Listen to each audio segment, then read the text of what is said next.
Good evening, everybody, and a warm welcome back to the Dodgy Git Show.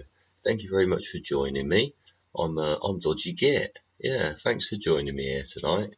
Yeah, we're going to go back and have a little look at who's doing what and where regarding this old fucking shenanigans that's going on. Right.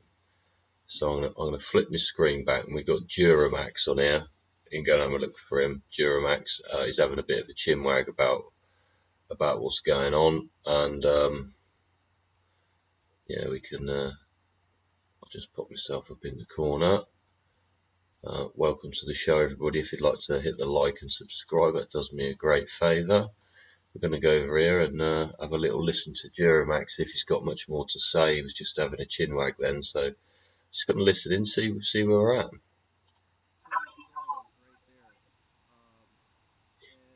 Israel has already called up 300,000 reservists, and preparations for that ground invasion into Gaza. He was just mentioning there that we think there's a B-52 that's landed in Israel. We can see up here on this, what I was talking about in the previous video, Flight Radar 24. Go in there and you hover over the little aeroplanes. Yeah, you can see the different shapes of them.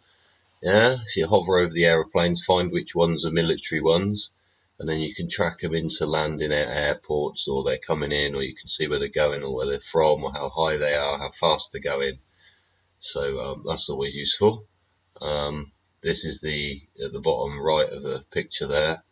That is the Israeli military build-up. They're also building, they've put more troops to the northern border with Syria, which is very close to Damascus. Yeah, put more troops up there than they have down the bottom. And I've been watching aircraft on Flight Radar most of the day coming in, and a lot of them look like troop carriers. So this, I think, is going to be very, very hard and very, very fast. And there isn't going to be time for people to chunter about, oh, well, if you do that, I won't do this. If you do that, I won't do that to you. Yeah, this old fucking backdoor dealing shit. It's bollocks, mate. It's fucking bollocks. We've had enough now. We've had enough. We've tolerated so much for so long, right? And you've continually took the piss and come and throw fucking stones and fucking come and fucking sworn at somebody. You ain't got any fucking morals or manners or fuck all. You go back to my fucking video, everybody. Thanks for being with me. Go back to my video from the 5th.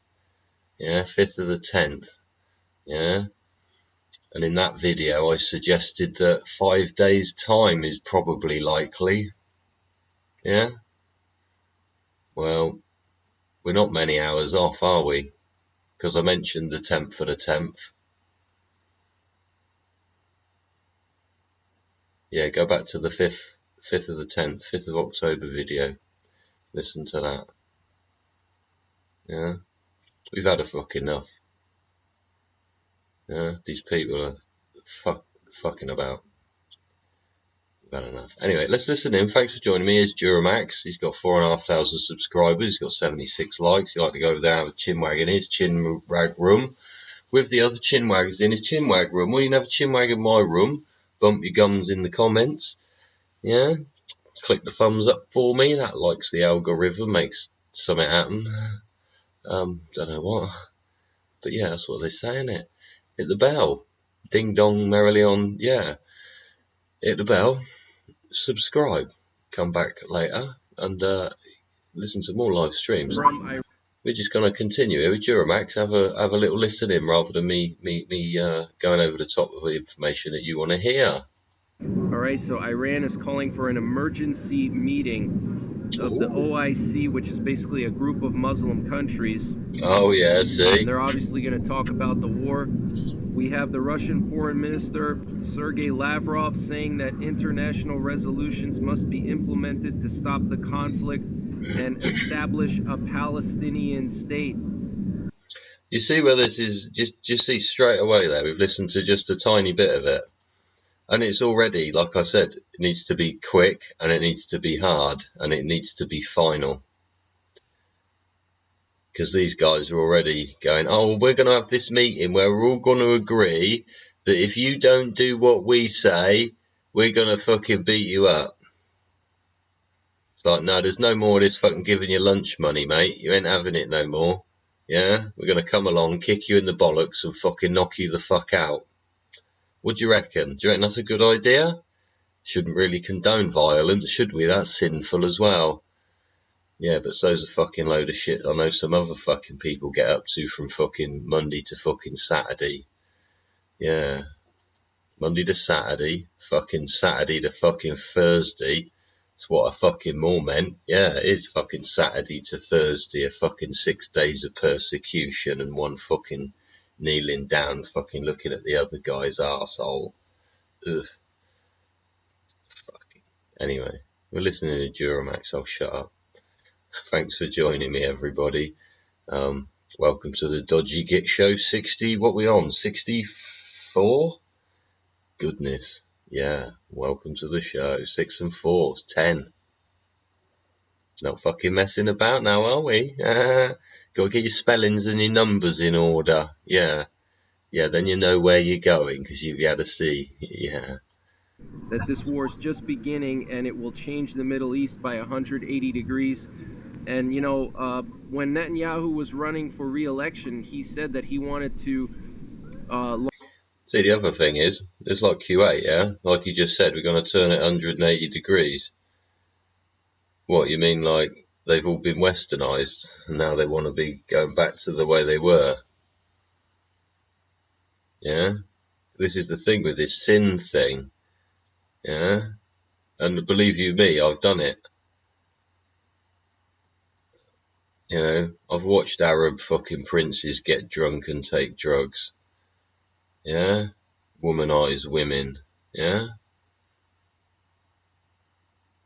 People think it don't happen. Who was the other guy I was just talking to there? He's ever so clever. I was talking about him the other day, ADHD chap.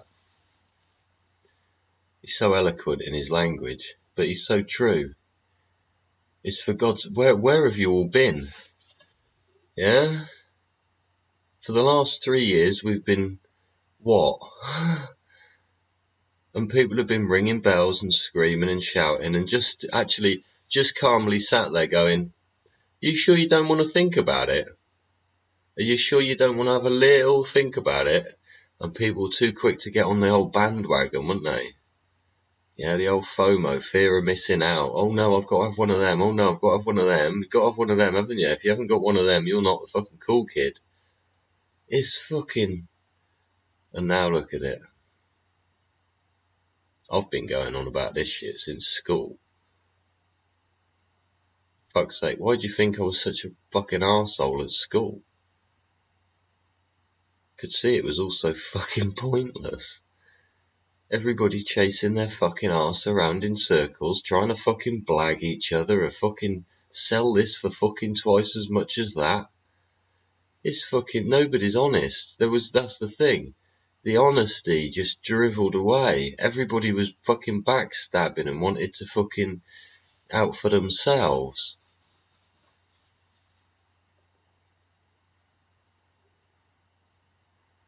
And it does make me laugh, some of these chat groups.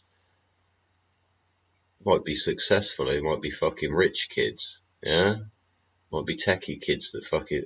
This is the thing, isn't it? It's to do with fucking the environment again, I suppose. These rich kids in America fucking grew up with loads of computers and all the latest tech. And they're all fucking super savvy with it, aren't they? If you say anything in one of their chat rooms they don't like, they'll just fucking throw something at your computer hard drive, fucking fry it. Oh, your fucking CPU suddenly gone off the scale. Yeah? So, oh, thanks for that. That's really helpful. Yeah? Just shows how fucking weak the actual words are you're saying. You've got to attack people in another manner. Yeah? It's like this shit. They're having a fight over what? Yeah? The finite detail within the wording. But they can't be asked to sit down for long enough without throwing their fucking teddies out the pram. this ends up as, oh my god, oh my god, oh my god.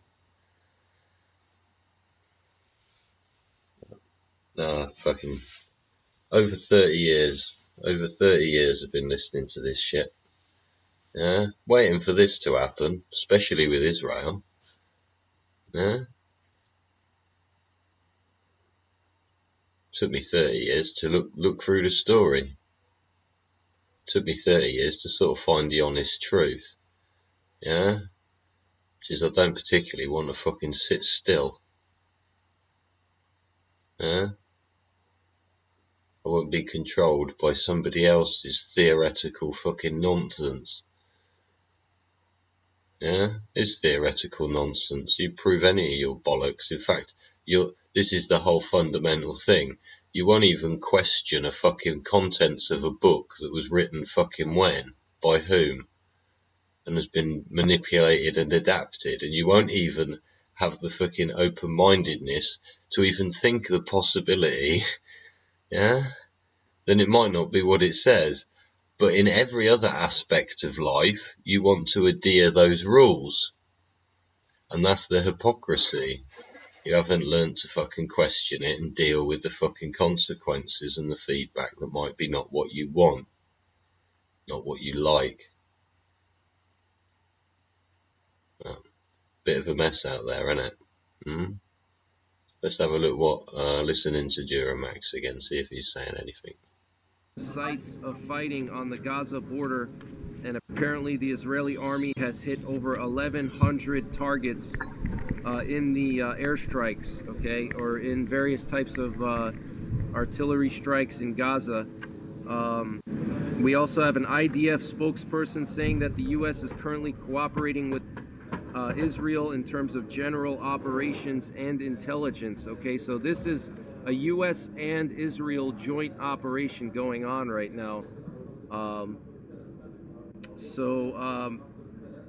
We also have some breaking news coming in from the Center for Strategic and International Studies, CSIS, which observed satellite imagery showing a dramatic increase in rail traffic between North Korea and Russia. Apparently on October 5th, satellite imagery showed an unprecedented 73 freight rail cars at North Korea's Tumangang rail facility, and the most that there's ever been at that rail facility in the last few years has been 20 rail cars. Okay, so 3 times the number of rail cars that was ever seen in the last few years. Okay, so those are the main headlines. I want to just share some videos with you. Here we have parts of northern Israel near the Lebanon border, air raid sirens going off.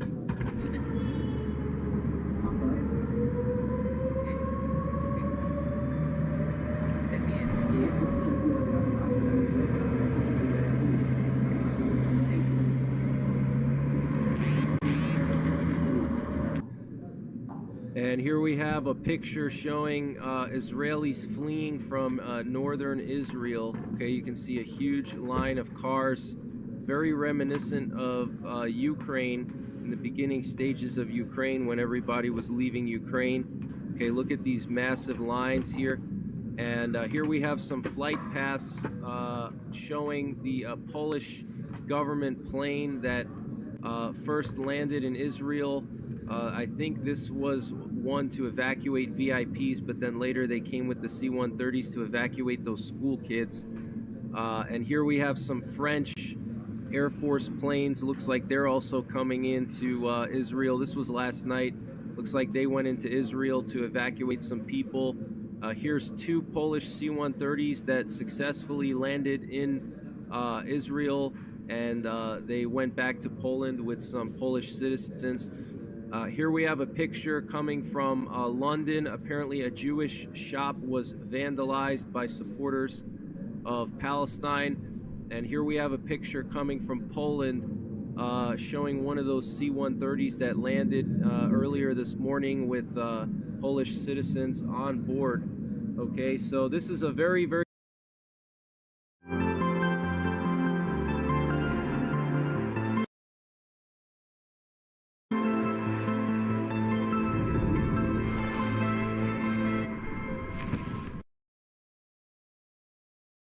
plans or operation plans, and they have various options. They can do what are known as limited attack options. Okay, for nuclear strikes, they have limited attack options and selected attack options, which are basically specific attack options with low yield nuclear weapons. Okay, and then they have the full scale attack options, which is like in a full scale nuclear war, a retaliation strike.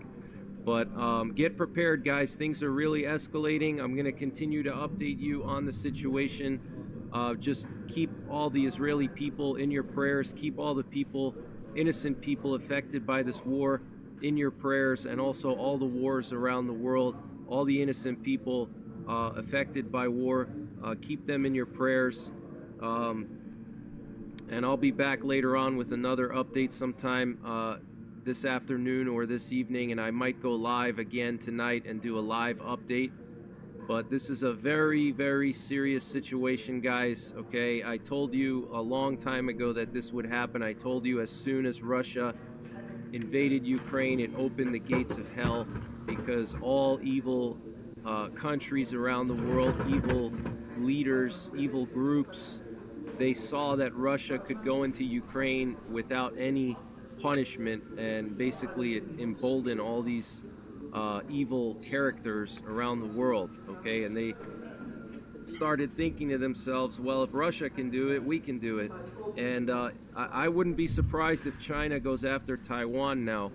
Okay, this would be the perfect time for China to go after Taiwan, especially if the war continues to escalate and the U.S. gets involved. If, let's say, Iran gets involved and then the U.S. retaliates against Iran and they do a full Yeah, see, guys, what do you think of what do you think about the next step? Hello, welcome to the Dodgy Git Show. Welcome back here on Dodgy Git. We're on 64, number 64. Yeah, that was Duramax. You might want to go and check his channel out one time. Yeah, check him. I check him quite regularly, especially now he's doing this. Yeah. Excuse me. Yeah, what do you think about the whole thing? Yeah. You've got all kinds of countries doing all kinds of deals for all kinds of reasons, but it all seems to be accumulating into the same thing, doesn't it? Yeah. North Korea's trains are now 3 times as long. Yeah. Let's pull up something else here. Yeah. Yeah, I hope you're well wherever you are around the world. The chap I was talking about earlier, I've got up here. He's called his channel is called, I think he's called Paul. I think his name is Paul. It says there on his roundel thing, and he's live now. And his channel's called Proper Instruction Motivated People. Proper Instruction Motivated People.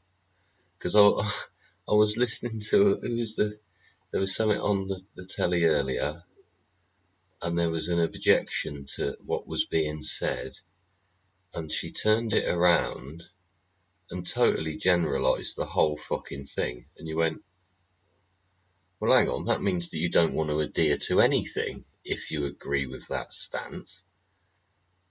And she was really punting it quite hard, like it was like it had any freaking real substance to what she was talking about. When it was analysed and questioned, it failed scrutiny. Do you know what I mean? Failed scrutiny. Right, who we got here? All right, let's give this dude a go. He's called Dad's Gone Global, right? And we've got Dr. John we're going to visit in a bit, right? Got Dr. John we're going to visit in a bit. Dr. John Campbell, we need to visit him because he's got some daily information for us. Always need to catch up with Dr. John Campbell on a daily, innit? Yeah? So, Doctor. Right, I'll bring up another feed here. The channel is called Dad's gone global.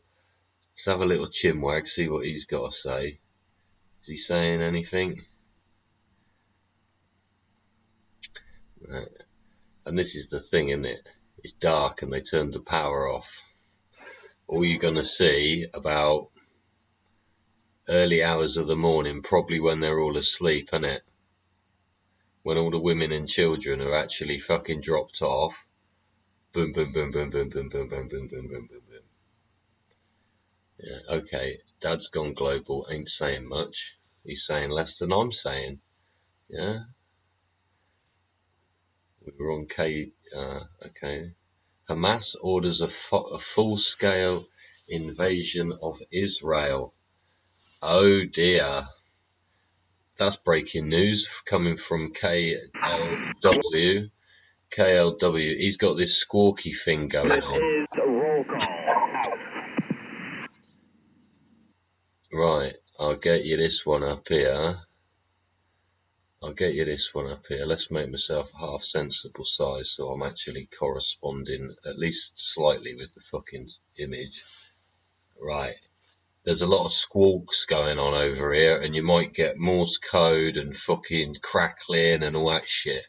So if you're fucking stressed out like in your head when it suddenly gets right, turn your volume down or something, because it can be quite fucking whoa. Yeah. Anyway, thank you very much for joining me, everybody. Wherever you are around the world, I wish you love and peace and prosperity to you and your family. Thank you for joining me. If you'd like to hit the like and subscribe, I'd really appreciate that. If you'd like to make comments in the chat room, have a little chinwag there. Start up a combo, yeah? Get some people in there. Ask your mates to come in and have a chinwag. Don't bloody flood it with flicking alu this and fucking yib that and fucking putting little things and symbols all over the place. Just have a civilized fucking conversation about something, yeah? Yeah? Could be a complete stranger, but at least get a different perspective on something. Or just fucking feed your fucking own imagination, yeah? Give it some questionable input. Go, fucking hell, is that geezer right? Is that lady saying something that's sensible, or are they all fucking full of shit? Anyway, we're going to go over here now. Check out the KLW World News. Got 51.8 thousand subscribers. Some homeboy here is chatting, so we'll see what he's got to say. Yeah? But they're able now that the Israeli Prime. Oh, he looks like a soldier type dude, like out in the thing there. So he's got a chin strap on and everything, so his hat don't fall off. This as we get per Israeli TV reporting that at least 900 people dead in the Hamas attack on Israel. We are also told via reports there could be a ground invasion at any moment now, Trey. Yeah, absolutely. If Israeli Prime Minister Benjamin Netanyahu speaks in the coming hours, it will likely be to announce a ground war into Gaza.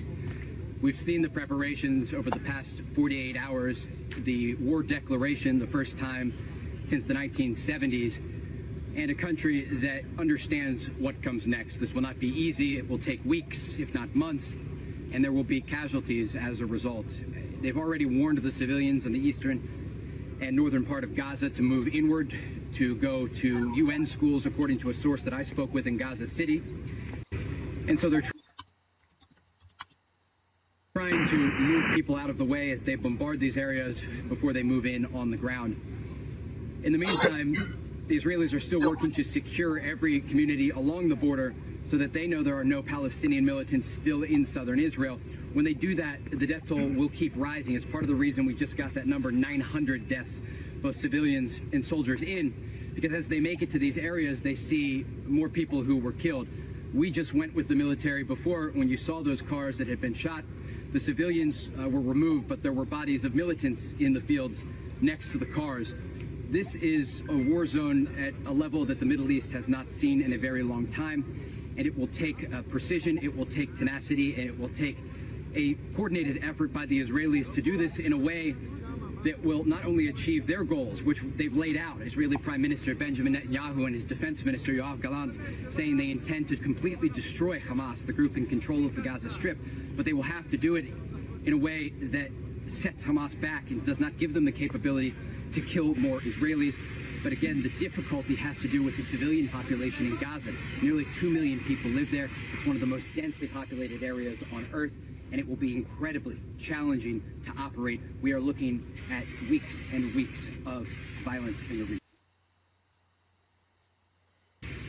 Hey, Trey, this is just crossing the wires here now. This has to do with the hostages and the potential fate of the hostages. The armed wing of Hamas, Al-Qassam Brigade, has sent out a warning to Israel saying it will begin executing an Israeli civilian captive anytime there is an Israeli bombing. See, that's what we're getting into now, isn't it? Tit for tat, threat for this, threat for that. Yeah? If you do this, we're going to do that. Go on then. If we do this, we're going to do that. Go on then. Keep digging the fucking hole. Yeah, these wailing walruses that come fucking shouty running around the fucking streets. Just still not getting it, are they? Still not getting through. It's like talking to a brick wall. Yeah.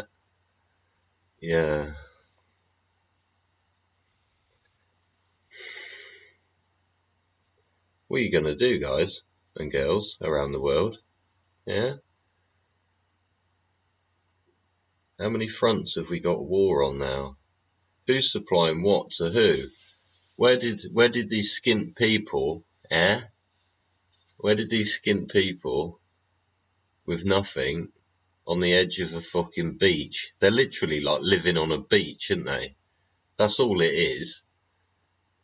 It's the fucking end of the swimming pool. Yeah?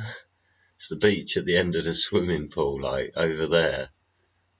And they fucking will not fucking play nicely. Even now, yeah, why we knew the hostages. This is why some of the bombing is like, oh, well, you killed 2 of your own hostages. Yeah, well, we probably knew, but it took out fucking 25 of you cunts. So our person's become the martyr. Yours are just pricks that have fallen over.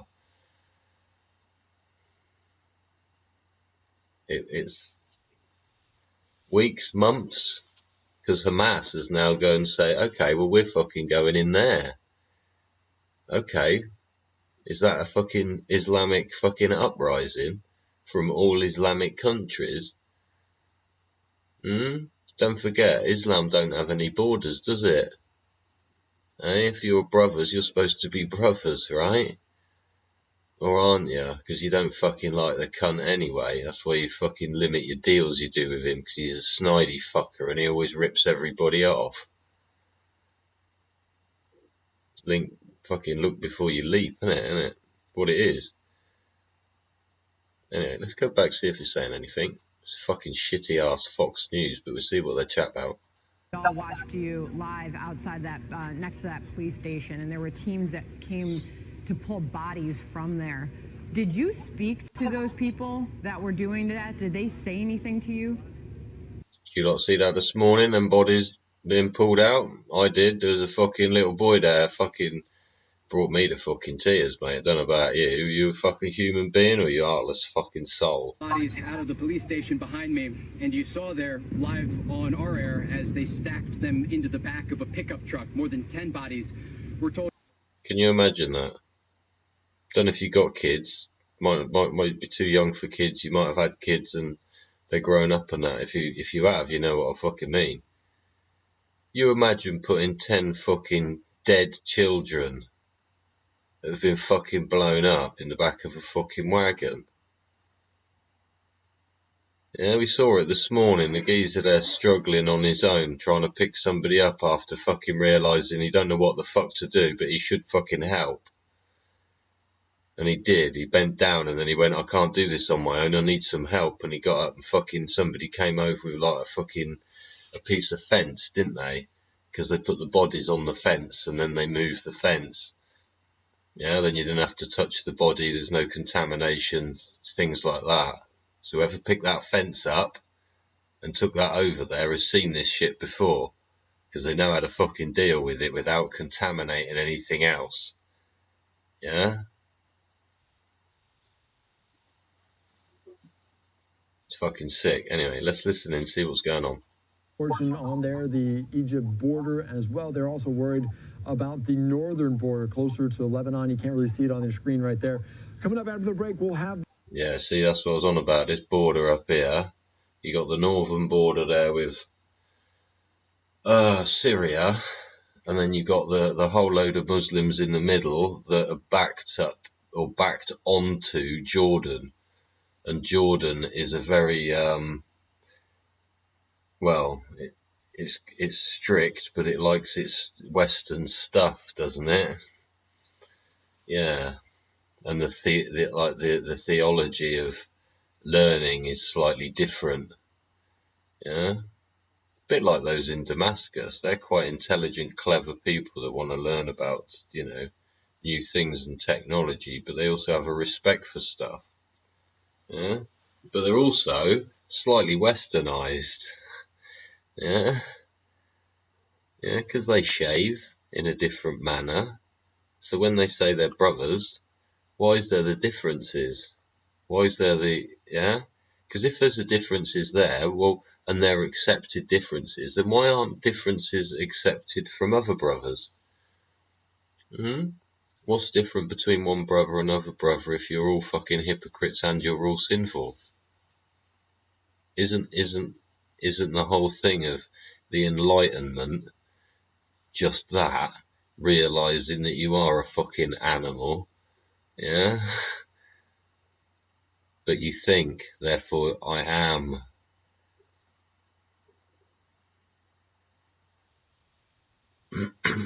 Anyway, that's fucking Fox News. They're saying much? No, we'll be right back. So they've gone to, they've popped off for a little bit. They've gone for a wee. Yeah, they've gone for a whittle. Let the dog out. Let the cat back in the window. Let's transition back over here. Yeah, I hope you're well, everybody. I hope wherever you are in the world is a free and relaxed environment for you to express yourself in whatever manner and form you feel free. You know, I hope someone ain't coming along and telling you your painting's wrong. Yeah? Oh no, you can't be drawing a picture like that. Oh no, that will cause controversy. Yeah, you don't want to be causing controversy. Yeah, blimey. Lots going on. Lots going on. Lots of people live feeding all kinds of things, aren't they? Eh?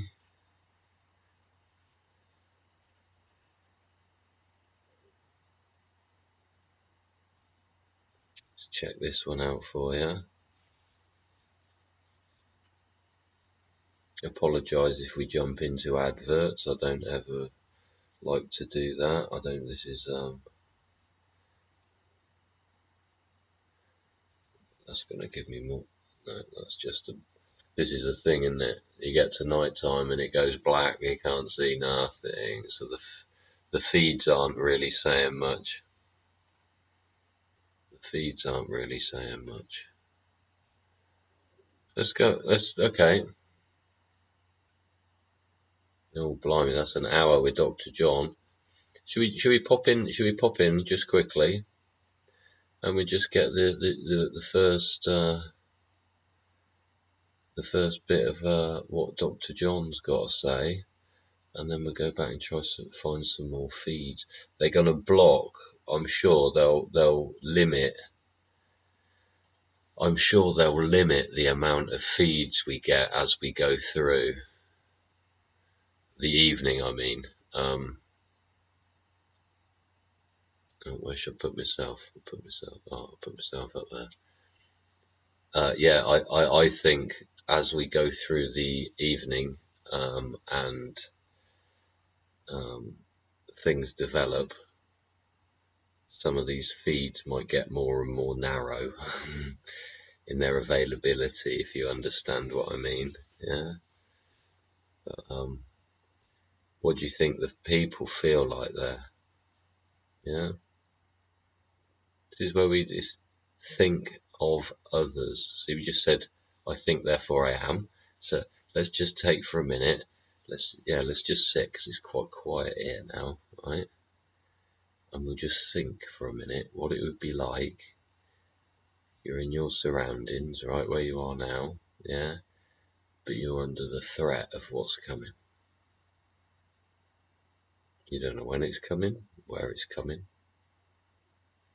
but it's coming. And it'll go ever so quiet, and everybody will think it's all okay, won't they?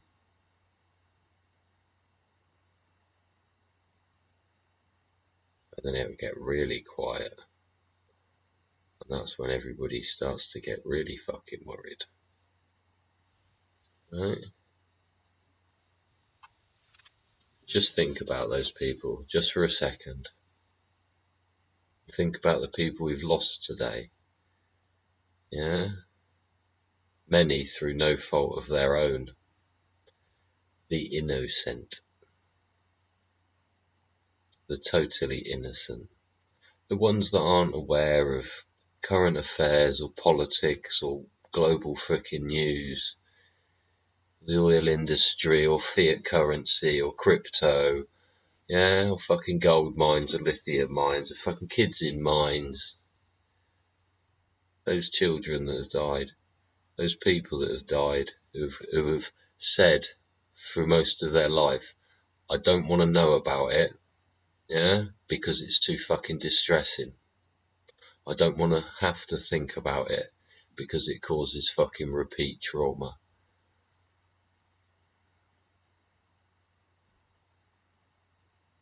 It's an everlasting fucking cycle, yeah.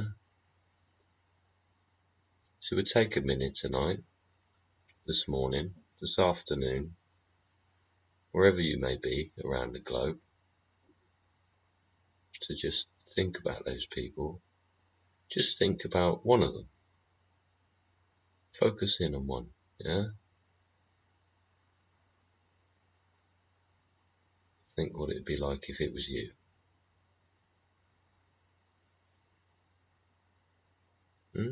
Fuck me, that's depressing. Let's go on to Dr. John. I'll flick you over, yeah? Yeah. You know what I mean, yeah? Send some love to them people. To the people we've lost and to the people that are still there. On either side. Stop fucking about. It's one fucking go at this game. This game of Go Fish or whatever it's called. Yeah? Yeah? Read as many books as you can. Gain as much knowledge as you can about as many varying ranges of education as you can. Educate yourself as best you can. Yeah? Put 11 out of 10 effort in. Not fucking 1. Because I can't be arsed. Yeah? Even that, as you grow up, you understand why. And then when you look back, you think, fucking hell. When you look at other people doing it, you go, It is. The grumpy kids and shit and that, innit? You know what I mean? Nah. Certain years of fucking puberty, basically, innit? Yeah. Stressful. Right, we're going to go over now and we'll have a little look at what John's got to say. Dr. John Campbell, we love you very much. Thank you very much for your input and your sharing of your knowledge and wisdom over the years. You have inspired many people, yeah, to understand what is going on. And for that, we all thank you very much. I personally think you need to have a knighthood, but that's for higher people than me to fucking draw their conclusion to, yeah? We'll go over to Dr. John now and we'll see what he's got to say. I've stuck myself up in the corner, and if I'm in the way, I'll shunt myself. I'll probably shunt myself out of the way for you.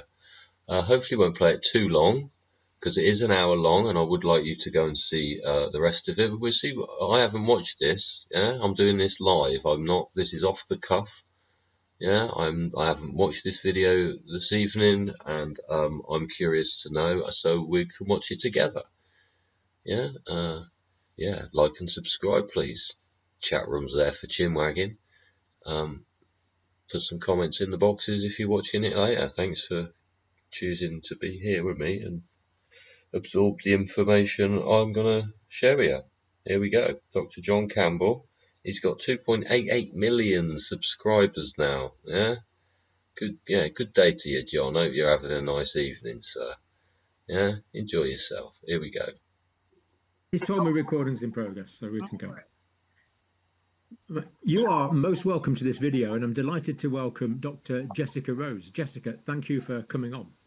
Oh, so welcome. It's my honor and pleasure to talk to you just one-on-one. Just the two of us. Now, you're an independent analyst and researcher, and you've been preparing some data that the Romanian Parliament, I believe, you're going to be presenting that to shortly, and you've kindly agreed to give us a bit of a preview. So, but what's the first slide we're looking at, Jessica? Well, just to give some people who may not know who I am an introduction, I'm looking at the vaccine adverse event reporting system data, which is it's a pharmacovigilance data set from the United States, in particular context, which is the COVID shots. So this isn't just the modified mRNA shots. This is all of the shots that they've rolled out in the United States.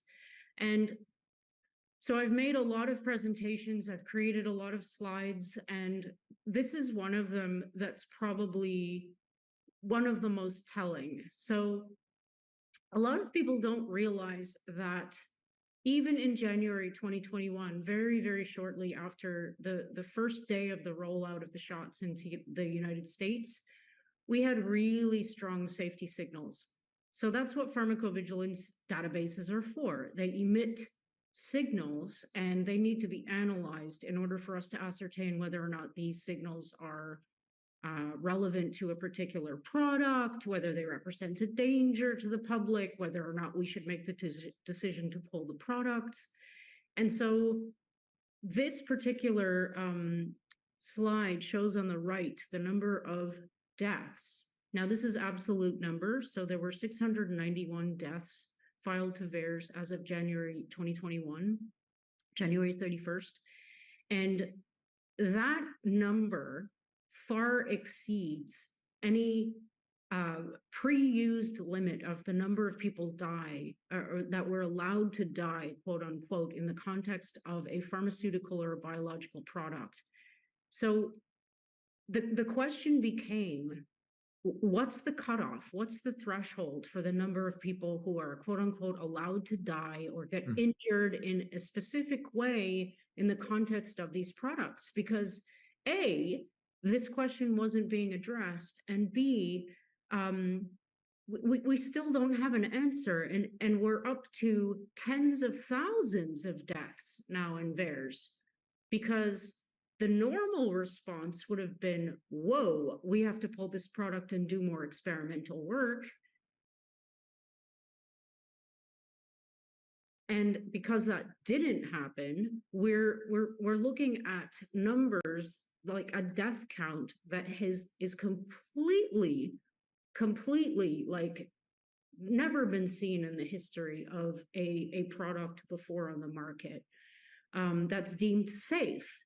So this is also not incorporating what we call the underreporting factor. So with any pharmacovigilance database that's passive, which means it's voluntary, you're going to have a certain percentage of underreporting. So only, like, say you have 100 people who suffered an adverse event of some kind, there's only going to be a certain percentage of those people that bother to file. And having said that, VAERS is notoriously annoying to file a report in. When we hear things like this, sorry, Pete, I'm just going to come back a sec. When we hear things like this is why I say, like I said in the earlier part of the video, how I've been doing this sort of thing for quite a while, and as you do it, it's compounding again. It's reassuring what you're seeing and what's going on. And what was his name? The motivational chap that we were just talking about. He has an eloquent way of saying, for the last 3 years, we have just been, have we not, have we, fucked around. So much so, yeah, that it's impossible now to, like, ignore what the fuck went on. What on earth did you all do?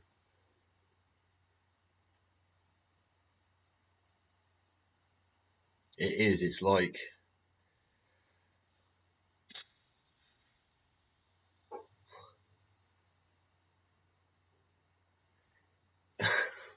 it's like telling us a whole fucking community or generation of children not to take drugs, and them going and doing it anyway. This time though, you really fucked up. It'd become really cool to have like a fucking yo-yo. Left mine on the bus in Swindon on the front, top double decker on the little shelf there with a handle. Fucking gutted. It's one of them like cool wheels ones. Yeah, that was a cool thing to have. Yeah, it was fun. Yeah, there are other cool things in life to do as well, yeah? But we don't have to all be fucking lemmings and jump off a fucking cliff. Now we're all splatted at the bottom, yeah? And the other ones went, oh no, I'll get the lift, seeing as we had it installed. So we got the lift down the bottom, we're looking at this pile of lemmings going like helping them up, yeah? Ones that landed later, like maybe got off a bit later. Ones at the bottom that got in first because they wanted to fucking have one. They're fucking splattered, aren't they? Yeah, so these lemmings are in a big pile. We're just slowly convincing this pile of lemmings we're picking up that maybe they shouldn't follow people off cliffs. Anyway, I'll shut up again and I'll put myself out of the way and my pictures out of sight so I don't have to be having my ugly mug on your screen. Yeah? Seems to be more boom booms going off in the what's her name. So we just have a thingamy-bob with this lady because she's very nice, isn't she? Thank you very much, Dr. John Campbell, for allowing us to present her data to the world for everybody to see. Yeah? To prove with fact and data and backup and from official documented websites, yeah, and sources of correct information and blah blah blah. Right? I'm gonna present this to you again, so I'll get out of the way and then I'll start that again. Yeah, sound like a plan, Stan? Yeah. And even if you do file a report, there's no guarantee it's going to show up on the front end data set. So the estimates range from 100. Very important as well. There's the highlighting at this point of what she just said. Let's go back a few. Well, okay, I won't bother going back. She's talking about feedback. Feedback, yeah? Proactive feedback for continual improvement. Yeah? Please go back and watch previous Dodgy Git Show videos. There are 62, 63 others of them. A couple of space flights in there, but go and have a look at the other ones. Yeah, look at the space ones if you're into space, but yeah, go check out the other ones because I'm always going on about proactive feedback. Yeah, people need to know because that's how they go and change the writing in the paragraph I was talking about. Times underreported to, I mean, we don't exactly know what the underreporting factor for these products are, but a very conservative estimate that I calculated was 31. So I think it's probably less than that for death because my presumption would be that, death would be far more reported than say something that wasn't as serious. But for now, we don't know the exact number. But again, having said that, because the numbers in VAERS in the context of these particular products are so high, and they're high relative to all the adverse events for all vaccines combined for the past 30 years, we don't even need to count the underreporting factor. There's like 1.6 million reports in VAERS right now in the context of these products. And in 2021, there was just shy of 1 million. And this is in comparison to the average number of adverse event reports for all products, all vaccines combined for the previous 30 years, which was about 39,000. So this is not comparable. Jessica, this data on the right here, it's the people that had died by January the 31st, 2021. So that's what, 6 weeks or so into the vaccination campaign. Yeah, pretty now, much. Exactly. Is this data you've analysed retrospectively? So you've got this graphic has been, you've taken this from data that's directly on the vaccine adverse events reporting system from the States. Yes. Was this data available at the time, or is this something that's only been available in subsequent years? That's an amazing question, and it's yes and no. Data was available at the time, but it's not the same as what it is right now. So every single week, VAERS data is updated, and the numbers change. And I'm going to add a little point onto that, whereby we know that reports are removed without an explanation. So when I say the numbers change, they go up because the number of reports that are added to the database increase, but there are also some being pulled out, and we don't know how or why this is done. There's also this thing about a backlog. So I did a little bit of looking into this, and I looked at the difference between what you would see if you downloaded the the end of January data that came out of VAERS versus what you would see now if you had a master file that was the compilation of all the data from the beginning and you pulled out all the reports from January 2021. It's very different.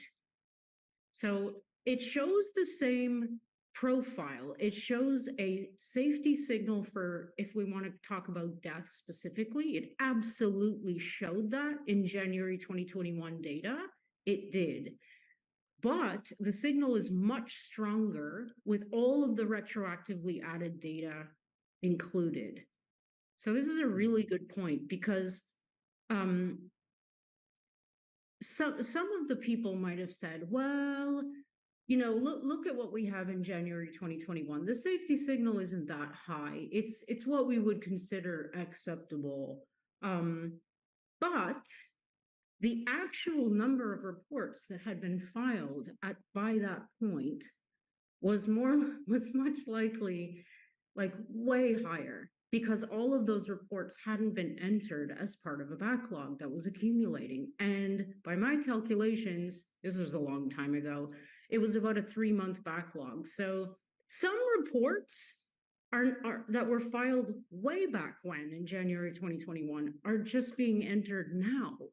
So it's a bit of a mess. So with everything VAERS, you have to take it with a grain of salt, and you have to present like the bare bones kind of facts, and you have to ask questions like the one you just asked, because it's very relevant. And I mean, it influences your perception of what's actually going on in VAERS. But having said that, the signal has been clear from the start, like even with the backlog, even with the underreporting, etc. So yeah.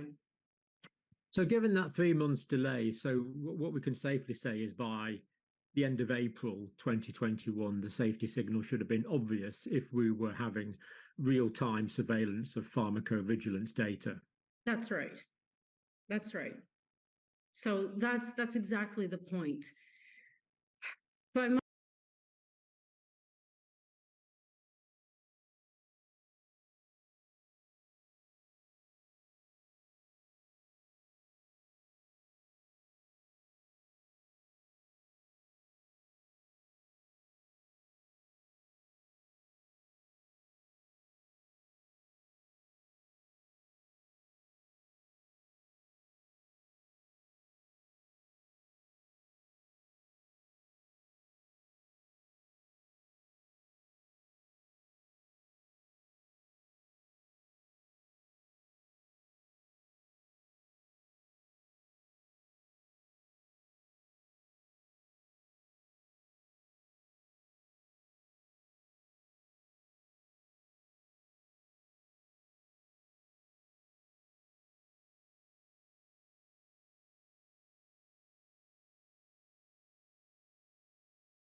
That whole lot's been freaking muted because my mic's been off, innit?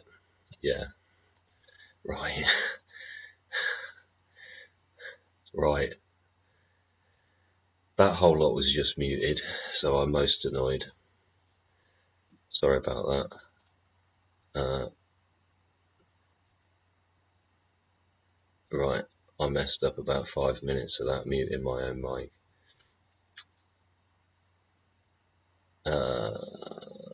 We'll go back to playing that.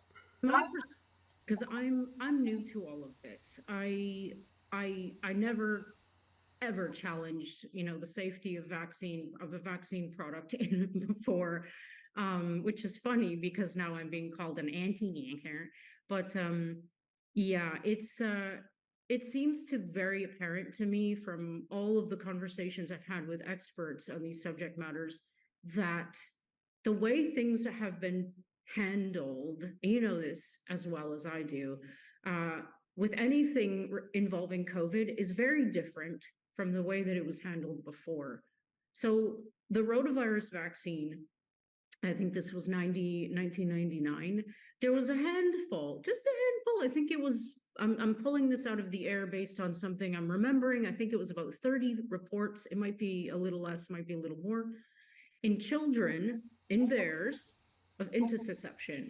So you know what that is. It's painful, it's folding over of the bowel, and it's in children. Yeah, so telescoping of the bowel. Brilliant. So very, very, very dangerous condition.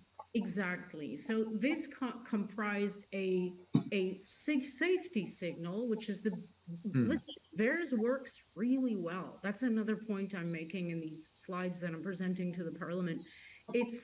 It's a functioning pharmacovigilance database. It has functioned in the past if it's being monitored and if the safety signals are being assessed properly using causality assessments and all of these things they've always used. So they did a causality assessment, which is using Bradford Hill criteria, and they assessed that the rotavirus vaccine that was rolled out was very likely. They have all these degrees of likelihood that the thing is causing the other thing. And they decided it was very likely that this product was causing the intussusception in these children. And so they pulled the product. That's exactly how it's supposed to work, because we don't want to kill kids, right? We don't want to kill anyone with a product that's supposed to, provide benefits from a health standpoint. So yeah, it seems to me very clear that this is being treated very differently from how we've been treating products that are put into human beings, especially children. Well, yeah, that's a whole other thing. The childhood vaccination schedule is crazy.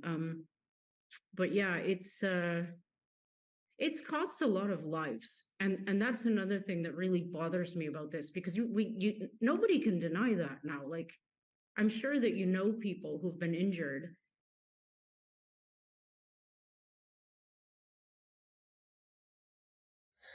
Almost did exactly the same thing again. Hello everybody, sorry, I'll bring my mic back in. Almost left my mic off again. Right, sorry, right, capture the thought again.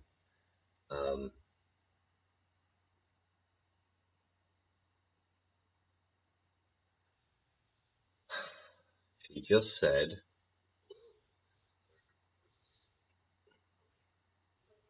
I did a little bit of looking into this, and I looked at the difference between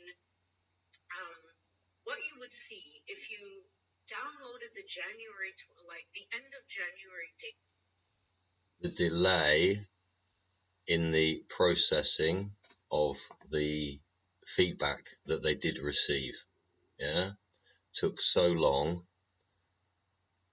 It took so long that they say the data didn't show the effect until later on, right? What I was trying to say, is I had my mic muted, was if a human had picked that up, they would have been able to departmentalize it and make a decision there and then, the moment they see it, not wait for an automated form from an app, I was talking about phone apps on all kinds of different things. Yeah, they all put you into a queue, an automated queue. Yeah, and it's just as much as an excuse of negligence as this is. Yeah, and it is an excuse of negligence. They've had all the data in front of them for freaking 3 years, and they said, oh, well, we're only just getting it now because there was a backlog. Yeah, and I was trying to say, what the fuck is a backlog? A backlog is your incompetence to adapt. Yeah, well, you only had one job to do because you were set up to do that specific job. So what's the fucking backlog about? It's just inability to fucking do fucking, find a fucking solution to resolve something. But it's not the human being involved again. You cut the human out because you think the automated service works, and the automated service don't work, just like the phone lines don't work. And the people that run these phone, whoever has a phone line on one of these big companies you phone up, are all automated, this, that, and the other. And I've watched them live, several of them in a row, doing it in the select committee, where they say, well, have you answered the phone in under 3 minutes? And they say, oh, yeah, 99.8% of our phone calls are all flipping answered. Yeah, all answered. The call is answered within under 3 minutes. Oh, yeah, we do that. Nobody says, oh yeah, but it's answered by an automated service, isn't it? Yes, it is. See, that's a failure within the select committee. Yeah, staff, judges, whoever they are, members, yeah, of the select committee themselves, to actually have the have such an adapted lifestyle that would have knowledge that would cover something like asking a question like that if presented with a bollocks answer like that. You have to throw the fucking ball back. Go, yes, but you haven't quite given me the adequate information. Because, you know what I mean, don't cut it. Yeah, it's what I've been saying. Right. Right, so let's give her a little bit. I'm sure that you know people who have family members who know, they don't think they know that the product was responsible for the premature death of their loved one. It's affected every single person, and that's not surprising because, as we all know, billions of shots were rolled out. So, we'll look at the next slide, Jessica. Yes, indeed.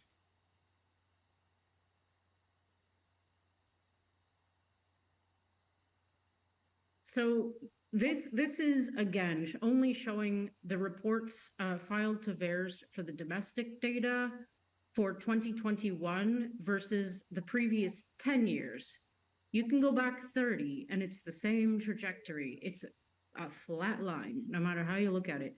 So this is the size of the files, because when you download VAERS, you can, if you're a pattern recognizer and an observer of data and numbers, you notice when numbers are escalating every week if you're downloading them. So you can see the rapidity for which the file size is increased, which means that there's more data therein. So for 30 years, and here I'm showing 10, this is all vaccines combined.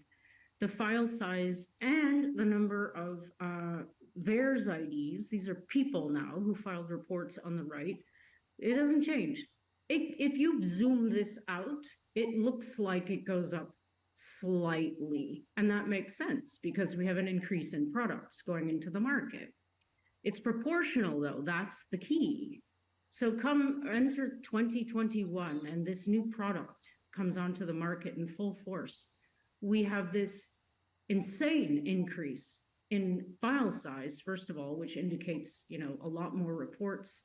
And on the right, we see these are the increase in the number of people who are filing reports.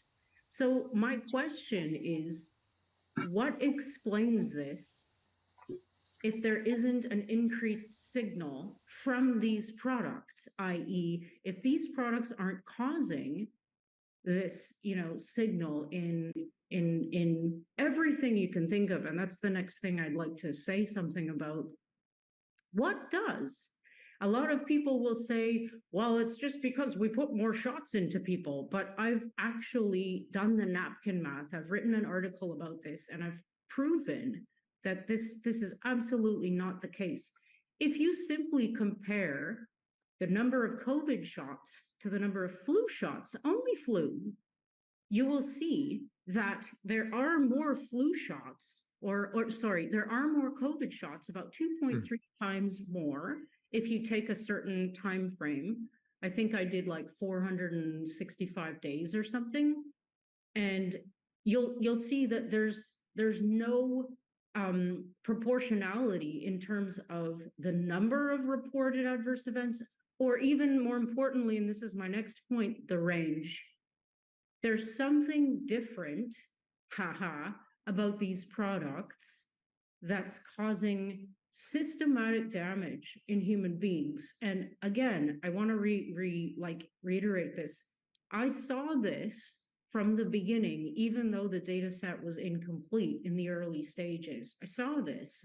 I pulled out clusters of cardiovascular, neurological, pathological, immunological, everything you can think of. Rare conditions, rare cancers was manifesting. It's like, how is this possible? This has never happened with any product that we've seen on the market. And so, yeah, that's something that remains unexplained. Certainly a temporal correlation. Yeah. So this is what I just explained. I compared the number of VAERS reports for influenza vaccine products only per million doses of influenza, and I got these denominators from CDC. I always take my data directly from their databases, so they can't come back and say blah, blah, blah, blah, blah. And I compared it to the number of VAERS reports associated with only COVID products. Ooh, I wrote vaccines, that's bad. Per million doses of COVID product. And you can see it's very clear. I mean, all you have to do is take 1 year. I decided to go back 10 because I have the data. But again, I don't even have to make a claim here. All I have to do, in my opinion, is say, explain this. What's causing this full difference between the number of adverse events per million doses of these two separate products? So yeah, it's not because of the number of shots. That's the point. Oh, so this graphic is per million doses, Jessica, is it? Yes. Yeah. Looks pretty clear. Yeah. Yeah. And this is what I've already said. I mean, and by the way, this is as of April 21st, although, you know what? I think that's updated to, anyway, it's going up every week. This paints a picture of the spread. So I use CDC age grouping here so that I can normalize the data per age group. So I also take this, the denominators for each age group here on the right from the CDC. And the disturbing thing about the plot on the right that I'd like to point out is the 0 to 4 category. This red bar on the far left grows really fast every week. And I've been watching this for how many years? This bar is growing faster than any of these other age groups has grown. Now, having said that, I really want to point something out. It's very important when you're looking at this data to look at what you're looking at.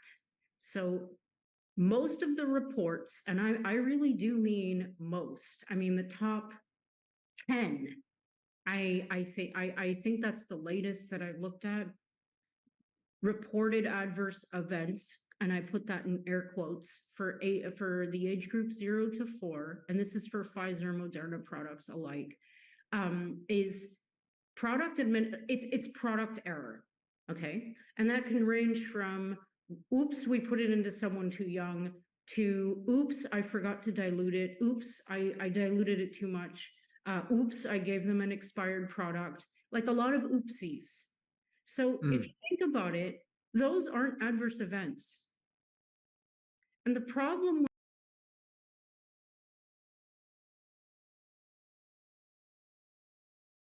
And here we go, I'm back again. Hello, sorry, I'm gonna just flip myself back in there. Hang on.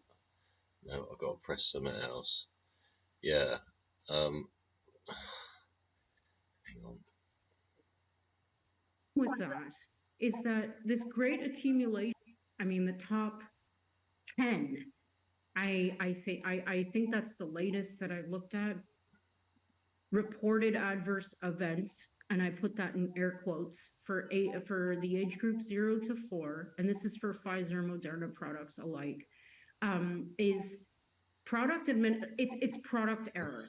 Okay, and that can range from oops, we put it into someone too young, to oops, I forgot to dilute it, oops, I diluted it too much, oops, I gave them an expired product, like a lot of oopsies. Right, and there's my point, everybody, right? That was what I wanted them to basically cover. There is proof there, inadvertent, incontrovertible proof that so many oopsies happened whilst they were practicing that it seems to have had a detrimental effect on what they were trying to achieve. Oopsie. Oopsie this, oopsie that, right? What cover is there for oopsie? Yeah? Because this is another thing we discuss. It's proactive feedback for continuous improvement, isn't it? But the system has to be there for them to use. Otherwise, the staff member's been failed, or the patient, or the whoever has been failed by management, because management have failed to implement a system where change is able to take place proactively and for continued improvement. The thing of, oh, this is how we've always done it, is all I need to know, because it means that you've never changed, no matter what anybody said when they've come in the door and fucking kicked off. You haven't changed. Inability to adapt or accept feedback. It's called being in denial. Yeah? It's quite strange how some things are actually the other way round to what they actually are. Yeah? Because you think all these people are helping you. You listen to them for 3 years, helping you. Yeah? The government paid them your tax-paid money out of your wages to stand there in their paid-for PPE. It's now washing up in beaches all around the world. Right? We're making our bed, man. Again, the system of feedback didn't work for what we gave them. And the system of feedback doesn't work or exist, yeah, for the nurse who implemented it. Where's the one for the doctor that failed as the manager? At his practice. And when he was practicing, yeah, did he practice spelling? Yeah, or did he rely on somebody else because he thought he was under an umbrella of the NHS? Yeah? Supported by the two snakes or whatever it is, isn't it? And the sword. Funny that, they're on fucking Marie Antoinette's house. Two snakes going around a sword. Interesting. She had a fucking nice house too. But she had anyway. Yeah. What other news have we got to show you this evening? Yeah, I'm Dodgy Git. This is Dodgy Git Show. Thanks for joining me. Yeah, thanks for clicking on me. Thanks for staying with me this long. We got way over an hour left. Wow, doing well. Gonna go and find you a bit of Gaza news again. Yeah, because it's probably some boom booms going off again by now, and we are trying to think about what's going on over there this evening. Although it's quite easy to just turn it off, because it is that thing that you don't want to see. Where, in actual fact, it doesn't have to all be freaking absolutely stressful. It's a process of learning, and some of that takes time and needs calmness, yeah, and to be able to understand it, yeah. Sometimes we say, "Oh, flipping heck," and I moan about the sloshy behaviour of some court systems and things like that. But it's more to do with the system at the beginning rather than the actual conclusion. Yeah. Right, we've got some dude here. He's called Crux. Crux. He's got 18,000. What's he got? Israel struggles to stamp out Hamas. Both sides take hostages. Palestine war. Let's have a little looky. See, I'm just having a curiosity evening of news outlets. Yeah. I like to have a cruise around these different presenters, you see, and see what they've got to say. Oh, there's some Humvees there. That looks most interesting. A gas guzzler. My goodness. Right, here we go. Crux, this dude is. This geezer's called Crux. Let me just shrink myself a little so you can actually see what's going on. I'll play his chinwag.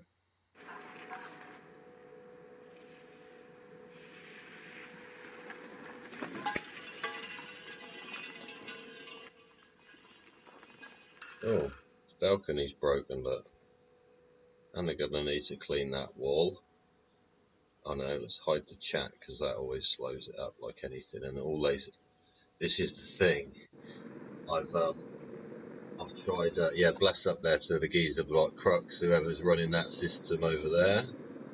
Yeah, thanks very much. I'll just hope you don't mind me a little borrow. I'm covering the news, fellas. I'm covering the news. Yeah.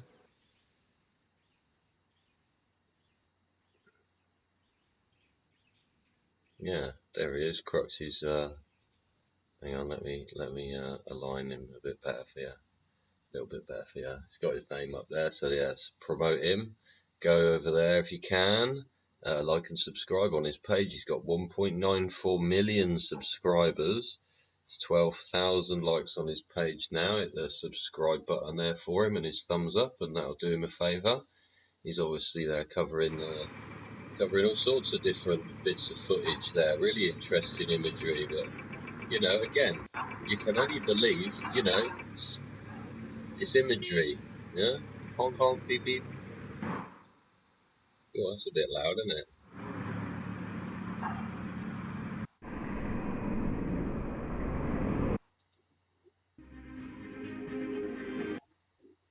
No, we don't want that. Hang on a second, because we're going to get somebody will tell us off for showing somebody's picture that we shouldn't. There we go. Hang on, I'll come back in a sec. There we go, right, there we go.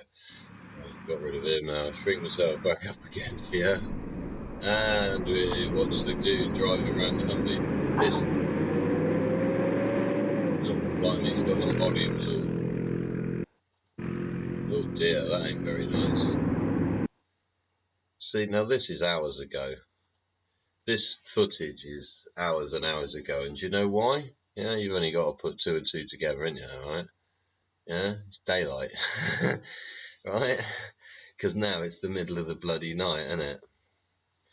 Yeah? But this is stuff that was going on. This is prep, yeah? You've got prep up the northern end of Israel, and you got prep down the bottom end, and you've got enough planes flying in there. You had troop carrying type small aircraft. I saw a couple of them and a C-130 following it up behind, flying in there earlier. And there'd be people coming from all over the place, and they'd be getting all their new toys out because they want to see if they work. Yeah. Wow. Wow, wow, wow, wow, wow. That's all the cars at the side of the road, look. Oh my goodness me, did you see that? Did you see that road? No, you didn't see the bloody road, it's not on there. Fuck. Hang on a second. Sorry. Let's just go back a little.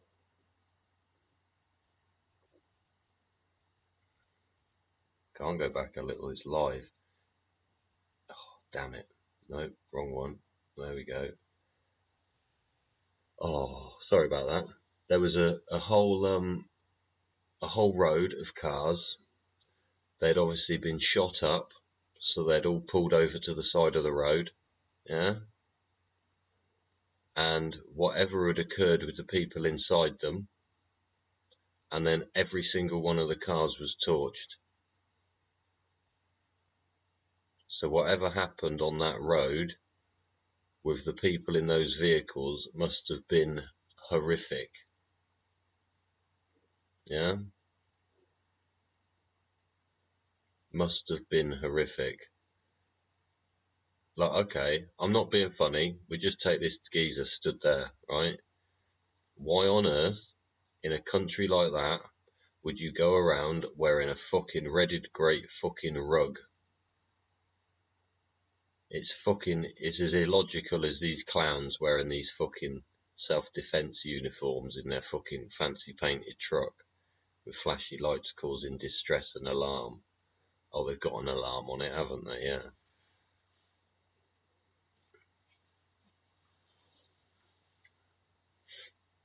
But whatever the fuck happened there, that was a fucking massacre, that road.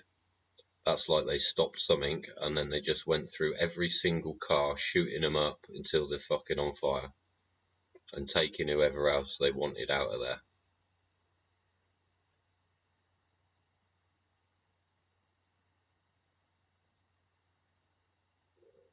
That's fucking disgusting. That's cold-blooded fucking murder by maniacs. It's nothing to do with fucking war or fucking religion or fuck all. That is fucking gang mentality maniacs.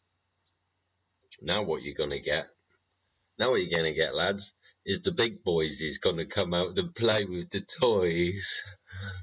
You wanna get back in the fucking sandpit? Yeah? Let's fucking play, motherfucker. Yeah? You're gonna play fucking big boys' toys. What do you think we've been doing all this time? Yeah? Sat around fucking cursing the other one's fucking looks.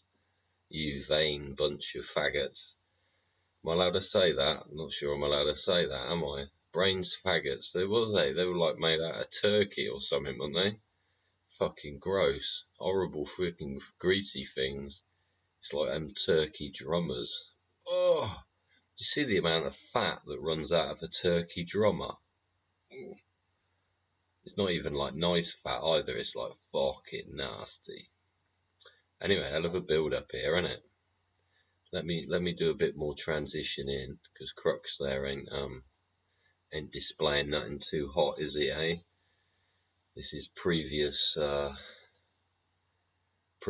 toys, but there's some trucks there with some laser shit on the top of them there.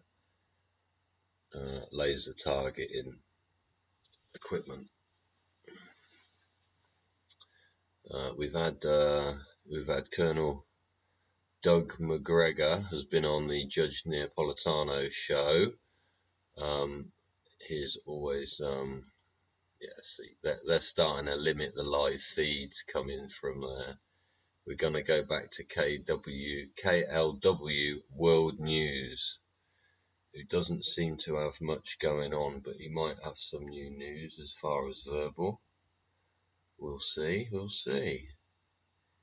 So, difficult decisions to make about how to conduct their operation. No, he's still on there. So, We just have a little look here for you. Find you some entertainment to be entertaining you with. Where are you from around the world? Yeah, you must be somewhere on the flipping sphere. Yeah, you in a good place, bad place? Yeah, are you well? Yeah, should let me know. Let me know in the chat.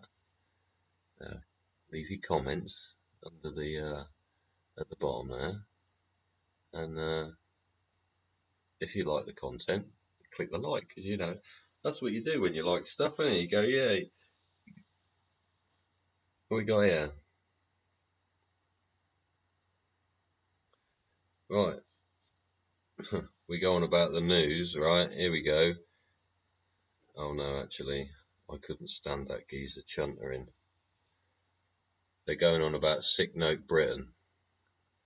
People being on a friggin' on sick notes. What is it here? You go, if you're in a permanent job in the UK, or a permanent job, you're on a contract, rolling contract where you're legally binded, and you're sick. If you're sick one day, yeah, they'll probably allow it. If you're sick 2 days, they'll probably allow it. If you're sick the third day, they'll probably make you pay for the fucking other fucking 3 days you had off, or get a doctor's note. If you get a doctor's note, which means go into your doctor and he'll fucking sign you a note, right? He'll sign you a note. It just literally scribbles on a piece of paper, right? Hardly legible most of the time. And you take that back to work when you go back to work, and you give it to them. And what they do is they pay you statutory sick pay, which is the equivalent to dole money, right? Unless you get paid sick pay, right? Which most companies will pay most people, and it does vary, right? And they'll pay them for up to 7 days, yeah, in the year. 7 different days off in the year, sick, yeah. Oh, I had a fucking hangover. Oh, the fucking cat pissed on my shoes, and the fucking kitchen satellite. Or, yeah, you have a day off for here, day off for there. Yeah. Or it's fucking, I'm sick. Yeah. But people use sick days for everything. Yeah. Including, oh, I can't be asked to get out of bed for another half an hour. So they'll phone in sick and waste the whole day. And feel shit, and then get made to feel shit. It takes the rest of the fucking week to recover from having a shit day. Yeah? Instead of your manager and work, yeah? Some places are now, flexi hours and things like that. Much like home education, and that's what it sort of is, isn't it? Yeah? Yeah. You need to, it was a bit like me last night. A bit like me tonight. A bit like me tonight.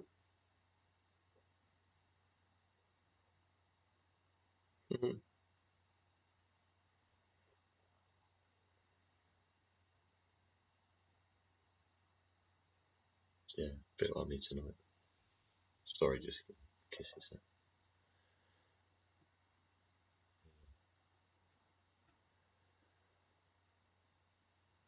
Let's find you. Doesn't seem to be much coming up as far as which is what I said, isn't it? It will shut down the limiting feeds.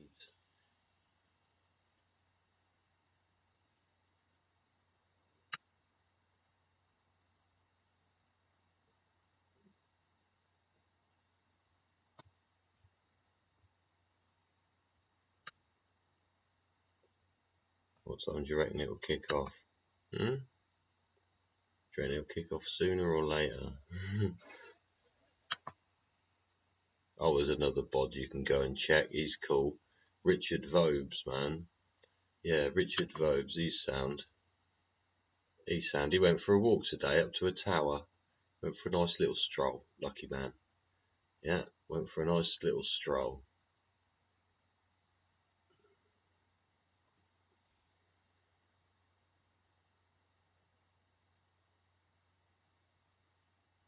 So I'm just trying to find you some data to absorb.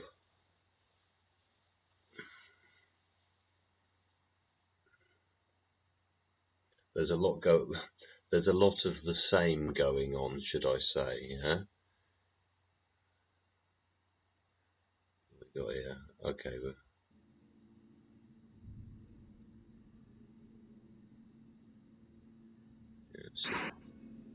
Yeah, he's doing the same thing. Duramax is back at the same place.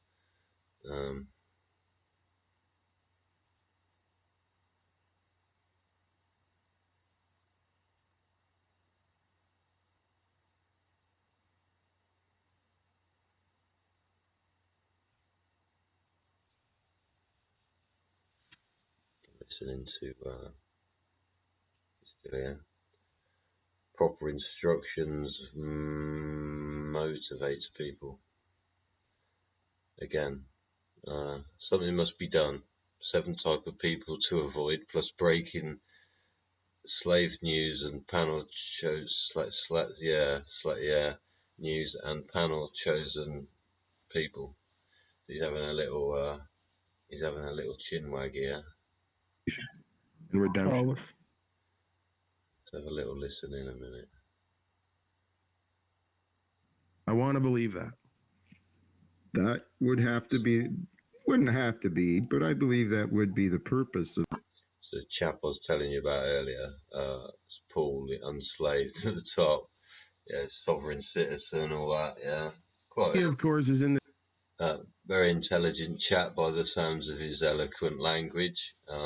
Don't know what his life experiences or his environment's been, but yeah, he's got people there chatting with him.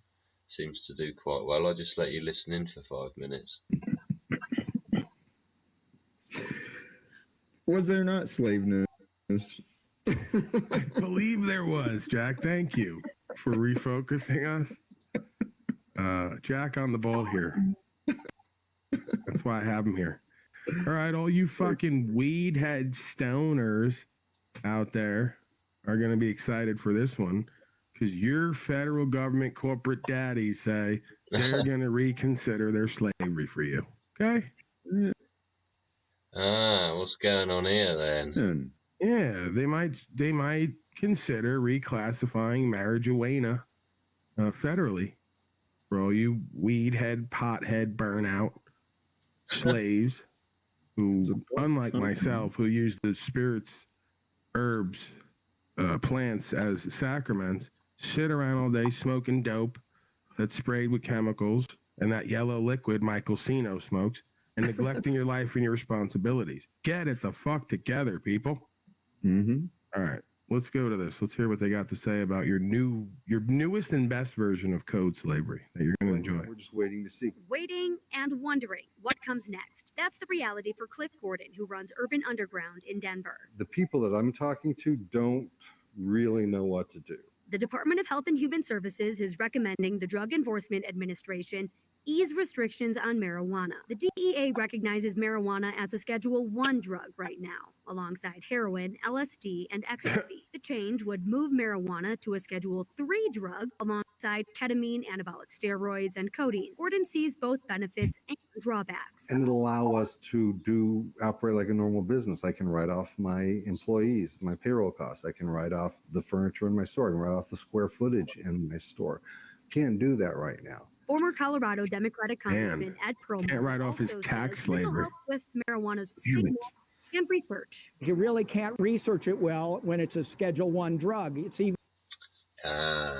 See, I wonder how that'll affect the United Kingdom. Yeah, that's the sort of thing that trickles over here because it's scheduled as something, isn't it? Yeah, I don't know if you've ever tried marijuana or hashish or cannabis. Yeah. Don't know if you've tried alcohol either. Yeah, do I? I don't know what you've done. I've done fucking everything. Yeah, don't know. Yeah. Is that geezer kicking off? Gaza kicking off again. Something else went boom.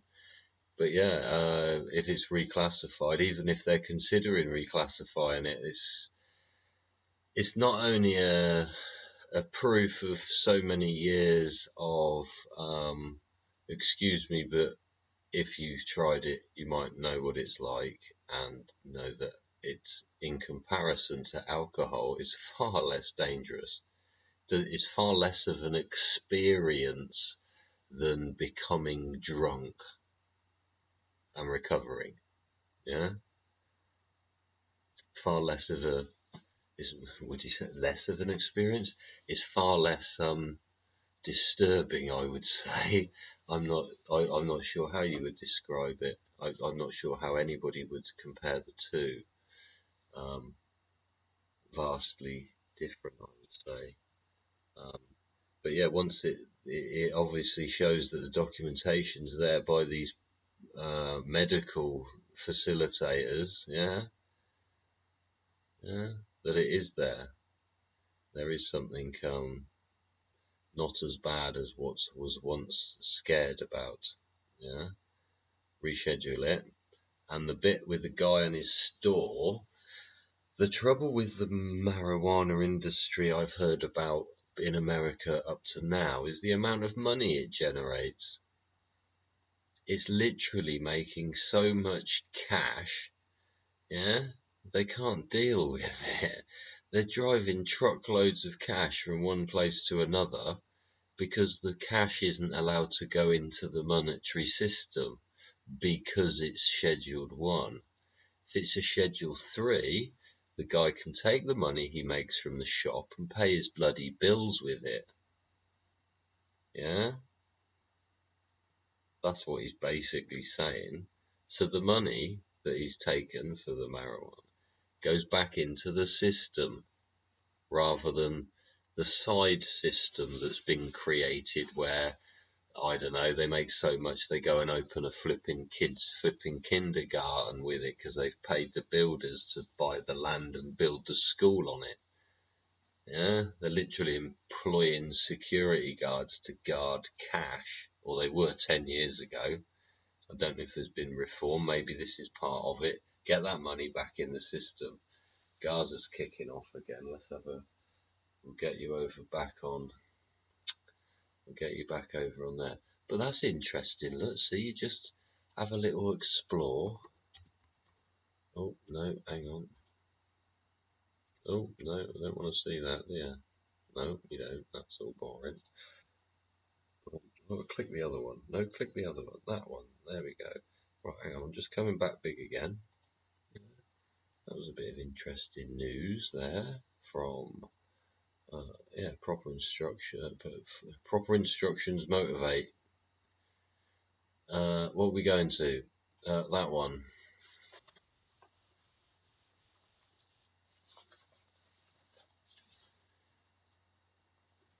Bit parched, actually.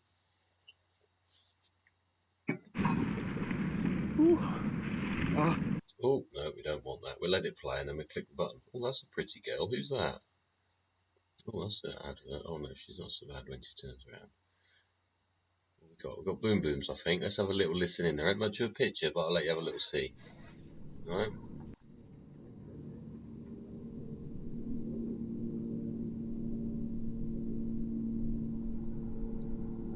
The Ninos and stuff going off, probably. There's some flashing. So,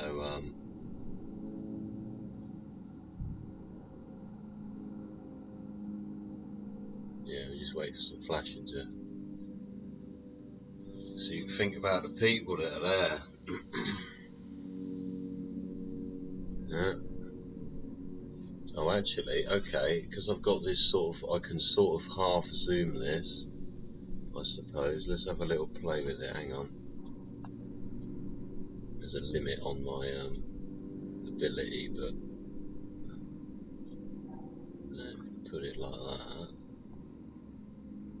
We're sort of zoomed in to the lights on the. There's lots of smoke. I'm not sure how clear you can see. I've got light right in my face because I'm presenting, but yeah, there's smoke coming out from over there. There's some sort of fire going on the left, just under where I am. There'll be a fire where my belly be. Sort of around the crutch. Yeah.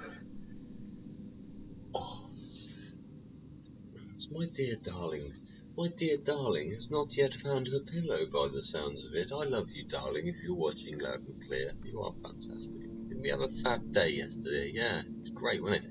Hey? Loved that. Loved being with you, it was great.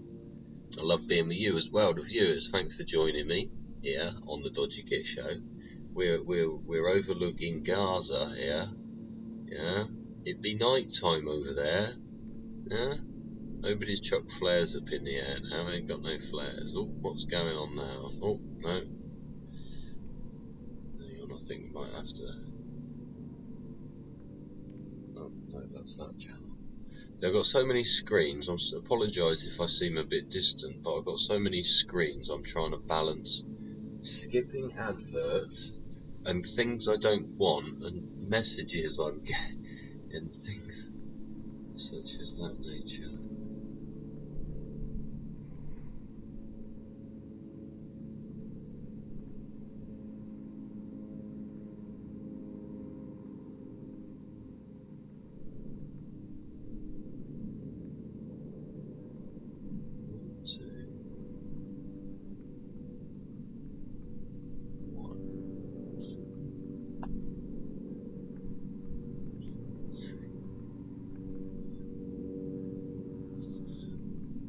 Yeah, thanks for joining me, everybody, on Dodgy Git. This is Dodgy Git Show 64. We're overlooking Gaza, which today has got its fucking arse kicked again, innit? Because it will not calm itself down and stop screaming and shouting and stop pushing the other children around. Yeah? Stop it. So it's getting its arse kicked now, or it has done. And there's, I think we may be up rather late tonight. Although, well, I'm in the UK. I don't know where you are from around the world. I'm in the UK here, and it's 4 minutes to 11. Yeah, and I'm missing my sweetheart lots and lots. Yeah, missing my sweetheart lots and lots. She's having a sleep. She's having a sleep. She's having a kip. She needs a sleep so she can do her work well. Yeah, proactive. Yeah. The feedback came from when she stayed up really late for ages and then went, oh, fucking hell, I can't deal with this every day. I need to have a little rest then, innit, hey? Sleep, it's fine, it's okay, I'll be here tomorrow, it's no problem, yeah? But yeah, these people, they're trying to have a little rest there in Gaza, yeah? Yeah, but they were naughty yesterday, so they're going to get their ass kicked. Yeah. We go back to video I made on the 5th of the 10th, 5th of October this year, just a few days ago, and I was discussing on there what I said earlier in this show. Actually, I said something about the 10th of the 10th. I went, I'll give it 5 days, 10th of the 10th, isn't it? Yeah. Oh, that's right, because this was show 64, which is 6 and 4 is 10, isn't it? Funny how things work out.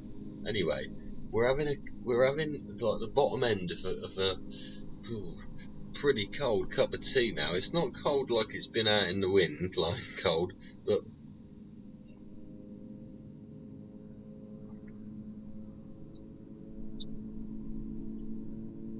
sort of like liquid chocolate actually.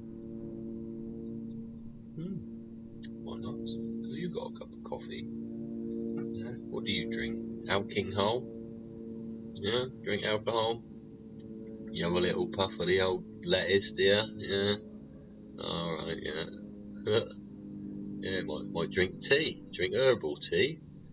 See, herbs again, innit? See? Oh, lemon tea. Yeah. See my missus there, who I love very much.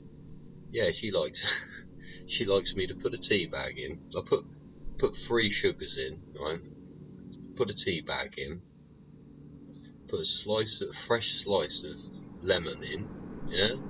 Not too much, yeah, ratio. Oh, incoming. Is that, oh no, it's a dog. Funny. Wait for the bang. Yeah, 3 sugars, tea bag, slice of lemon, right? But you gotta pour the water in, got to pour the water in, like gentle, so that it doesn't disturb the tea bags. Have you had an accident in the last 2 years and haven't filed a compensation claim because? Well, actually, I may have done, but it's actually none of your business, and I don't want to see an advert about it, so I'll just have to go over the top of it. Apologies for that again. Don't you hate it when they do that? Isn't that annoying? And the most annoying thing, right, to happen, right, when you're listening to chilled out music, right, you're listening to chilled out music, and then fucking something like that comes on, and you like leap out the chair. Yeah, it's so annoying. So annoying. Anyway, here we are overlooking Gaza, waiting to get its arse kicked. We've allegedly got a B-52. Oh, that's what I can do, because there ain't much happening on this screen at the moment, is it? Let's go and have a look at what our airing planes are doing. Yeah, let's just take you over. We'll take you over to flight. Live flight tracker 24. What we do, because there was a drone up earlier. MAHAZ. Mike Alpha Hotel Alpha Zulu. That was a drone that was up earlier. And that was over Haifa or something like that. What's that? There's a place called Ashdod. Anyway, I'm going to take you to... Oh yeah, okay, we'll go straight to there then. Might have to readjust my sizes, so give me a second with the screen. Yeah, it's quite difficult sometimes to get all the ratios right, because things show differently, and sometimes you don't want to show adverts and things in the corners, or, you know. Is that good enough? Yeah, I suppose you can see that. Where shall I put myself? I'll put myself down here, because you don't really need to see this junk at the bottom. It's irrelevant. Right, here we go. We've got a bit of the old flight thing again. There's a drone there buzzing around. It says it's an aeroplane.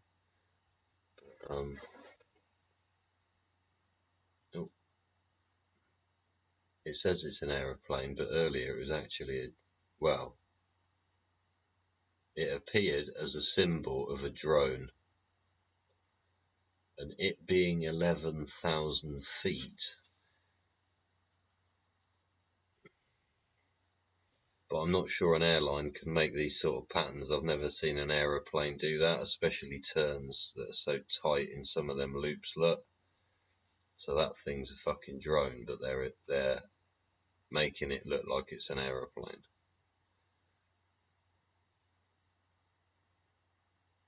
Tel Aviv, you lot seeing this? I've got this all over there, and there we go. Yeah, so NA again. Look, somebody's fucking legged it.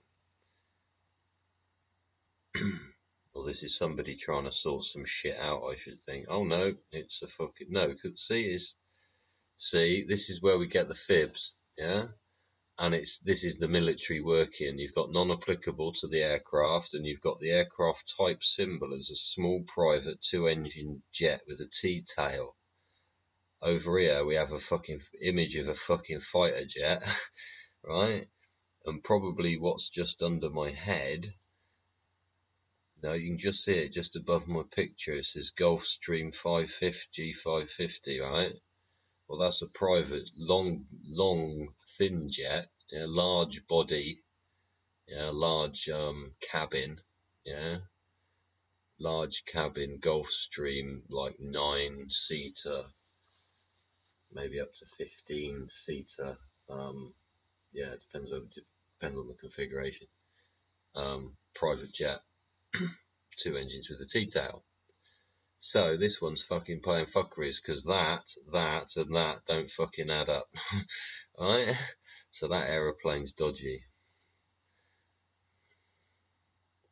2,000 people watching this almost, number 5 in the world. That is coming in from Berlin to Tel Aviv, so that's highly likely to have German military, or it's probably German special forces.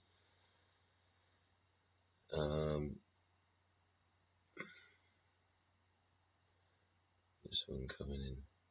No, he's just got, yeah, that's the Hazard one again. So we're going to Tel Aviv Airport, see what's hanging out there, and then we'll go a bit further out. Yeah? Tel Aviv Airport. 4 on the stand and 1 playing a game. Yeah. All register fine, I think, as far as we'll have a look. It's number 8. It's come in, parked up. You see the shape of how the airport works as well. Yeah, modern design. Tel Aviv to Dubai.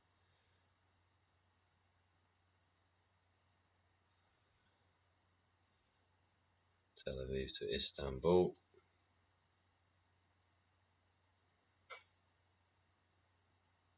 It's an incoming.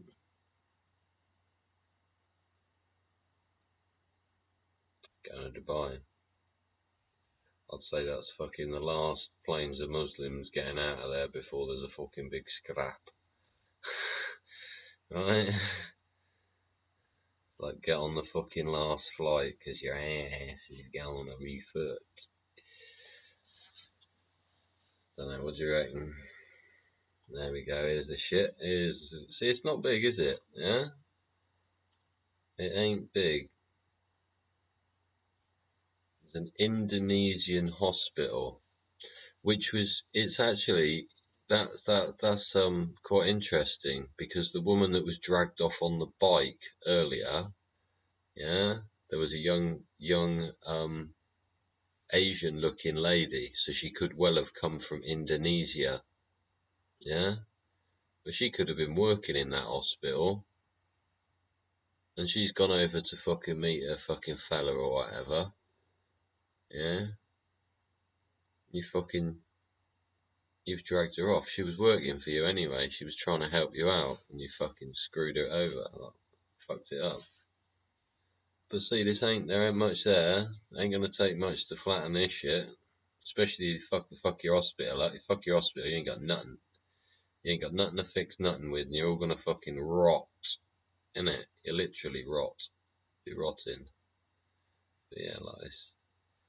Imagine what's going on in all this shit, yeah? We've had demos in London as well. Demonstrations in London at the, and where was it? In Liverpool. Yeah, in Liverpool, outside the Labour Party conference.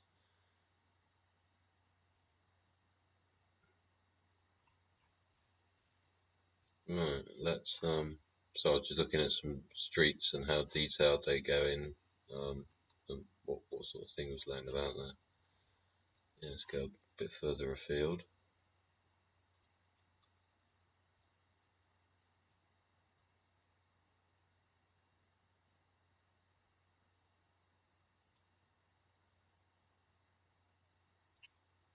What's happening in Equatery?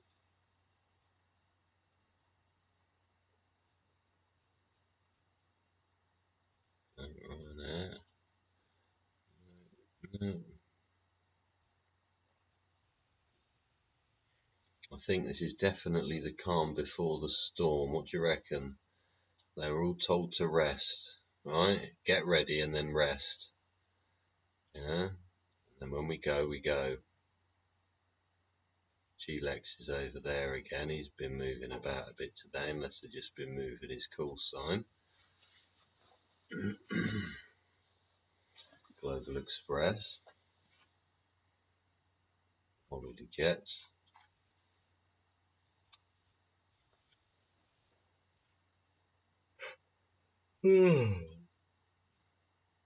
Excuse me, should have covered my mouth then. But you got tired. What'd you do?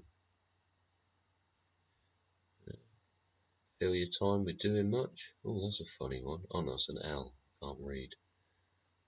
What sort of aeroplane's that? See, there we go. C-130. So we got a C-130 that we were talking about earlier, look, from Poland.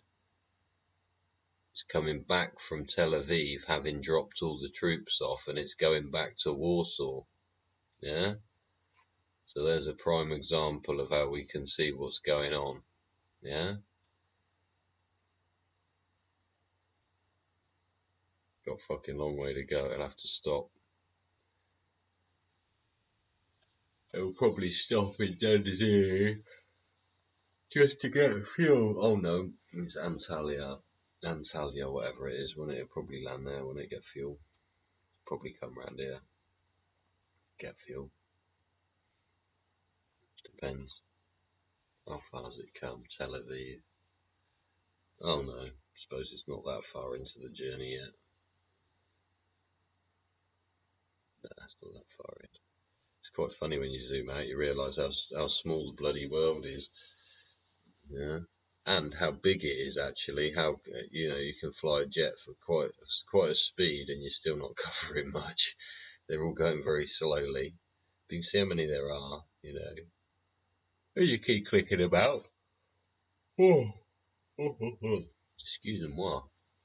S'il play. My ass is itchy and you're in the way. Anyway, yeah, no. Basically, it's like, okay, we'll try and get one over here.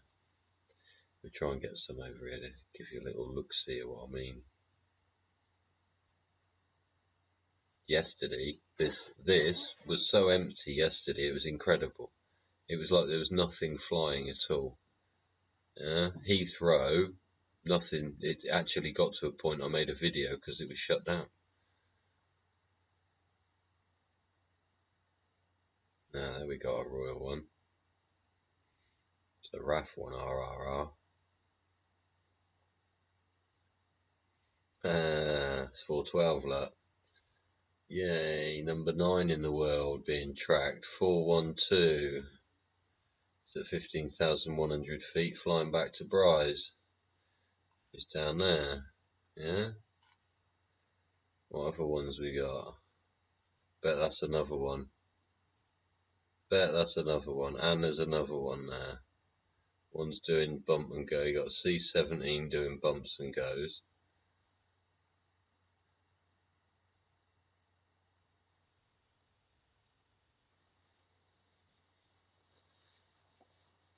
.414, just coming from Tallinn, Tallinn, however you want to pronounce that, which is way over there, right? Yeah. So they're starting to move some fucking things about now, aren't they? I bet they fucking are. See, so you can find out a few little things about what they're up to. It's quite handy. This is going back there, another one's just landed, so they got 2 available. Little snippets of information, isn't it? Little snippets.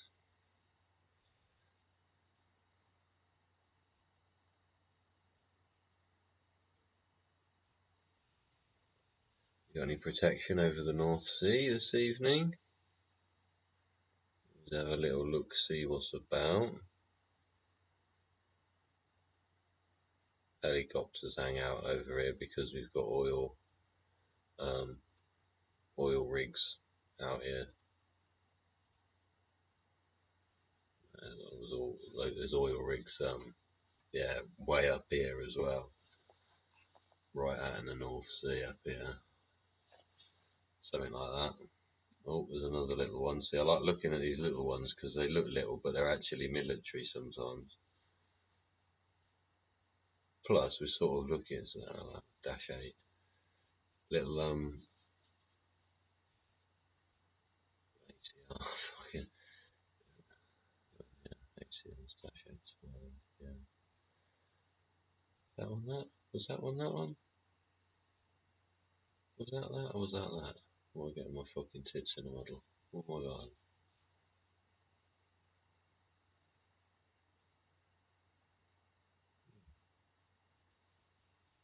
ACR. The noses are different, aren't they? Yeah. I get.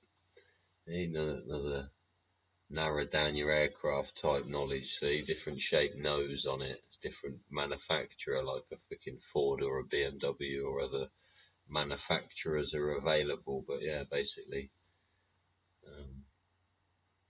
yeah. Oh, there's an interesting looking shape one. C425.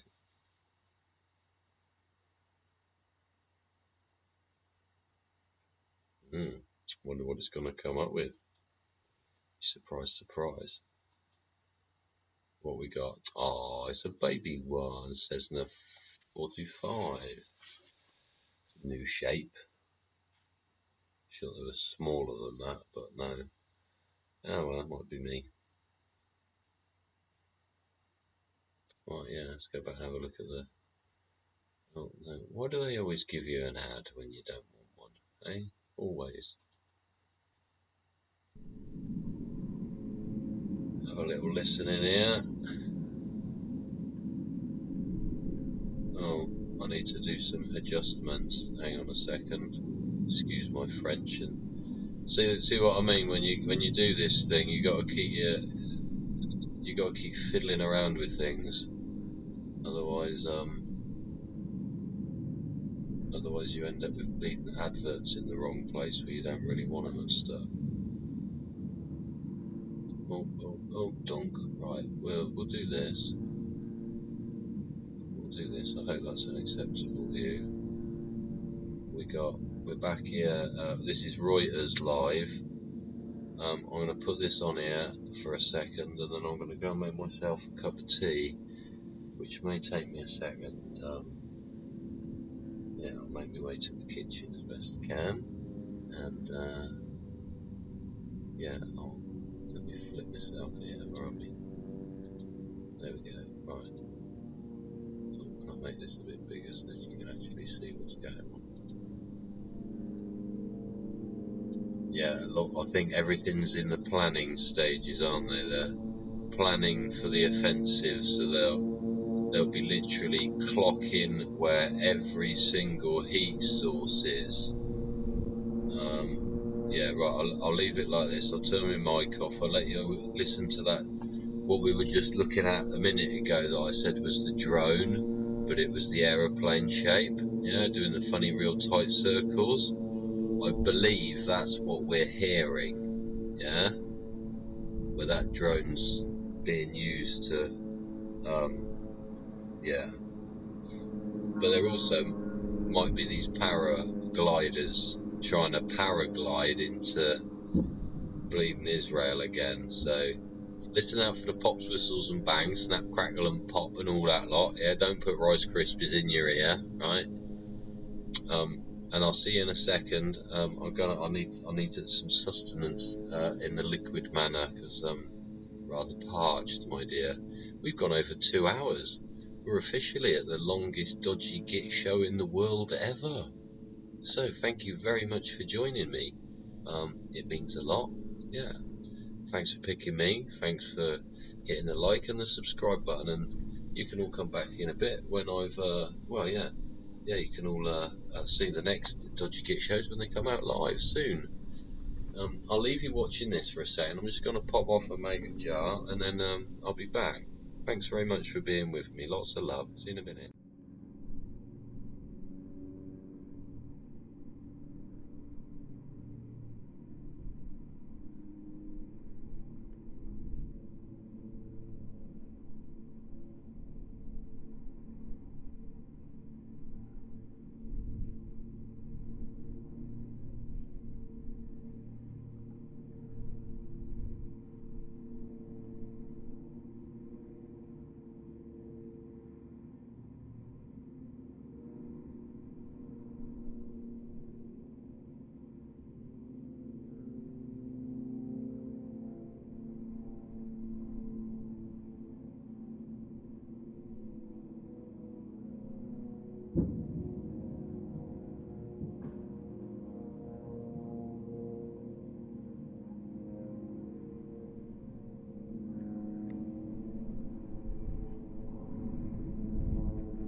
Yeah, just a quick one. Somebody said there was a B-52. Is a B-52 even capable of landing in the airport in Israel? Is the runway length long enough, or do you need to land it with no fuel, empty, and with like a parachute hanging out the back?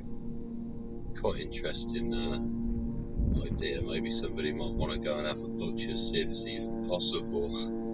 Yeah, maybe they might need a different sort of airframe to land there. Maybe it's worth investigating, eh? Back in a minute, I'm just go sort myself out for a sec. Won't be long. Love you lots. Dodgy get. See you in a sec. Don't go anywhere now, will ya? Just go to that thumbs up and click that little thumbs up button. Yeah, see you in a second.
Back in there, and I'm just going to let you listen to this chap again. I can never remember his whole full name. Proper instructions motivates people, and he's just talking to a chap here live stream. I'm just got to pop off for a minute, so I'm going to leave this playing for you as well. I'm going to turn the drone noise down, let you listen into this chap, and maybe pop over there.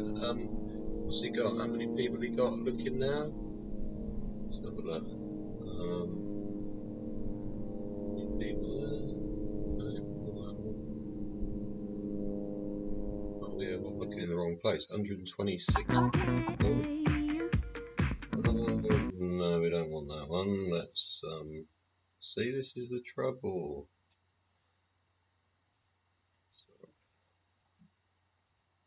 Got to do that transition thing again, or I get told off.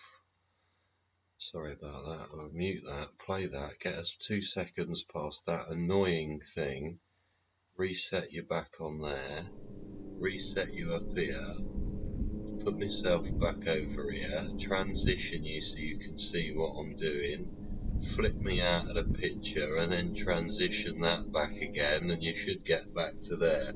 Right, I'm gonna mute this. I'm gonna mute the drone noise. I'm gonna let you listen into Proper Instructions Motivates People, a YouTube channel I've come across with a guy called Paul.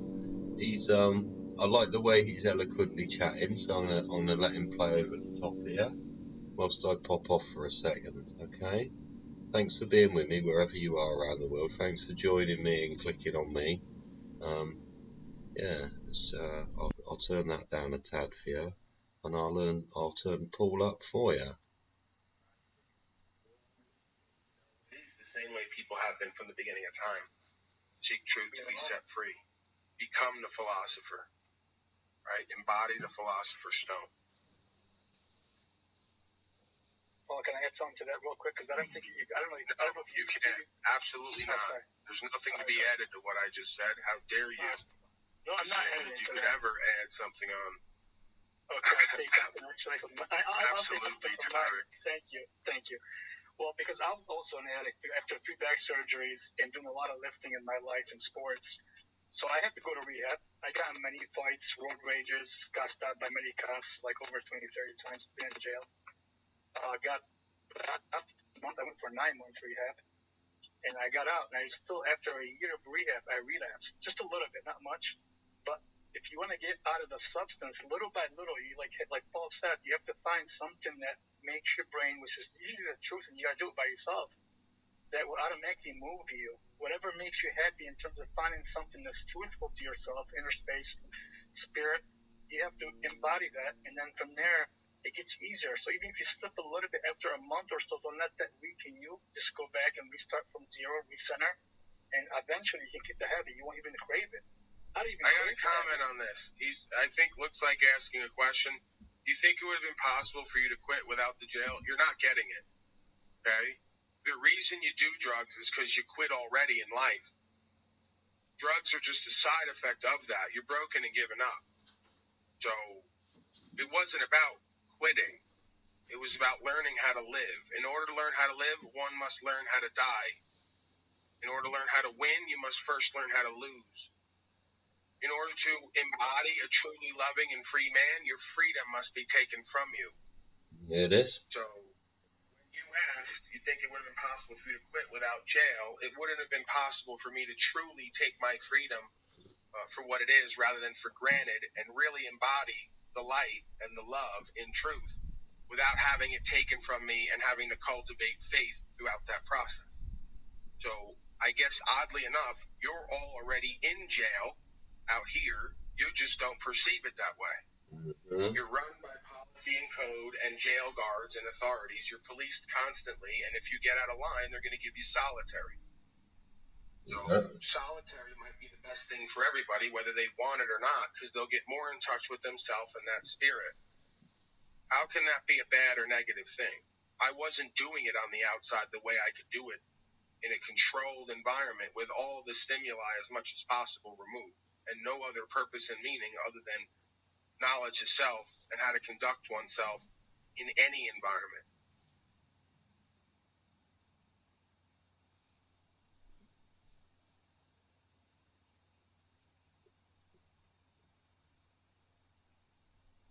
Why do you think the Shaitan is taking your freedom and rights right now? You can't learn how to live until you learn how to die. You can't learn how to be free until you face your slavery and bondage. So the walls are closing in on you because like I was locked up for me to learn how to live, you are locked up now for you to learn how to live. It's called lockdown. You don't remember? So when they tell you as a whole world, we're going to put you on lockdown, you're going to have to face your own lack of freedom, your own bondage and enslavement in order to move beyond your fear into faith. How many different ways do you want this universal simulation process to give you what the fuck you need and you keep trying to avoid it? I know. That's Paul. It's like I have my own personality walking journey as if we're not all experiencing the same thing on different levels. It's about perspective and perception. Perception, deception, the seeming division between us, the space between us, as they said, the seeming appearance of individuality and personal choice. And then there's something else that works everywhere at all times with everyone and is inescapable. And try as you might to run from it or fight it, it always leads back to itself. It's like the snake eating its own tail. That's what this simulation embodies. That's momente mori, momente vivere. What does that mean? You gotta die, you gotta live. Come together. It's a most basic concept of the balance of life. To die, do you live to work or do you work to live? The difference is if you need to kill or not. Going along and picking a flower without using it, other than some little cozy thing in a pot, that's killing. In the extension of murder because you really didn't need that flower. It was better off left where it was. But it's considered the idea that everybody wants to go to heaven, but nobody wants to live fully or die to get there. And that's not how this thing works. You're playing yourself and everybody else. Yeah, it's crazy. Like, you can even read the Bible and see that where Jesus said, for example, no rich man will go to heaven, and the camel will go through the eye of the needle first, because you guys are attached to all your physical stuff. I would go to the Quran and think, look at these Muslims that are also fooled by that system. Muhammad said, in the verse of the Baqarah, which is the cow verse, that no man did not come here to. This is why I tell people, this love and light is a worldly deception.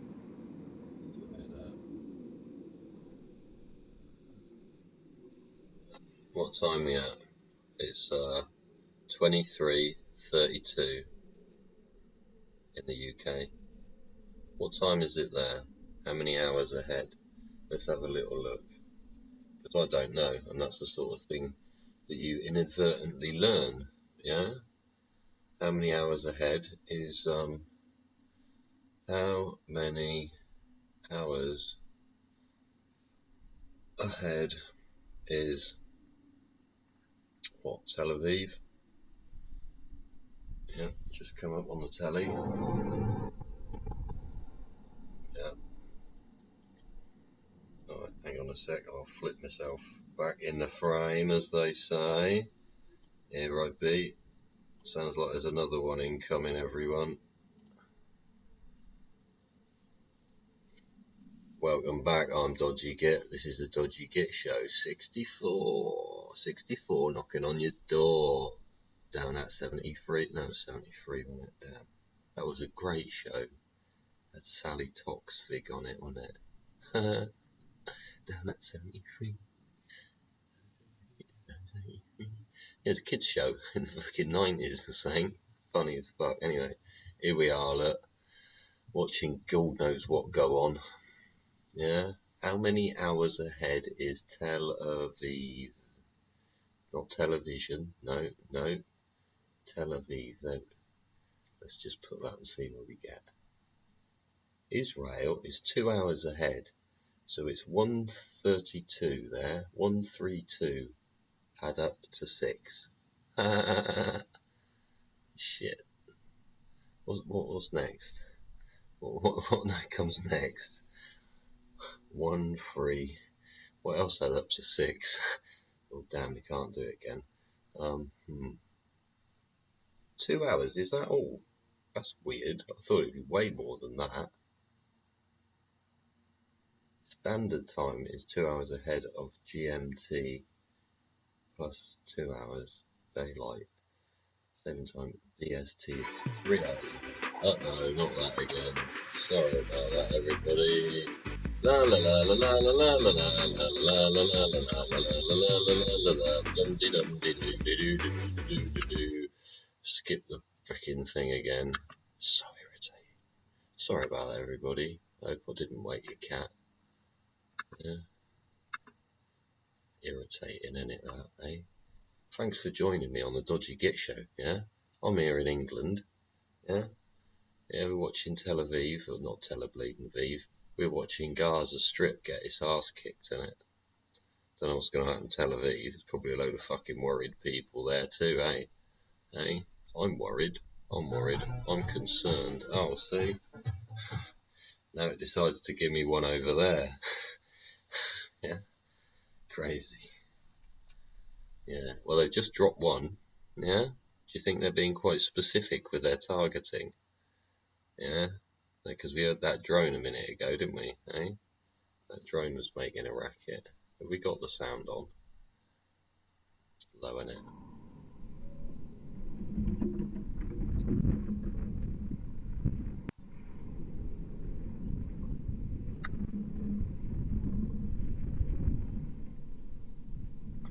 There you go. Well, what can I say, ladies and gentlemen? We are in the theatre seat of life, overlooking the drama hall that is Gaza. Just had a nice motivational speaker there, talking from experience. Yeah, he'd obviously got himself in a pickle somewhere. Yeah, And do you think he found what some would refer to as the light? The realization? We are a body, aren't we? We are a body, and we have stimulable senses, 638 stimulable senses of our body. We stimulate those 638 with all kinds of different things, from smells to touch to taste to light to sound. Yeah, sound, sight, vision. Yeah. Stimulate them in all sorts of ways. Through the five senses, though, aren't they? Of differing levels and extremities of, you know. But here we are. What's going to happen? What's going to happen? Because there's a lot of activity, isn't there? See? Planes moving all over the place. Aeroplanes moving all over the place.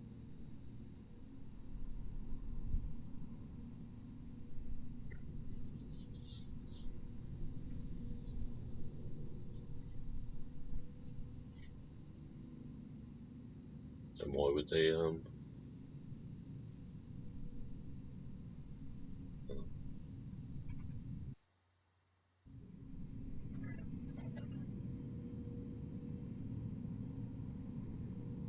you know what inevitably happens? You go to look for something else to show, yeah? Get some more detail from somewhere. The moment I turn it over, something will kick off, won't it? Let's have a look on here. Let's have a look on here. Should we go back to our motivational speaker as he finished his stream?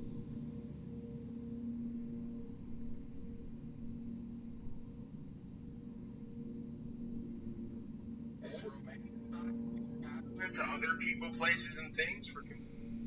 This is the thing. It's a. Oh, well, you're lacking it from one place, so yeah, get something from somewhere else. We'll go back to our motivational speaker, and we'll keep our eye on this here, because I do love Paul Unslaved. Yeah, who you got? Hecklebus is his mate next to him in the middle. He was the dude that seems to know about esoteric stuff. And then you got Oteric, who's was it Truth is My Soul? He says under his thing. Oh, is that another one? Somebody drop a ladder. No? Shit, okay. Ladders, they're good things for putting bodies on, yeah. We go back to our motivational speaker, Paul, see what he's got to say, because I quite enjoy just listening to him, yeah? It's calm peace, like we said at the beginning of making these shows, yeah? Create an opportunity to think, yeah? It is stimulating lots of senses, but it's also thinking from one subject matter, how it applies to another. From one point of view, how does it apply to something else, yeah? So we'll listen up to Paul, see what he has to say. Right? I can go anywhere with it. It's only going to be the infidels everywhere who cast me out, make me an enemy. God's people of all colors everywhere will know by the look in my eye and what I'm speaking. When the translator gives them the right translation, if he don't remix it, they'll say, where'd he come from? Where's he been studying? Sounds a lot like our grandpa who's a Muslim and this. You want to? No, I ain't that.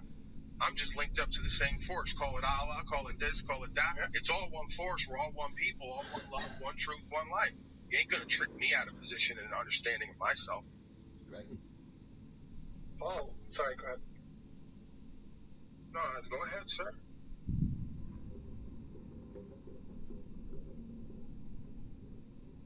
I'm going to wrap up anyway. Tariq is all over the place. He's spinning out of control. I don't know what he's doing.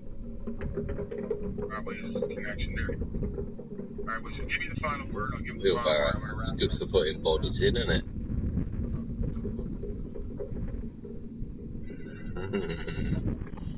See, Paul there, he suffers from ADHD, right?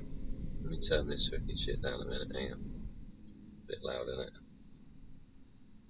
Somebody's moving something around the wheelbarrow. Yeah, see, Paul there, he suffers from ADHD, and he's self-admitted, like, you know, he's this, he's that, and he's been in trouble before because of it. We'll just keep it on the screen there. I'll be able to actually see me a bit now. Yeah, he's a self-confessed ADHD sufferer. He's obviously been diagnosed. I think he got diagnosed later on as an adult. Been in prison by the sounds of it. Been in solitary confinement by the sounds of it. He seems to have resisted quite a lot, yeah. And he's learned, so he's found his faith, hasn't he? His own way, but he's found the faith, and he's found it like within proper reasoning within himself, and he's taken the time to learn vocabulary. Yeah, the thing, he's been in prison. What did he do? He talked over every subject. Yeah. Let's just check out. He's put himself on the screen. His mates have fucked off and left him, yeah? But I'm going to support the guy because I actually quite like him. So, yeah, if you'd like to go over there, Paul Unslaved, man. Was it Watcher of Watchers? Fair enough. Let's listen to him. Look out for that if that's the case. Look at yourself, sit with it, question yourself and your beliefs, and try to find a more centered center, if that makes sense. More foundationally solid. Glass house built on sand is not what you want to shelter yourself from the elements of this creation. But with that said, I'll be going now. Love and light as always, but it's a grounded, spiritual, streetwise love and light, right? It's going to take some work. It's going to take some challenge and testing. It's going to be uncomfortable at times. I'm okay with that. Are you? Right? We don't need to romanticize this. We don't need to do more bondage. The bond comes through time with the honoring of the truth. With the honoring of the truth through time, we will be bonded in cause, in purpose, and the feelers come with that. So let's not cart before the horse. Let's stay vigilant. Let's stay disciplined as disciples of this way, of this force, of this truth. And let's not stray from that internal and external space. All right, folks, seriously, I got to go. I'd love to stay here and continue the monologue, but I got to move on with my day. And whatever that consists of. All right, got to get back. Can we get back to me? My life? My personal choice? Maybe even just like me going to have something different to eat because I eat the same thing all day, every day. Go do something different, Paulie. Why go eat something? The world doesn't have much to offer me at this time. Whatever the world has to offer you, go ahead. Take it by storm. Take the bull by the horns. Co-create and or find a way to just be at peace with that. Seriously, official Talcottian sign off because I gotta go. I love you. It's not just Well, that's 3 times now that thing has annoyed the absolute out of me, right? Us, thank you. Sorry. There you go, there's Paul. Yeah? Much love to Paul, yeah? Sounds like he's got a few personal, he's going through a few personal things himself there. He's over on Proper Instruction. Proper Instruction Motivates People at Pimp Unslaved. He's got 2.24 thousand subscribers and he's done 361 videos. Yeah, if you could go over there and support Paul, yeah. So yeah, I'd like to subscribe again because then you get to know when his videos come up, and then you can sit one day, find yourself some peace and calm and quiet, and learn just from people speaking. Yeah, pastime. Yeah, bit of a hobby on the side, like just listen for 5 minutes, 10 minutes, half an hour. Yeah, blimey, look at that. 2 hours, 34 minutes. We're coming up to 2, 3, 4, 5. Look at that. We've got 15 minutes to go. Oh yeah, I suppose Israel being ahead, it's already 10:10, isn't it? Yeah, we go back to the 5th of the 10th. That's quite... Yeah. There we go. I'm going to watch this live broadcast look past 2 hours, 34 minutes and 54 seconds. Yeah, where are you in the world? What brought you to tune in to the Dodgy Git show? Yeah, with me, Dodgy Git. Been here for over 2.5 hours. Covered a few things, yeah. Been thinking about the people, both sides of the fence there over at the end of the swimming pool. Yeah. They're having a right old scrap. It's not very nice. It's like, it's fucking gross. But what can I say? Yeah. We're watching in because there's, well, we're talking midnight here in the UK. I've got a very, very sore back. I'm trying my best to achieve some things as I go along, but yeah. We're sat here thinking about them people at the other end of the swimming pool, yeah? And why they're fighting, what they're fighting for, what similarities that they share, right? We go through loads of things, couldn't we? Because they are, what are they? They're human bleeding beings, both sides of the fence. It's just there's such a...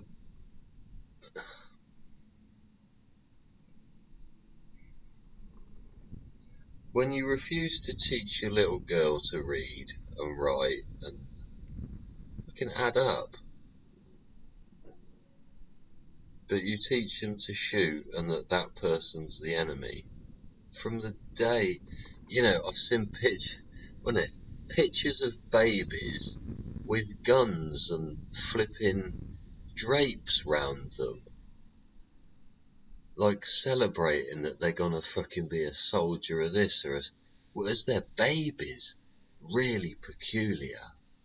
You remember the ones that have a bandana on a fucking baby and they'll have fucking 2 guns in its cot and some AKs by the side of it and a fucking pile of this and a bunch of flowers. You're like, what the fuck? It's like, but you won't teach your kids fucking maths because you don't know it.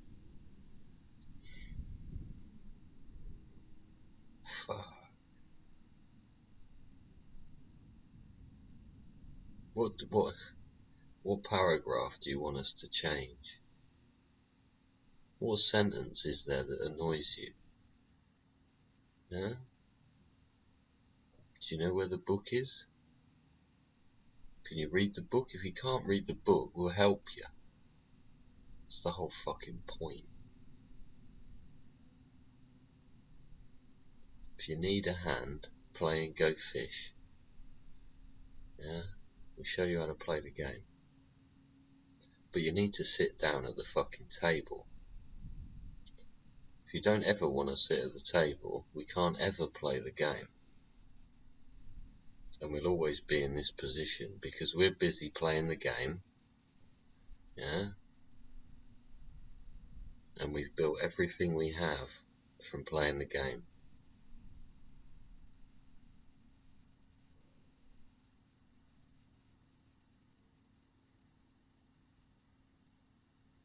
We've learned everything we have from playing the game.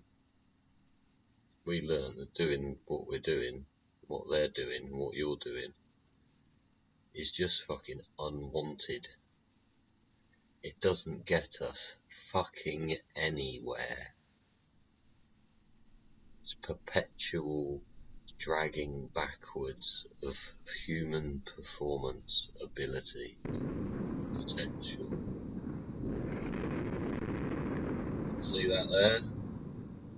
People just fucking died then, instantly.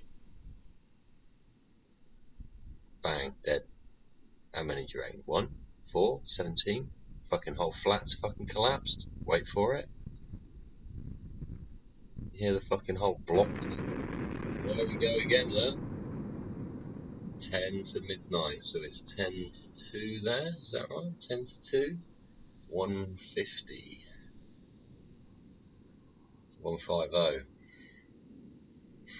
50, innit? Police. The 50, mate, isn't it? Back in the day when bad was good. Now look at it. Fuck. Chin chin, everyone.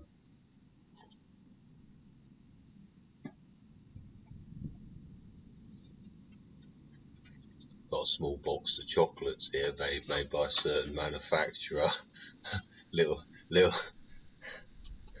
these little sticks of chocolate. Might have to munch on one, excuse me.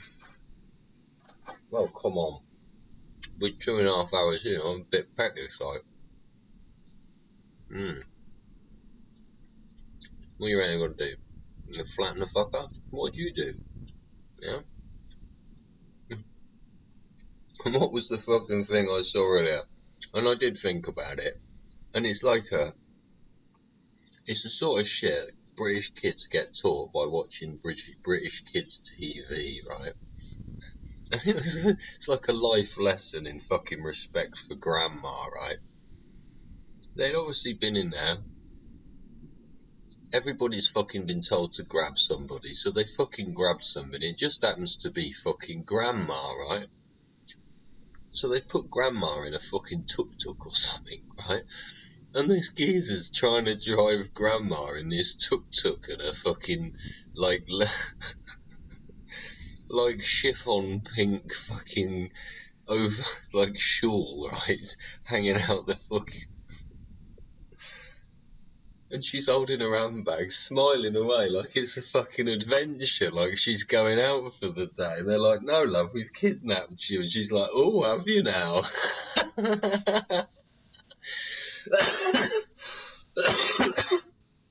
Can you imagine the conversation they're going to have? They're going to sit her in the chair and, like, try and fucking handcuff her. Oh, no, love, you can't do that. I've got arthritis. And do you know what I mean? And then they can't be doing shit like that to grandma. She'd be like, they wouldn't be able to do it to grandma. That's so sick, isn't it? To be able to, you couldn't do that to grandma. Do you know what I mean? It's fucking fucked up. You'd have to be like, so grandma's been, like, allegedly been returned. Like, no, we don't want this. She talks too much, doesn't work, and we can't fuck her. But it's like, this fucking poor woman's she's almost like blissfully fucking unaware of what's going on around her.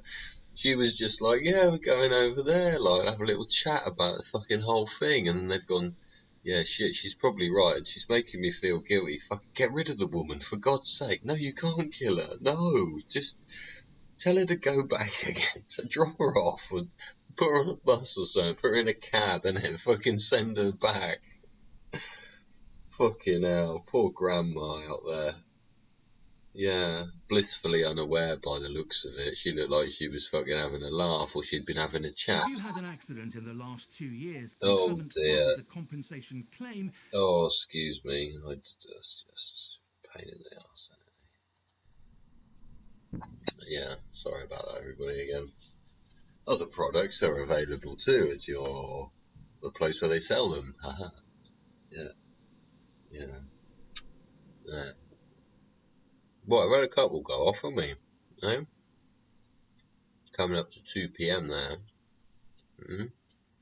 2 p.m., 2 fucking a.m. That's why it's fucking dark. Middle of the fucking night, man.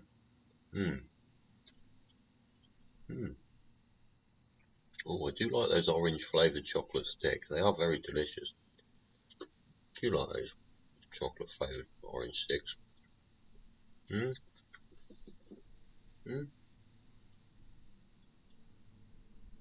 Yeah, when you tell me in the chat or the comments box there, like, what brought you here? Was it the title, or did the algorithm throw it up for you? You know?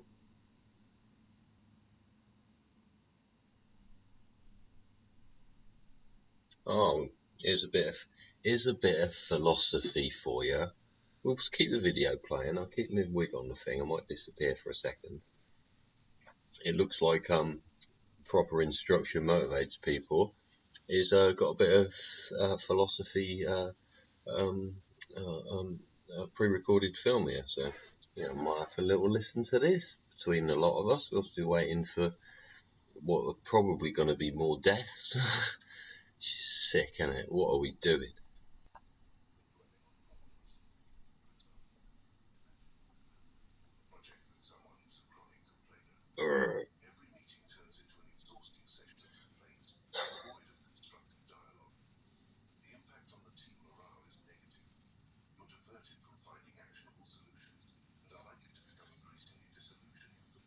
I'm just going to pop off for a second, yeah?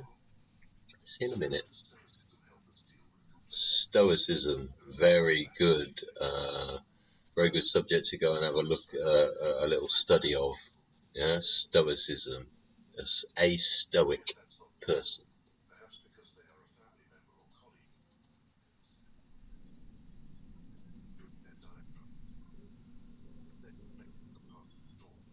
Loud and disturbing, but ultimately temporary and powerless against the unshakable mountain that is your own inner tranquility.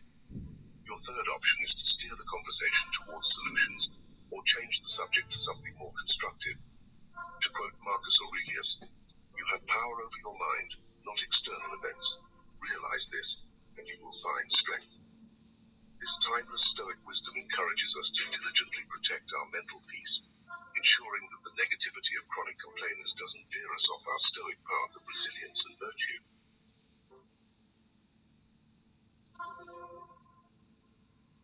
Second type of person, the drama magnet.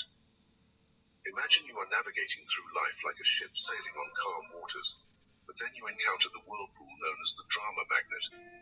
This individual seems to have an endless series of crises, conflicts, or controversies, and like a whirlpool, they have the disturbing ability to pull you into their vortex of chaos. You might initially be drawn to the energy of drama magnets, mistaking it for passion or excitement. However, you will soon realize that being in their orbit is like navigating a ship through a storm, exhausting and perilous. Now, what makes dealing with drama magnets so complicated is that their crises often can feel like your own. Their chaos is contagious, and you might even find yourself embroiled in conflicts you had no initial involvement with. Any of this make any sense? Anything in your life like this? Today, they are not speaking to Maria or Joao. Seeking advice, but you realize this cycle never ends, and suddenly you find yourself in disagreement with Maria or Joao too, because you tried to intervene. In this case, you can employ a strategy called reflective listening. Instead of offering advice or taking sides, mirror their words back to them. For example, if they say, "I can't believe Maria said that about me," you can respond, "So you're feeling betrayed by Maria's words." This technique allows you to provide emotional support without getting entangled in the drama. Another approach, one that might seem counterintuitive, is to become selectively unavailable. Stoicism reminds us to highly value our time, and sometimes that means being unavailable for other people's crises, especially if they are recurrent and unresolved. Turn off your phone during certain hours. Create periods of focus where you concentrate solely on your work or personal development, and make it clear that during these times, you do not wish to be disturbed. Paraphrasing Seneca, true happiness is enjoying the present without anxious dependence on the future. This can be especially useful when dealing with drama magnets. Instead of anxiously wondering what crisis will happen next, focus on the present moment, where you have control. Enjoy your life and don't let it be disrupted by someone else's drama. Does this make any sense to any of you? Because it seems to be quite applicable. Yeah, I've studied this subject of Stoicism before, but like lots of things, it's very beneficial to revisit it or refresh what was learned and pick up the key points again and see if you're still where you are or if things have changed, you know. But yeah, just think about what's being said. Yeah. Stoicism. This is, don't forget the title of Paul's stream is 7 types of people to avoid. Yeah. So we're on number 2 so far. Yeah. The drama magnet. Yeah. Do you know any drama magnets? Are you a drama magnet? This is the thing. We look at other people, and there's also self-analyzation. Yeah. Are you a stoic? Yeah. Anyway, love up everyone. Yeah. Thanks for joining me. We're doing really well tonight. Yeah. Yeah. Thanks for joining me. We're waiting for things to kick off over there, and we're listening to Paul, yeah? Let's go. Let's carry on, eh? Thanks for joining me. Hit the like and subscribe, yeah. Thanks very much. Longest show ever. Show 64.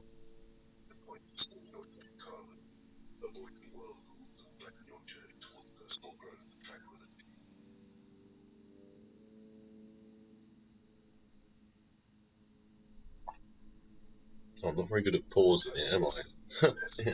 Pessimist. You are an artist painting a canvas. Each brushstroke adds color, depth, and life to your vision. And then comes the pessimist. They enter your studio, look at your work, and immediately start to criticize you. Are you sure about this color? It doesn't seem realistic. You know most artists don't succeed, right?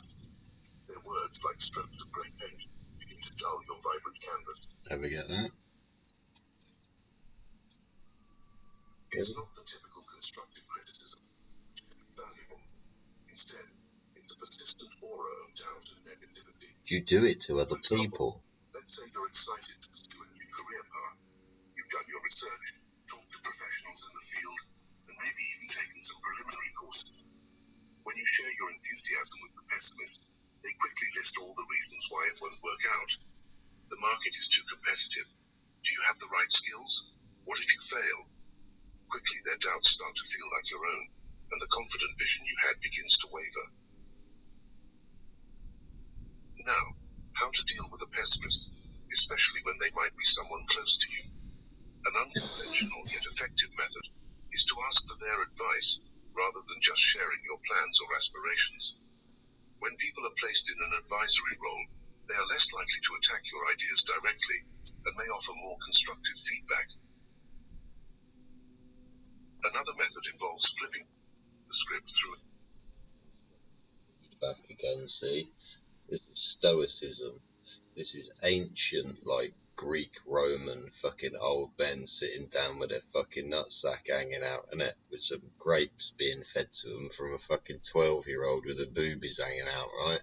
They were philosophizing about all kinds of shit, right? Right? This is ancient shit, and they're talking about feedback's important, yeah? We need to know, we need to understand what the fuck the problem is, otherwise we can't address it, yeah? Anyway, here we go. Technique called positive confrontation. Instead of absorbing their negativity, challenge them to think of solutions. If they say you'll never be able to switch careers at this stage. Biodiversity is crucial to our planet's survival, not and again. investors can aim to make a positive Sorry. impact on it. Climate change. The negativity. Apologies for that, everyone. Constructive form of conversation. Remember the words of the Stoic philosopher Epictetus. We have 2 ears and 1 mouth, so that we can listen twice as much as we speak. We've talked about listening before, haven't we, on this show, previous shows? Yeah? Listening, take the time to listen. Again, create an environment in which you can find peace and even listen to what your own head is saying to you. Yeah? One thing I was told as a young boy, that little voice in your head, don't listen to it. Yeah? That was probably one of the fundamental, most stupid things anybody ever said to me. Because that was saying, when your conscience speaks to you, ignore it. Don't listen to it. Just go off on one. Be the monkey. Yeah? Anyway, carry on. If you know about be the monkey means it's to do with the chimp's mind. Yeah? Putting chimp mind into YouTube or your search engine there, and look up how the chimp's mind works. Yeah? The chimp in the human mind. There's a specific name for it. I can't remember. Something with a chimp in there somewhere. I can't remember. But yeah, let's listen up to this dude again. From everyone. Discerning between valuable input and noise. When pessimists begin to obscure your canvas with their shades of doubt, take a step back, listen, reflect, and keep painting your own life with the colors that speak to you. Don't let anyone turn your vibrant masterpiece into a grey, lifeless landscape.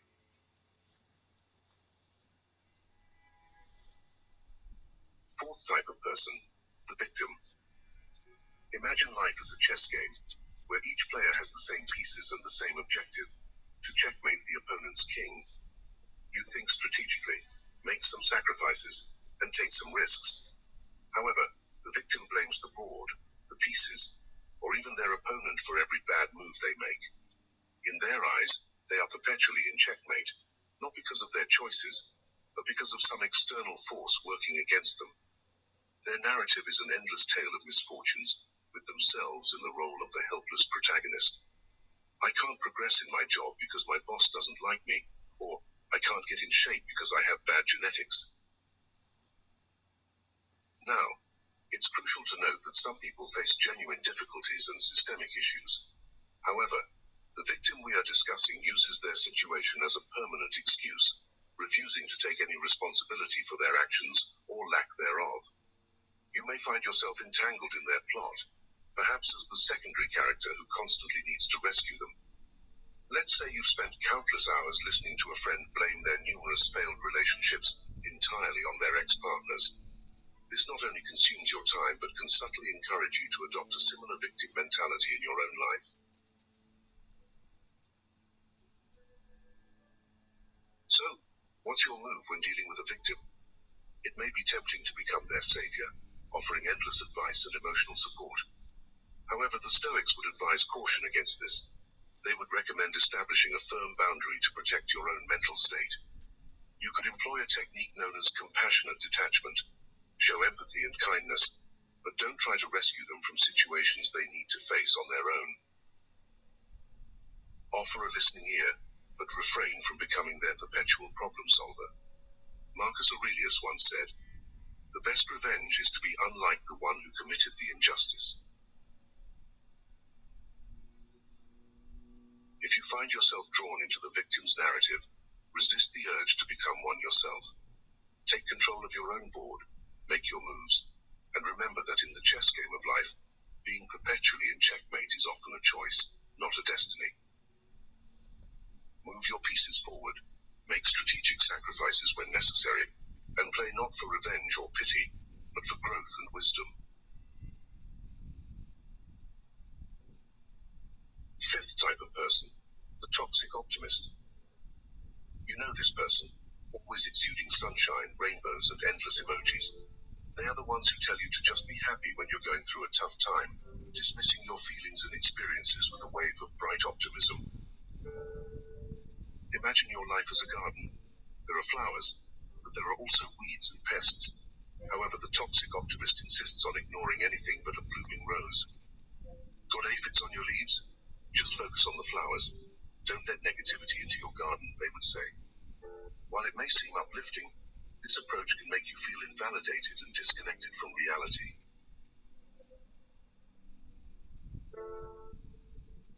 Suppose you're going through a difficult breakup, feeling sad, confused, and seeking some emotional balance. The toxic optimist's advice is, there are plenty of fish in the sea, just smile and be happy. This excessive positivity neglects the complexities of human emotions and the realities of life's challenges. How do you cultivate your garden without letting the toxic optimist trample it with their indiscriminate insistence on only good vibes? One strategy is to engage them in a discussion that embraces both light and shadow. If they say, "Look on the bright side, at least you have your health," you can respond, "Yes, I'm grateful for my health, but it's also okay for me to feel upset about this specific issue. Both can coexist." You can also employ what psychologists call emotional granularity, the ability to feel and differentiate a wide range of emotions, both positive and negative. When the toxic optimist urges you to just be happy, take a moment to acknowledge and label your nuanced feelings. "I'm feeling a bit melancholic today because of X, and that's okay," can be a liberating statement. To reference Stoic thinking, Seneca once said, "True happiness is to enjoy the present without anxious dependence on the future." Note the balance, understanding our duties, which are not always pleasant, and enjoying the present. The Stoic approach is not about focusing solely on the positive or the negative. It's about embracing life's complexity with equanimity. So the next time the toxic optimist throws confetti on your carefully cultivated garden, take a step back. Remember that a garden needs both sun and rain to flourish. Embrace your full emotional spectrum and continue nurturing your garden with the richness and complexity it deserves.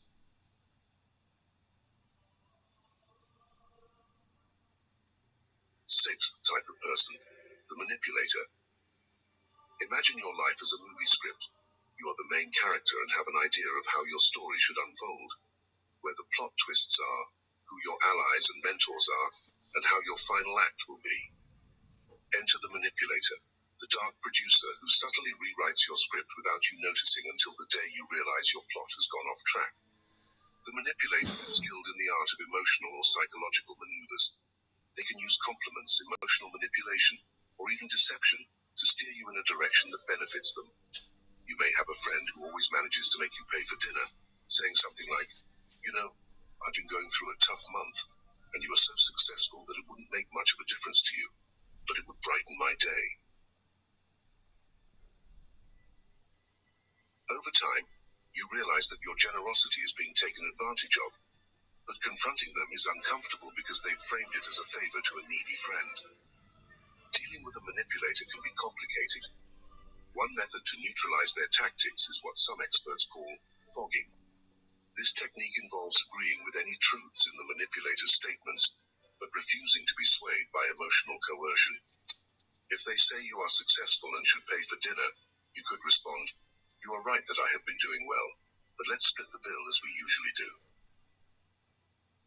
Another approach is to set clear boundaries and enforce them. If the manipulator wants you to lend them money or commit to tasks you're not comfortable with, learn to say no assertively. Keep your tone calm and your words clear. "I can't lend you money, but I'm here to offer emotional support," sets a boundary while maintaining the friendship.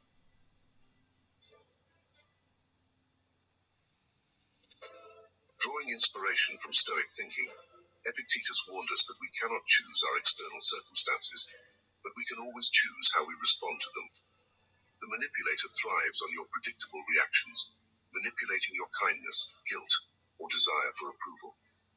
By choosing to respond differently, you are taking back control of your script. So, if you encounter a manipulator in your life, remember that you are the one holding the pen. Your plot is yours to write, and while the cast may include a variety of characters, the journey of the protagonist, your journey, should always be guided by your own values and decisions. Claim your script, and don't let anyone manipulate the narrative of your life. Apologies for that, everybody. Thanks for joining me at the Dodgy Git Show 64. Seventh type of person, the time vampire. Ooh. Imagine your daily routine as a carefully crafted symphony, where each instrument represents a task or commitment, and when played together, they create a harmonious balance. But then the time vampire joins, tuning out and drowning your melody, turning your beautiful composition into a dissonant noise. The time vampire is not necessarily malicious. In fact, they can seem quite benign. It might be a colleague who constantly interrupts you with trivial questions, turning your productive day into a series of fragmented moments. Or it could be a friend who invites you to numerous social events you have no interest in, making you feel obligated to attend and draining your time and energy. These interactions might seem inconsequential at the moment, but the cumulative effect can be deeply disruptive. So how do you protect your symphony from being ruined by a time vampire? An effective strategy is the Pomodoro technique, a time management method that involves breaking your work into intervals, traditionally 25 minutes long, separated by brief breaks. During these intervals, He just said there about the 25-minute breaks, didn't he? Get back 10 seconds. Get back 10 seconds, no. Right, I've just loaded you up Duramax again, so I'll swap you over to here. I'll shrink myself down a bit, maybe we see a bit more. I'll put myself over here. Then we're back on Duramax again. Yeah, the philosopher here talking about Stoicism. Yeah, 15-minute breaks, isn't it? We've gone over 3 hours, 5 minutes now exactly. Just gone through 3 hours, longest dodgy git show ever. Thanks very much for joining me, everybody. Yeah, the war's on, isn't it? Eh? The war's on. Duramax is here. He's got a few things on his screen. Let's gather some details off him, and we'll listen to the number 7 of this Stoicism talk presented to us by Paul Unslaved. That proper instruction motivates people on YouTube. If you'd like to like and share and go and watch some of his stuff over there. I'll shuffle my screen about a bit, try and get this Duramax a bit more aligned for you. We're just waiting and seeing, aren't we? Something's going to kick off, and it's bound to be in the early hours. But thanks for joining me. We've gone past midnight here, 17 minutes past midnight here in the UK. Thank you everybody for joining me. We're live and direct on the longest ever dodgy git show video. Yeah, I'm learning a few manoeuvres here. These adverts do not annoy me though when they pop up. Yeah, apologies to any advertisements that have popped up, or manufacturers or this or that. But, yeah, that's the way. Yeah, that's the way it goes when we're trying to be creative in this way. Yeah. We got what's in the chat there. Somebody said it's aliens. Light showers and thunderstorms there. Are there explosions? Are those bombs going off? Or do we? Oh, we're missing the audio. Let's go back to a little bit of audio, see what they're chatting about, if anything at all. They sometimes come in with big chats and then don't say anything for ages. Sometimes you get the squawk in, can be annoying, but we'll tune in. Thanks for being with me, everybody. Thanks for staying with me if you've been here from the start. Longest dodgy kit show ever in the world, isn't it, eh? Number 64. We'll turn the volume up and we'll see what they got to say. After we finish the philosophy. Right, one thing at a time, Dodge, eh? Here we go. Listen to the philosopher. Make it clear that you don't wish to be disturbed. This sets a boundary that protects your most productive moments from being wasted. If you find yourself dealing with a social time vampire, remember that saying no is not only acceptable, it's essential for your well-being. Instead of offering elaborate excuses, a simple, "Thank you for the invitation, but I can't make it," is sufficient. Declining an invitation is not a rejection of the person. It's an affirmation of your own needs and priorities. In the words of Seneca, a well-lived life is long enough. Stoicism teaches us that time is one of our most precious resources, one that must be allocated wisely. It's the canvas on which we paint the portrait of our lives, and we must be highly selective about who and what deserves a stroke of our brush. In the grand composition of your life, ensure that every note, every instrument, every melody is aligned with your higher purpose. Don't allow the cacophonous intrusion of a time vampire to throw your symphony into chaos. Hold the baton firmly and conduct your life with purpose, ensuring that each moment is a well-played note in your harmonious masterpiece. As we reach the conclusion of today's exploration of characters that can divert our path towards stoic resilience and wisdom, we must not forget that self-awareness is key. It's easy to recognize these types in others, but the most challenging and enlightening task is to look within. Are you inadvertently playing one of these roles in someone else's life? Remember, Stoicism is not just about navigating the world, it's also about understanding and improving ourselves. If today's discussion has sparked a realization, an epiphany, or even just a bit of introspection, I'd love to hear from you in the comments section. Write your thoughts.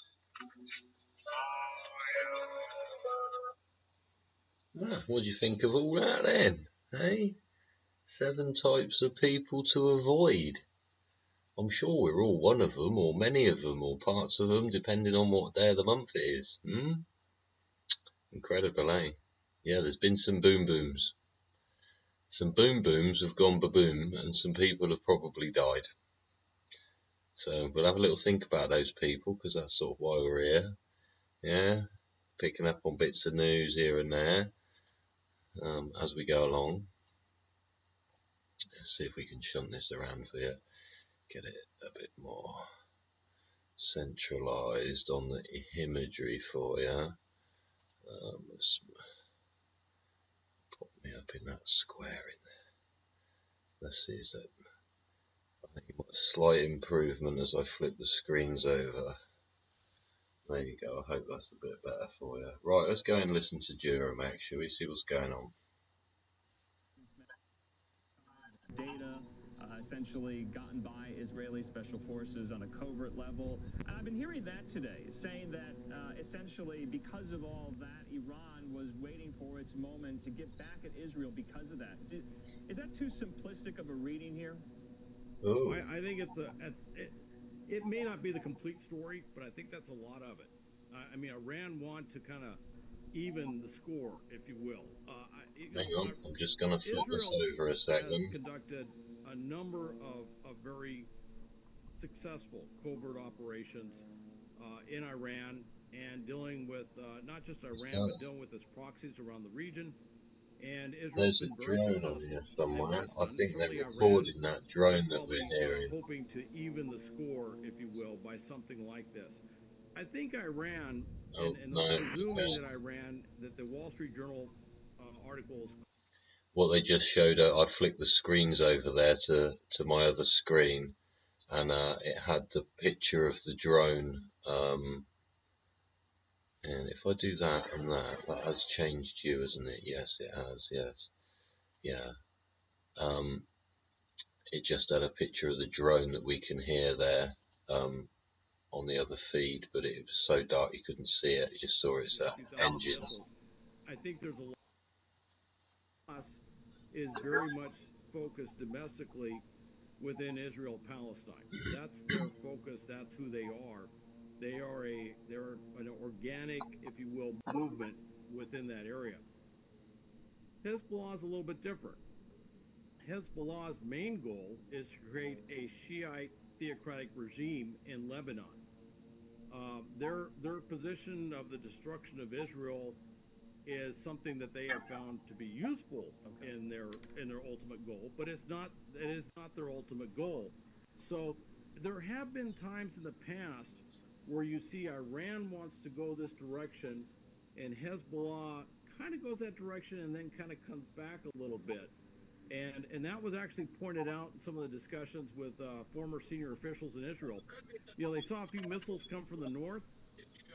Israel responded, and then they didn't see much more. And they're wondering if maybe the plan wasn't that Hezbollah jumps in on this thing, and maybe Hezbollah has said, maybe we shouldn't do that. And there could be some communication saying, look, if you guys do, this is what will happen to you. And I can tell you with the Gerald R. Ford sitting off the coast and all the stuff that Israel has, there's a very compelling discussion that could have been said covertly to Hezbollah about what the ramifications would be if they jumped in on this thing. Yeah.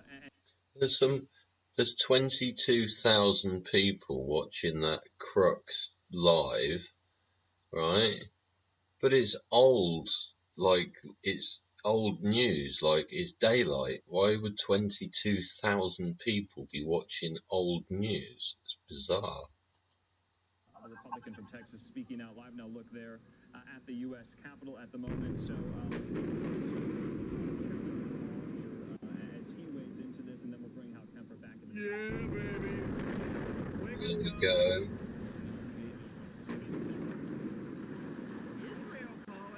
It's definitely broken something, isn't it? It's definitely broken something there. What's Dee Dee back at? Right, okay. Just gonna have a little bit of a burrito earlier, and the man on your screen now is who I used to work for. Funded by Iran, invading Israel. Right, what I'm gonna do, guys, I'm gonna bring myself back, and then I'm gonna go back to Dee Dee Cyprus. Thank you very much, everybody, for joining me. I'm just gonna shunt my images around. Oh no, which way am I going? No, that's fine. No, the other one. Just going to shunt my images around and load up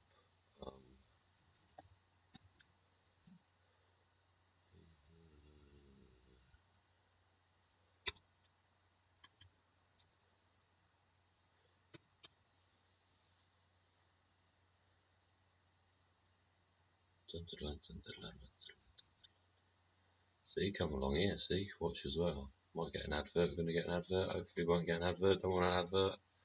Don't want an advert, don't give me an advert. See, I don't like adverts, Right, are we back on here? Right, let me do this. I'll put myself up here again. There were a few boom booms went off then, you see.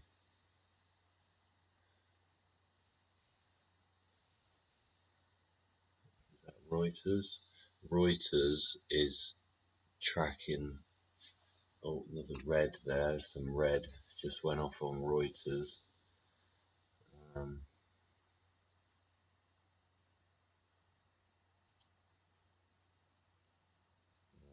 Just listen here.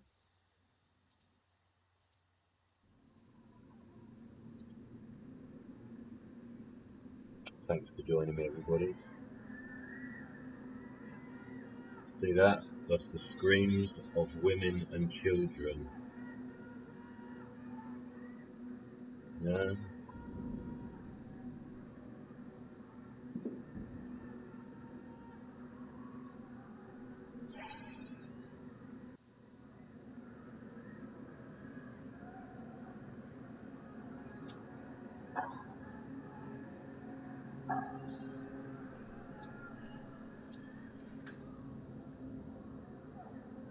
Thank you for joining me, everybody. My name's Dodgy Git. We are watching the Dodgy Git Show 64. We are, with the aid of the wonderful people at DD Cyprus One Click, we are hosting the UK's version of What the Fuck Are We Doing? Coming from fucking Gaza City, look. There's some shit going down, there's bottles fucking going, there's fucking women screaming, fucking kids fucking screaming. It's fucking like...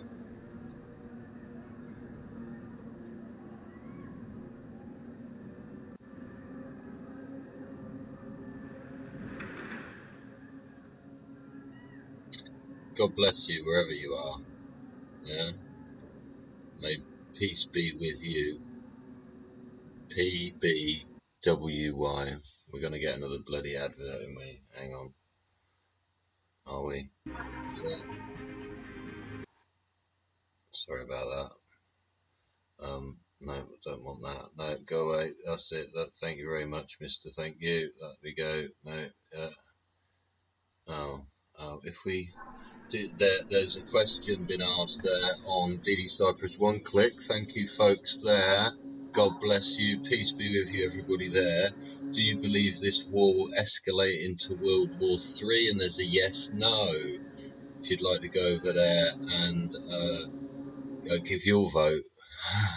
There's 5,804 people have voted so far. No is at 57%. Pardon me, excuse me.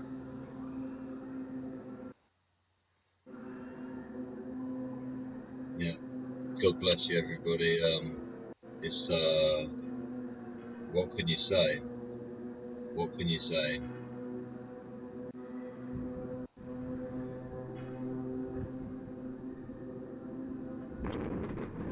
There we go again. My name's Dodgy Git. Welcome to the Dodgy Git Show. We're listening live after 3 hours and 20 minutes of this live stream today with you folks all around the world. We are now, with the aid of DD Cyprus One Click and all the folks there, we are now watching what is going on live. I know we're at the Reuters one now. Maybe we change over there. We change over there. There we go. We're back there again. That's it. And then I can put myself back up that top one. There we go. If you'd like to like and subscribe over with DD One Click there. I liked him. Let's subscribe. I'm going to subscribe to him there because I haven't done that either. See, there's so many clicks I need to be doing. Past midnight.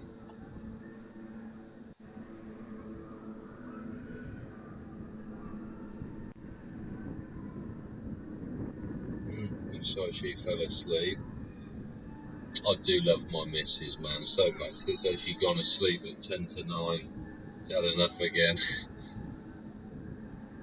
What's this doing to your senses, everyone? Is it stimulating your 638 fucking... Yeah?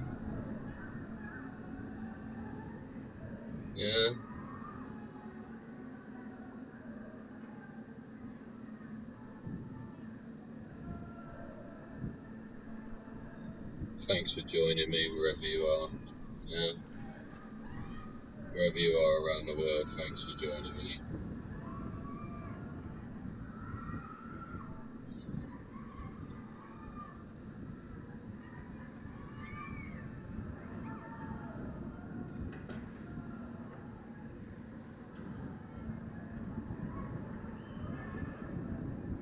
They say the revolution will not be televised. Don't believe the hype. Now you're hearing the wah, right?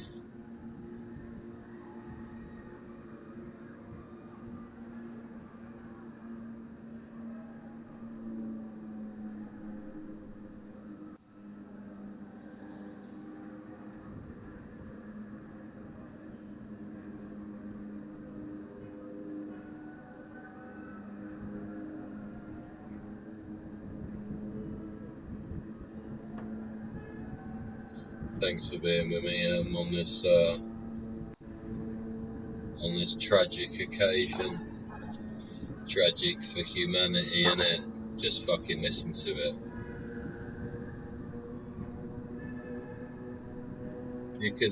You don't need fucking pictures, do you?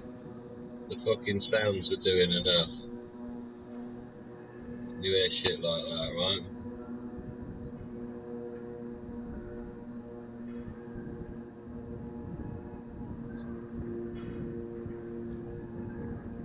Yeah. No, he's replaying that.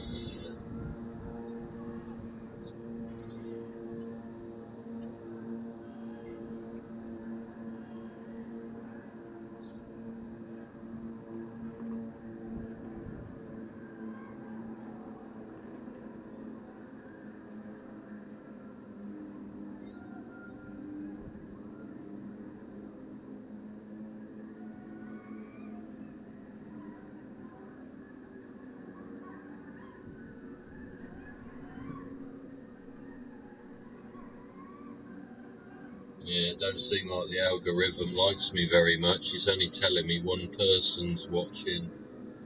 Yeah, I got one thumbs up though, so thanks for whoever did that. That's really kind of you. Thank you very much indeed. Hello to the one person that's watching. It's very kind of you. It's surprising I get one person and all the rest get like 50,000. Yeah? What do you think about this fucking racket that's been... It's fucking disgusting, isn't it? Yeah? Knowingly making the same mistakes over and over again.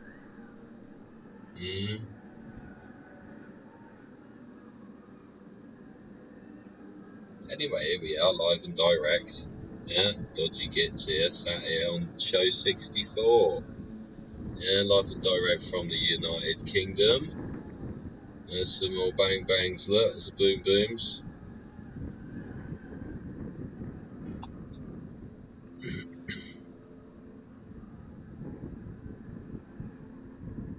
Do you think they'll allow any mobile phones to be out? Hey, what sort of aeroplane do you think that is?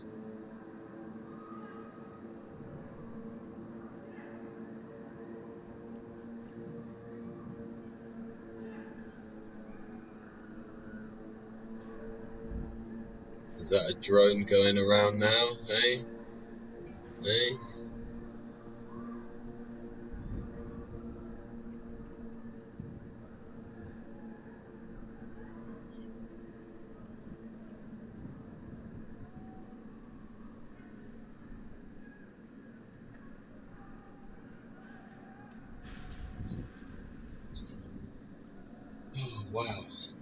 Wow, wow, wow, wow, wow.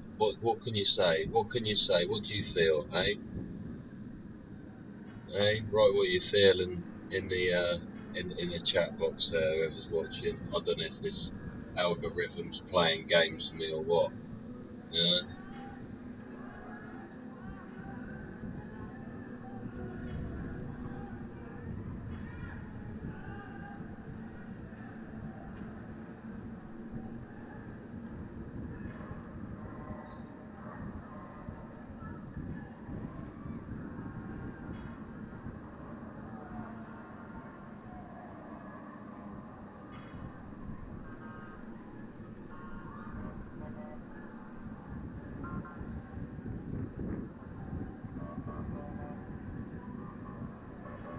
See them fire engine ambulances and all that, right? The fuel in them will only last so long, and it won't take long till they get a puncture. So when they say nothing's in and nothing out, that means nothing. Yeah, it's like fucking Cuba. It's like your ambulance wants to work, mate. You better put the wheels off the bike on it. Yeah, fucked up. What we got? That's the 10th, 12th for the 10th. What did I say about the 10th for the 10th, everybody? I did try to fucking, like, 5 days ago, man. 5 days ago. Right, hang on. I'm gonna do what that, do you ever watch Rent a Ghost? Yeah? You watch Rent a Ghost? Yeah? There's a character on there called Pop-Off, yeah? I think it was like Mr. and Mrs. Pop-Off or something. They're well funny. It's like a comedy show for kids about fucking ghosts that sneak. What is it? They could come and go from the human world when they sneezed. So they had to make themselves sneeze to disappear. It was well funny. Used to sprinkle. Anyway, I'm gonna pop off a sec. Need to have a brew. Yeah. Need to go for a brew. Make a cup of cha. Right.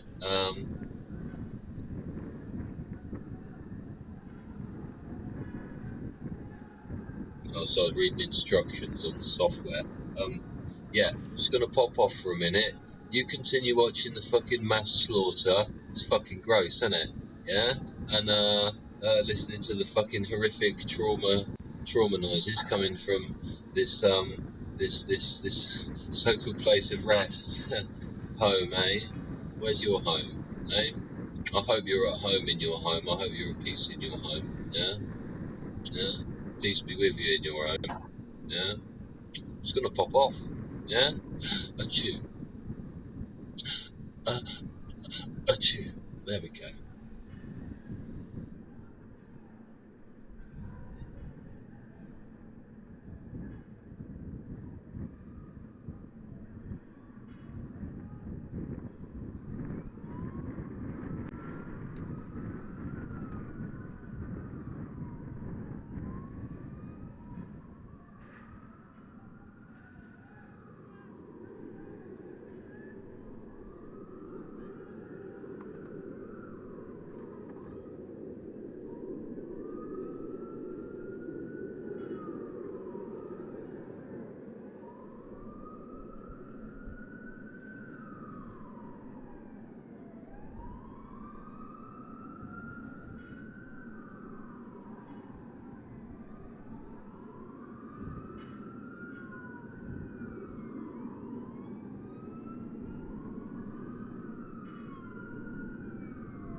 No. Oh, fuck, got puncture, bugger. Oh, shit.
wherever you are in the world, come on, I hope you're learning from this, whatever it may be, but I hope you're fucking learning.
Hello everybody, my name's Dodgy Git, and this is the Dodgy Git Show on this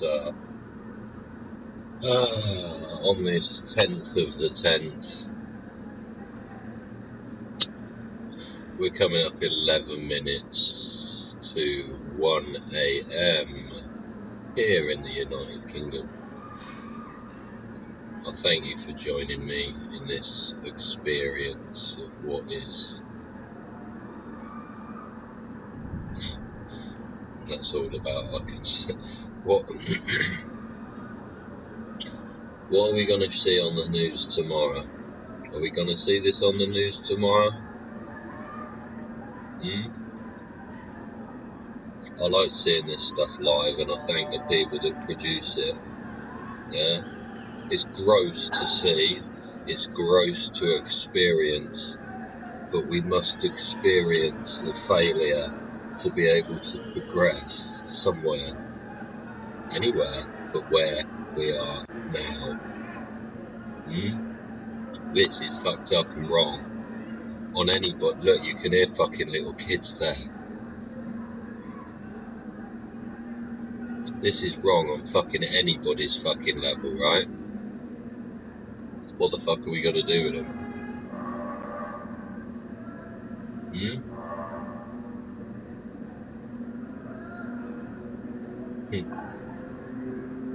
It's that plane again. Yeah? What's it doing? Going dagga dagga dagga dagga dagga dagga dagga dagga dagga dagga dagga dagga all the way down the fucking high street. Yeah?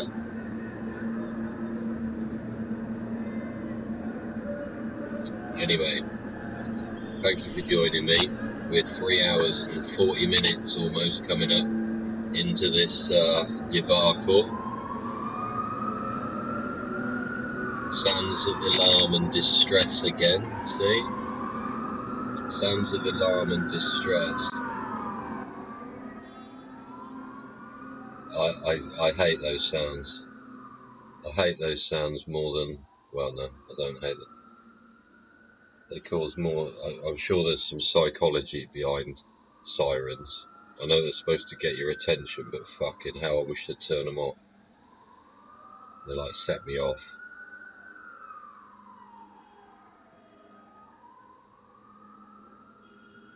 Covers all the fucking screaming of the women and children though, doesn't it? I suppose.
Sorry, I can't stand that bloody racket.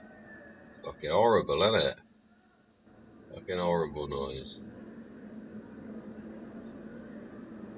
Flit over here a sec. Nothing going on there, nothing going on there. Anything on that will probably take ages, just reloading flight tracker Let's have a little look at the what airing planes we got floating about the old Skyfall. Oh, that was Skyfall. That was a nuclear bomb, wasn't it? Reload that flight tracker for you.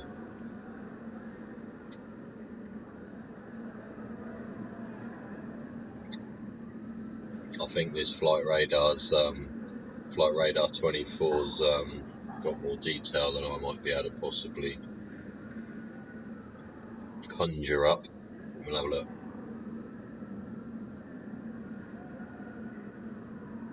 Sorry, I just had some in here.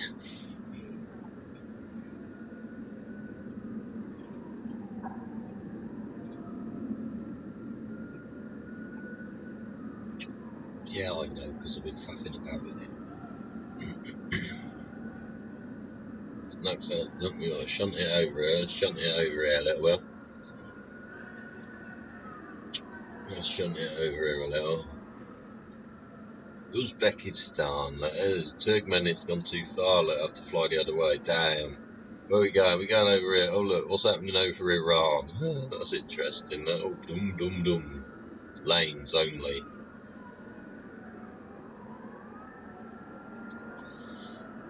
Here we go, look. Right, are you all with me? Are you on the same page? You on the same page, lad?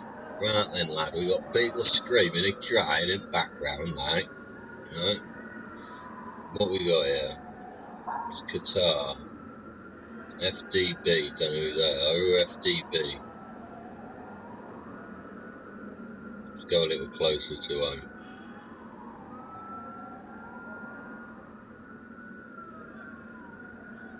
Let's turn a bit of this racket down because it is actually doing my noggin in now. I'm sure there's some psychology behind that noise. It's flipping horrible. Baghdad to Oman, so that's going into some important jobbers with a price. Oh, is that Royal Jordanian? So you got some fucking somebody officials getting his ass back home a bit quick. He's going in Oman down there.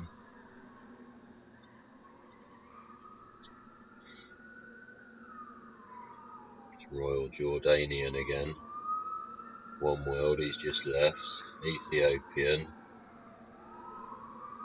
PG2's that's that Pakistan. That's Pegasus. Fly Pegasus. Going into Oman, landing in a minute. DHL.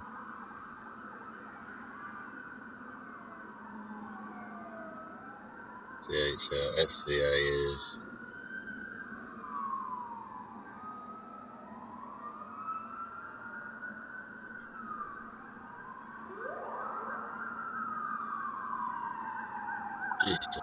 It's terrible, isn't it, eh? Absolutely, you want it on a bit, but not that fucking hell. It's worse than the fucking...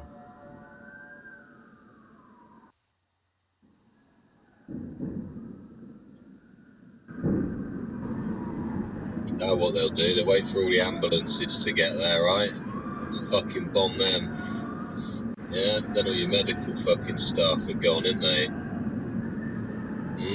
Right, what else we got floating around the sky?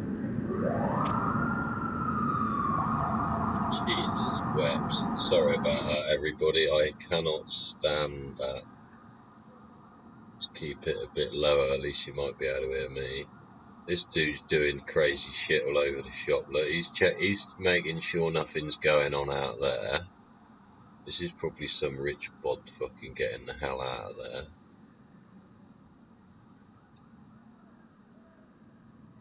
That's somebody getting the fuck out. Yeah. Larnaca. Yeah. Yeah. That's probably something official going on there. That one. I am 1431. Oh, here we go.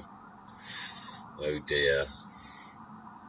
We got a 76200 with 9,000 people. Number one in the world being watched.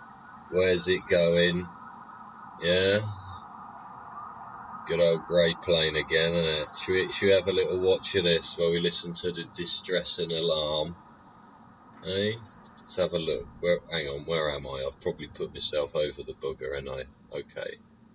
Let me aid your visual doobry whatnot. There we go. Hang on, I need to fiddle with that again because we're on this bloody site again, aren't we?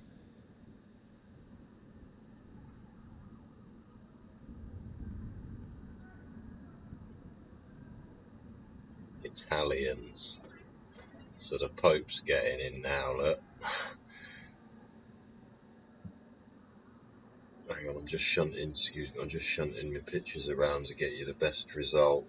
There we go, we're following number one in the world, aircraft there on flight radar 24. Thanks to everybody there. We are,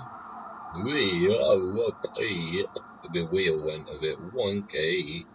Wonky wheel, he's 8,300, he's doing 234 knots. He is reg number Mike 6222 8. He's flying in a 76200. Number one in the world. Now, lucky it don't have a door at the back, innit? Be amazing what you fucking shunt out the thing. What a mess. Sure they're lining those little toys up as we speak. Do you reckon? Chin chin, fellas. And fellarettes. Yeah. Always quite fun. You enjoying what we're saying? Not really. Yeah, thanks for joining me though. Yeah. Bless up to you lot. Yeah. Oh, look, he's having a little retract and pointy at the things, and we're on this we're tracking this aircraft now whilst listening to some audio over the top there, coming live and direct from Gaza. This is number one tracked aeroplane. He's coming down like 7,000 feet. He's sped up a bit because he's put his flaps out, right? Or his gears down. Gears down, flaps out, right? So you have to give a bit more power, yeah, to overcome the drag and the pitch change, yeah. And then you figure out your speed, yeah. So we've just watched him accelerate as he's put his gear and flaps out. Make sure he's got his comfortable amount of lift, yeah. And then he's gonna cruise, just let it drop basically, but gently, yeah. 6350 224. Thank you for joining me wherever you are from around the world. May it be Kuala Lumpur or a fucking hilltop in fucking Albuquerque. I don't know. The hills in Albuquerque? Don't know. There's lots of parts of America I'd like to visit. Is Albuquerque one of them? Yeah. Lots of places around the world love to visit. Got an offer to visit Tel Aviv last week or just before. Fucking glad I didn't. Yeah. Oh, hang on, what's he doing, look? Yeah, no, he's coming down, right? I mean, I can't remember what we looked at last time. What were we looking at? He's slowed down, hasn't he? He's fallen out of the sky a bit, because he was at some other number, and now he's at a lesser one. Tell that by what it says. Oh, there's more people causing alarm and distress, look. Causing alarm and distress, making a racket for everybody. Number one in the world, 9,080 people are tracking this hairy plane. Do you reckon he'll turn his transponder off?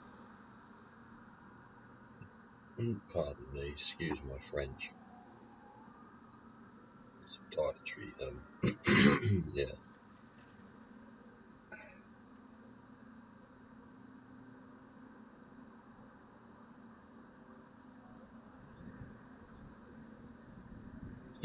Place there called Ariel. Yeah. There's a washing powder comes from. Oh yeah, that was quite funny as well actually. I said down earlier. Oh, there's some other places that made me laugh. Sorry, the plane's faffing about a bit, and there was There was something else down here called Tyre or something. I was like, oh, that's where they come from. Let's have a little look. Luna Park, beach. See, I bet some of these, I bet it's lush. Look, park here, look, I bet this is lovely. Look out and observation. Look. I bet it's beautiful along there. Where was it? There was some funny name somewhere or other. Made me giggle. Probably up from Haifa. Yes, Acre. Yeah. Oh yeah. Yeah. There's it. Acre. Is that where you buy land from? And there's Tyre. That's where they're made. Let's go back down. Yeah, we got Italian Air Force, Boeing. Boeing, American made, 767-200. Yeah, that means it's a certain length and it has a certain capability. You can get these aeroplanes and take the front off, stick a longer piece in here, yeah, and then here, and you call it something else, like a 400 or a 600 or a 900 or a something else 100. So you have a production run of aeroplanes, yeah, where they make a front and they make a middle bit and they make a back end, and then you get 4 different options for what's here and what's here, making it either longer or shorter or goes further or this or that, and then you can have wings that are extra, or you could have the center tank there for more fuel, goes further. Yeah, you can have this. There's a box that holds these 2 surfaces together, yeah, like a metal box, yeah, and in that metal box you can store fuel as well, and then you can move the fuel from here to here, and it pitches your nose up and down so that you fly straight. Yeah, it's amazing the things we can learn if we listen and shut the fuck up for 5 minutes, isn't it? Yeah, where are we at? He's at 550. 50-50. Yeah, see, you can take this number, see, reg number, Mike 62228. So you could, yeah, you take that number, you go look him up. You can see where he was, what year he was made, what hours and cycles are on the thing, how many times it's landed and taken off and stuff like that. That's where you get some old ones and some new ones. Yeah, might have an old plane, but it hasn't done much work. Yeah? But yeah, good solid aeroplane, 767, very good. 9,380 people now watching. We have got. So go back down there. I think we get to 10,000. No, is it 100,000? So you get to 100,000 and it crashes.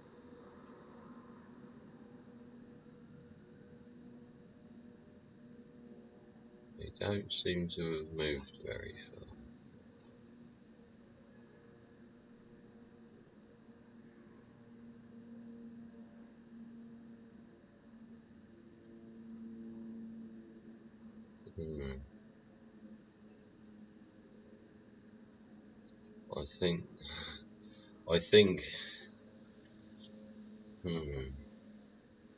I think therefore I am.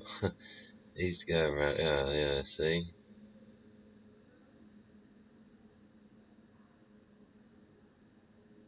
You got to keep your eye on that one, yeah, because we're looking at others now.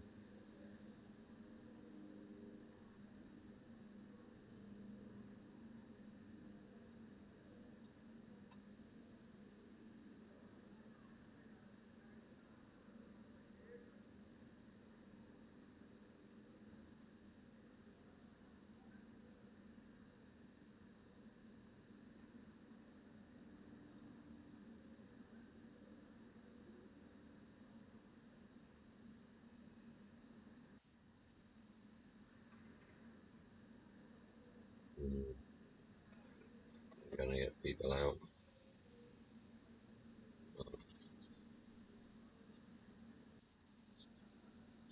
Okay, seems to be moving again. Oh, he's dropped. Oh, yeah. Other people got bored, got jammed up. They've gone elsewhere. He's become number 2 in the world. He's 650 feet. He's just coming into land. Literally flying over the city of Tel Aviv now.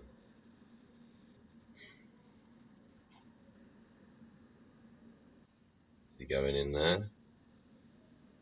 325 feet. How many feet above sea level is it? Because that's barometric, right?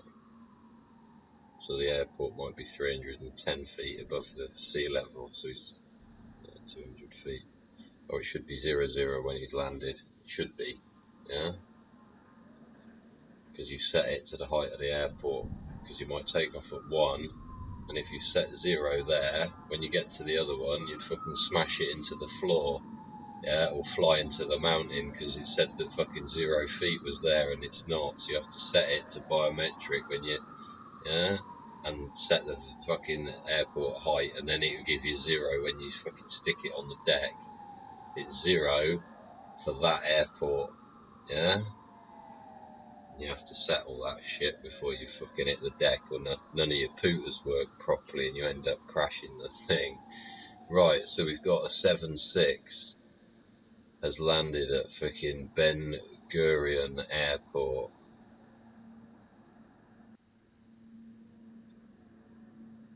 Right. Now, it's either going to be full of what? It's going to be full of what? Troops? Or ammunition? Or weapons? Or what? What do you reckon? What do you reckon? Can you see that? Am I hiding that? Oh no, you can see it. There you go.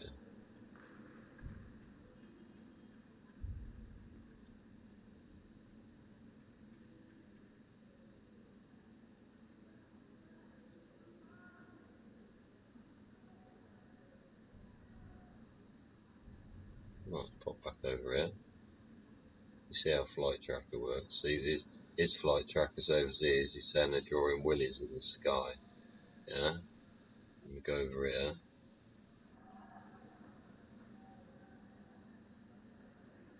That little plane, wasn't it? Little tiny aeroplane. Yeah, thanks for joining me, everybody. My name's Dodgy Kit. It's Dodgy Kit Show. Dodgy Kit Show 64, and we are literally coming up to 4 hours of fucking pure live streaming. Yeah, yeah. I hope you're well. Thanks for joining me. There's been quite some distressful times, and we've had some moments of thought throughout this 4 hours. Yeah, proper marathon event, man. Yeah, got Reuters there. They got there's some fire going on the Reuters stream. Right, let me flick that over for you. You see that one? There we go. Let me pull that image around a little bit.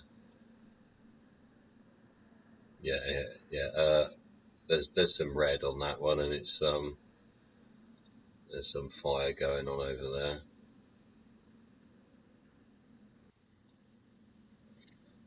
Flight radar. Oh look, we've got another one suddenly popped up. Look, who's that one? Another one on the way out. We've got an NA.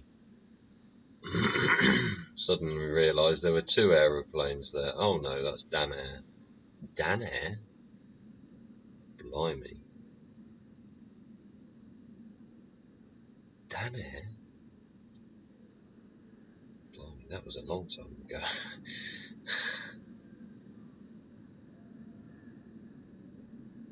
It looks like he's loaded. He's gonna be off. I can't see it yet. Be off in a bit. That guy will. Right, let's go over. Let's go back to this feed. Let me shunt him about a bit for you again.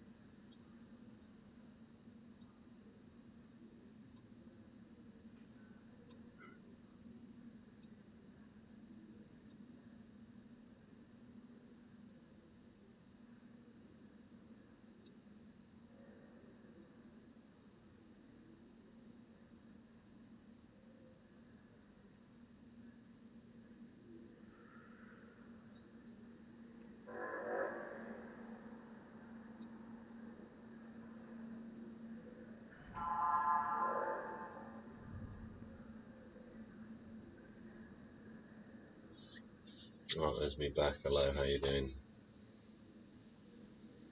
Here we are, Gaza City.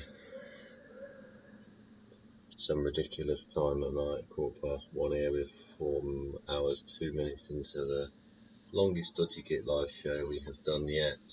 We have had, blimey, we've had images of war, we've had talk of war and talk of the human mind. We've had philosophy, and we've had screaming women and children as they're,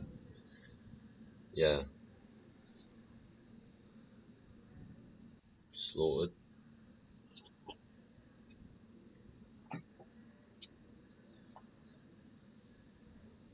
Don't know. I hope you're enjoying spending your time gathering this information. We're going to have an advert thrown at us, aren't we? Here we go. To take your great idea online. Yep, I have taken my great idea online. Thank you very much. It's called the Dodgy Git Show, and that's one that's live streaming now for the benefit of mankind. Yeah, if you want to benefit mankind, why don't you like and subscribe to the Dodgy Git Show, where you can come and join me on the next wonderful live event that will be happening. Not sure if it'll be as long as this one. Certainly getting some minutes under the clock there. Yeah, so I feel it's worthwhile to expose the truth when the truth needs to be exposed. And a bit like the live election, which I can't wait to do a live stream of. It'll be wonderful. Yeah, it'll be wonderful. Yeah, to get it down. Yeah, as actually this is what occurred. Yeah, this is how it occurred. Yeah, this is all the streaming. There seems to be very, very limited availability of streaming from my end. I'm probably putting the wrong words in. Yeah, that's probably all. I'll probably put in the wrong words in.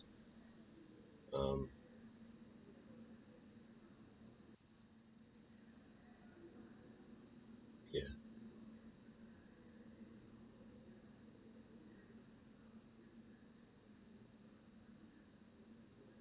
Oh, this guy's always cool. Oh no, he ain't coming on till. Well, that's now, you twat. Where is he? Where is he? Look at Agenda Free TV's coming on. He did and yeah, enough respect to freaking him at Agenda Free TV there. He's got 2,500 people waiting now. He's got I think we'll put it on actually. Okay. Let me come back to you for a second so I can not show you all the failure I do as I click my screen around. Gee, okay, get rid of that one.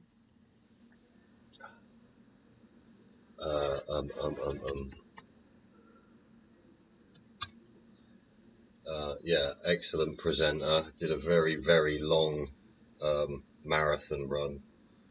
He's ending yesterday, as far as I know. Excuse me. And American guy. Not sure if he's religious one way or the other or not or what. He is coming on at 1:15 a.m., which is now. So he has several people waiting. 2,762 people are waiting for him to come on, and it is his Israel-Gaza war updates, blah blah blah. Yeah. And there's the chat there with him as well. You get his chat room. Just close his chat room because it'll slow down what I'm doing this end. It jams everything up if you leave everything on all the time. It does eventually backlog until it just creates an issue.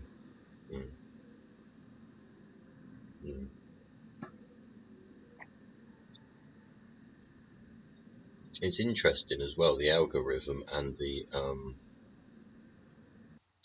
and wording in which any video title is given.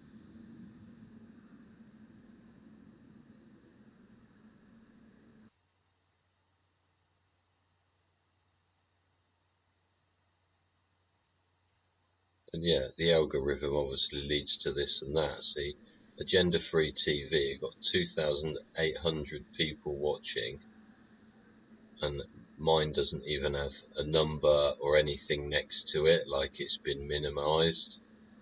Yeah, and the picture they've put up's crap, sort of thing. Do you know what I mean? So I am affected by the algorithm, and it's quite difficult to know or be. I don't want to get into that corporate world of having a whole media team creating stuff. It's the whole point of me doing it just as I am doing it. No, you're not seeing what I'm saying. So bring him up. Oh no, am I just going to? I'm in the thing. Yeah, yeah. We're still waiting. He might pop back. Okay. Okie dokie. Right, we just thought something. Must have pop off, gone pop up again. Right. Bring ourselves back to the map so you don't have my ugly mug in your face. There you go. See that again. There we go. Yeah. Thanks again to everybody at DD Cyprus. One click. Yeah, if you'd like to go over there, click like, subscribe. That would be great. I'd be very grateful for you helping them out. Yeah, thank you very much. If you'd like to like and subscribe on my page and my channel, it'd be great. If you're bored of watching this or just want to come back in a bit, yeah, go click on Dodgy Git there. It'll take you to my channel somewhere. When you get to the actual main thing, click live, or the tab that says live. Go back, watch some of my other live shows, yeah? They do cover some controversial topics. Yeah, leave your comments in all the boxes underneath the videos and tell me what you think of the content or my performance or not. Yeah, it's interesting. We talk about feedback in there a lot.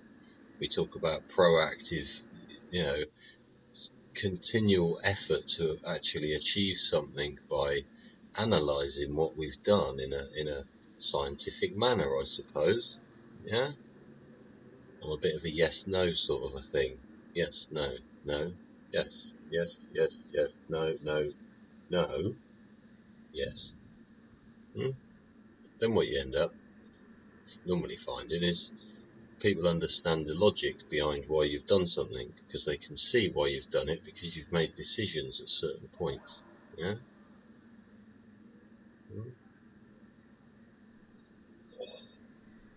Just gonna leave you with that a minute. I'll be back in a sec. 1, 2, 3. Yes. Right. So I'm gonna leave you on there for a second. We're waiting for agenda-free TV to come screaming into the place. There you go. Could you see that one? There you go. He'll be up and running in any second now. He's got loads of people waiting. Yeah, loads of people. So we're gonna have a little look-see with him in a second. Yeah, he's got almost 400 likes already. See, let's stick mine over there. Yeah, and then I'll hide his chat, or I'll jam up again because it goes like chronic. But it is surprising how some people get an awful lot of likes, subscribers, people watching, people waiting for watching, and it's like, what are they doing?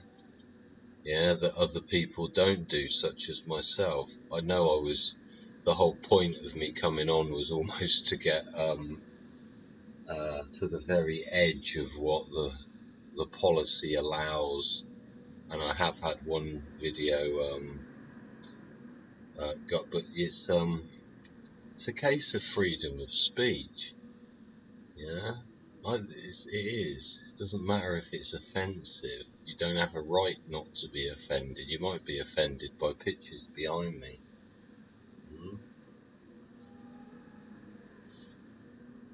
Anyway, we're waiting for this. We're waiting for to see what happens because we're curious. That's why. Yeah. Hey, back in a tick.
Thanks for joining me, everybody. On a quick clip. This is B762 at 54. Live and direct at Gaza City there, with the help of DD Cyprus. We're sending you this data from around the for everybody around the world. Yeah. Thanks very much for tuning in. Share the love with anybody that's around you, around and about. Yeah. Give your wife a hug when you. Yeah. Why don't you go give your husband a hug? Eh? If you're a wifey or whatever. Yeah. Go give them a squeeze, tell them you love them. Oh, there's another one going off. They're still dropping them. They're still dropping them.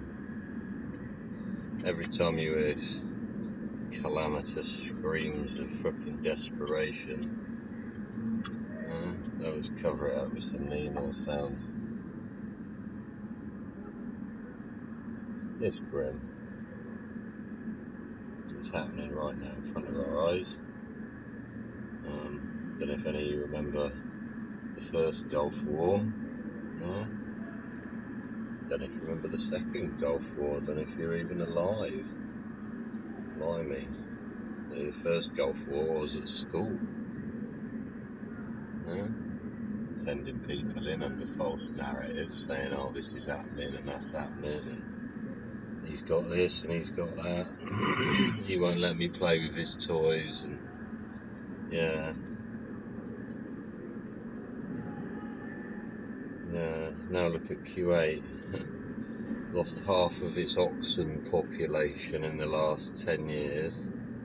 Has no water, and the oil in the wells is basically so difficult to extract now because you have to keep pressurizing it with fresh water, with like 8 times as much water has to go in as oil comes out. Yeah? So are we creating a fucking biological hazard under the ground with oil wells filled with fucking seawater?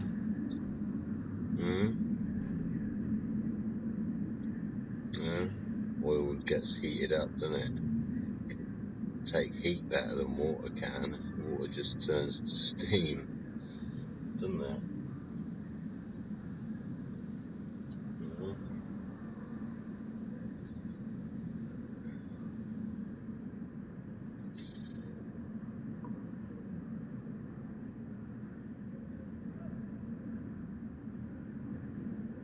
Have you been involved in politics as far as Israel very much at all? Yeah. Do you know much about all this? Have you been taught much about this by people around you? Are they starting to talk about it now? Have you been spending all day talking about it? Or you're really curious to know what it's all about and why it's got to this stage? Yeah? Like I say, some of these people have been brought up since birth. Yeah, I remember seeing photographs years and years ago of fighters having, there's babies with bandanas on of the local colours and all this sort of thing. Yeah. It's quite bizarre. It's quite bizarre. We're a product of our environment, aren't we, you see? Discussed that before. Why not go and have a look at previous dodgy show videos? Yeah? Go to the live stream tab. They're about an hour long, most of them. Some are 40 minutes, some are 50 minutes, some are an hour and 10 minutes. But they're all there, not too long. Then just go and have a mosey on through them, scan down the names of what I called them. Yeah? I think the numbering system might be something to do with how my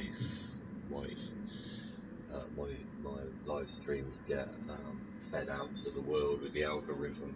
If I put numbers at the beginning, I'm not sure it helps me very much, but it does help me figure it out for myself, if you know what I mean.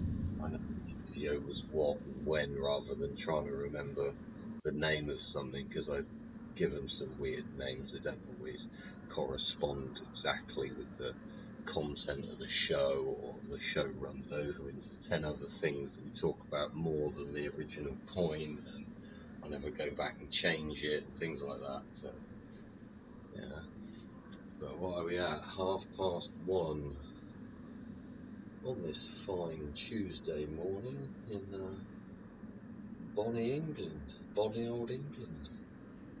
Yeah, we're just chilling. I'm chilling, I'm enjoying myself. I enjoyed my day.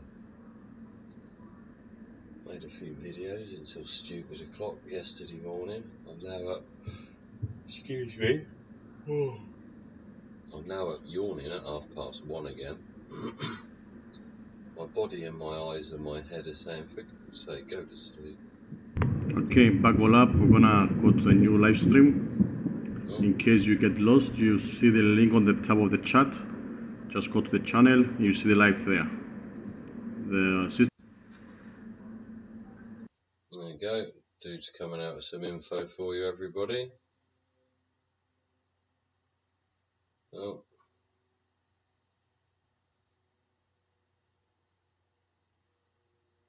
Oh. Looks like they've run out of what's the naming time? Run out of air time. Hang on, I'm coming back, don't worry, I'm coming back. I'm over here. I'm over here. Oh no, oh, I've got to move me. Hold your horses, everyone. We're coming along. We're coming along. We've got my spinny spinner going. Are we into him yet? Has he started up his ding dong? No, we've got a daft advert. Oh look, there's a pet. Oh look, there's a goat. Oh no, it's a sheep scissors. No, it's not. Is he up and running? Here we go. Look, my chap's up. Oh no, we don't want that. That's a load of rubbish as well. Look. From copper red color. There we go. Sevadom. This is the Sevadom Telegram channel. There is a map they just posted of the rocket alerts just outside of Gaza in Israel, in those 4 locations there. So I will keep an eye out and let you know what I hear about those rockets being fired from Gaza. I have not been getting many rocket alerts. There we go. So that one works. On my phone the last couple hours. Hide the chat again. Thanks also Jean Marie Casmack for the Facebook stars as well.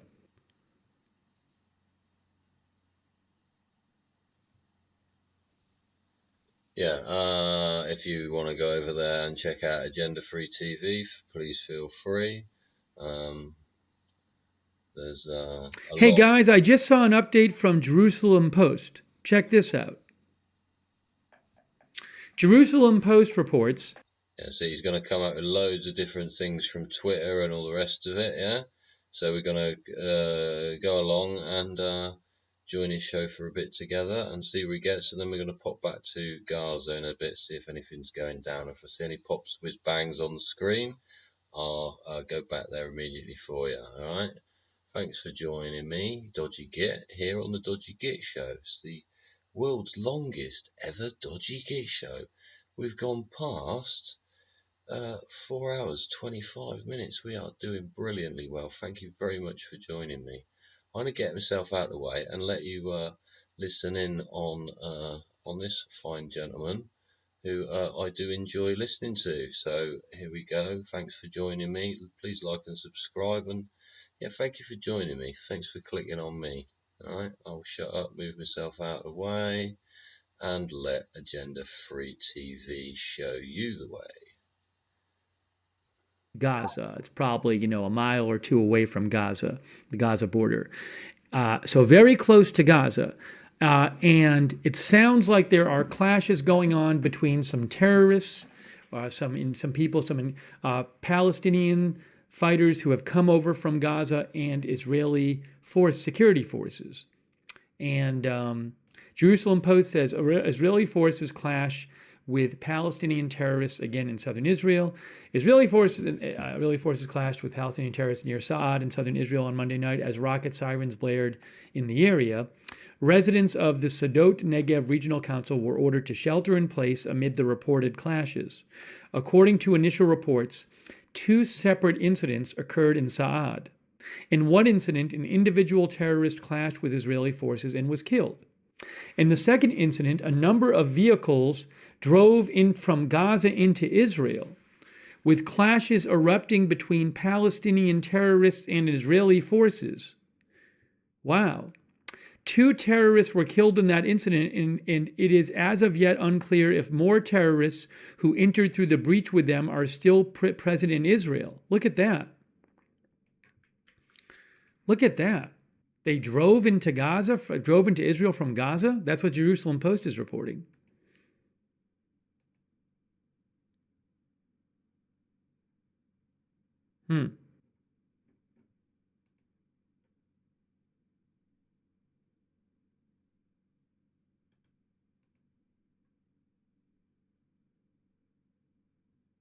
Let me post something about this.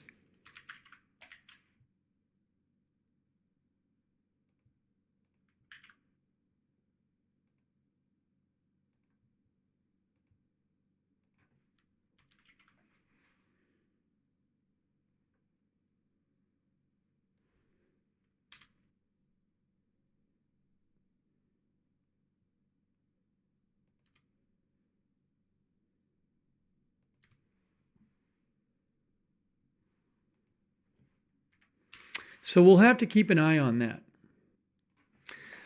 Again, the Jerusalem Post is reporting this.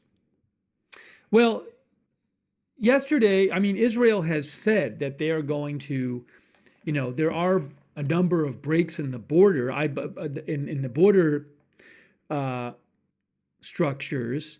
I think it came out yesterday. The IDF, I believe, said that there were 80 different breaches in the border during the attack. But Israel has said that they are, they've secured the border. They've secured it with tanks and other things. So it's striking to me, if this is true, that some more intruders have driven across the border. Again, let me read this again. This is from Jerusalem Post. Israeli forces clash with Palestinian again in southern Israel. Israeli forces clash with, again, Sderot Negev Regional Council were ordered, that's a specific local area, were ordered to shelter in place amid the reported clashes. According to initial reports, 2 separate incidents occurred. In one incident, an individual terrorist clashed with Israeli forces and was killed. In the second incident, a number of vehicles drove from Gaza into Israel, with clashes erupting between Palestinian terrorists and Israeli forces. 2 terrorists were killed in that incident, and it is as of yet unclear if more terrorists who entered through the breach with them are still present in Israel.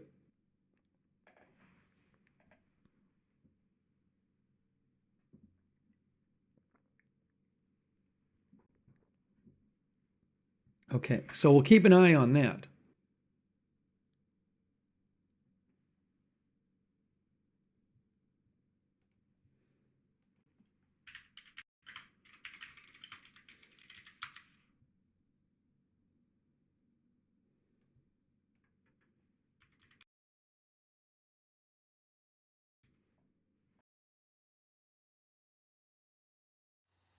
Yeah, hi everybody, here we are at the Dodgy Kit Show.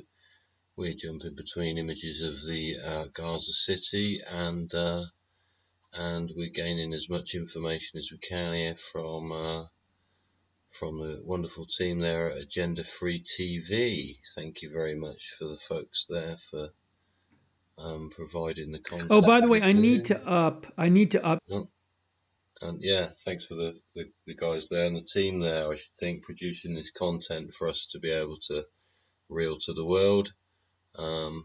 It's great to be able to share the content as well. Yeah, why not tune in, like and subscribe over there, do them a favour, get their numbers up. It will not do anybody any harm, will it? Like, share and subscribe. Thanks for being with us.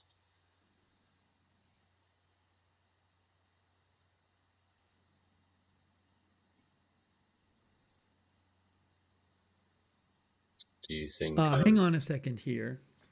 Hang on one sec, guys. Do you think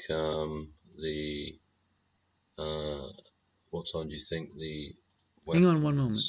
will... Oh, what's he doing? He's having a little look-see. Oh. Yeah, no, I'm just yeah, what's he checking out? Curious, isn't it, eh? See? It's curious. This information comes in from everywhere. How do we process it? You know, we're skipping from one thing to the next. Yeah, and you got all kinds of. Yeah, it might help if I keep up with that tab. You only got scream. Yeah, see, there's still screaming going on. Yeah, screaming is they stop the Nenors now. Right, what's this go? Should you go chat about anything? I'm going to chat about nothing else. Just saw a video that came out that I hadn't seen before. Oh, it's mine, wasn't it? It must have seen It's my a video. little confusing what it shows. No, it must be. I believe it's from Saturday, from the attack. But oh dear. I think he's got access to some really fucked up websites too. yeah, it's kind of hard to see what it shows. Yeah, not there. Yeah. Let's see, we got this sound up here. I don't like it when the Nenors come along. Like, it's late here, so we've got to be careful with other people. You know. You can hear the bombs going off though. Let me show you what Khan News is reporting about this incident in Saad, Israel. Oh dear. Which a second terrorist was killed. 2 events at the same time in the Saad area. A terrorist was killed in an encounter with the security forces who were conducting searches in the area. In the second case, an infiltration of terrorists in a vehicle from the Gaza Strip. 1 of them was killed. This person says, how is this still happening? Yeah, I mean, again, we're seeing a couple outlets report that 1 or more vehicles drove from Gaza into Israel tonight.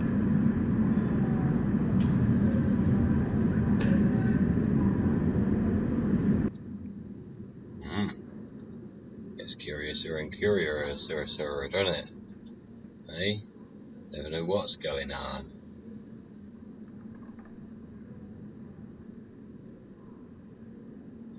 Ah, hang on then. So if I add one down here, I get that.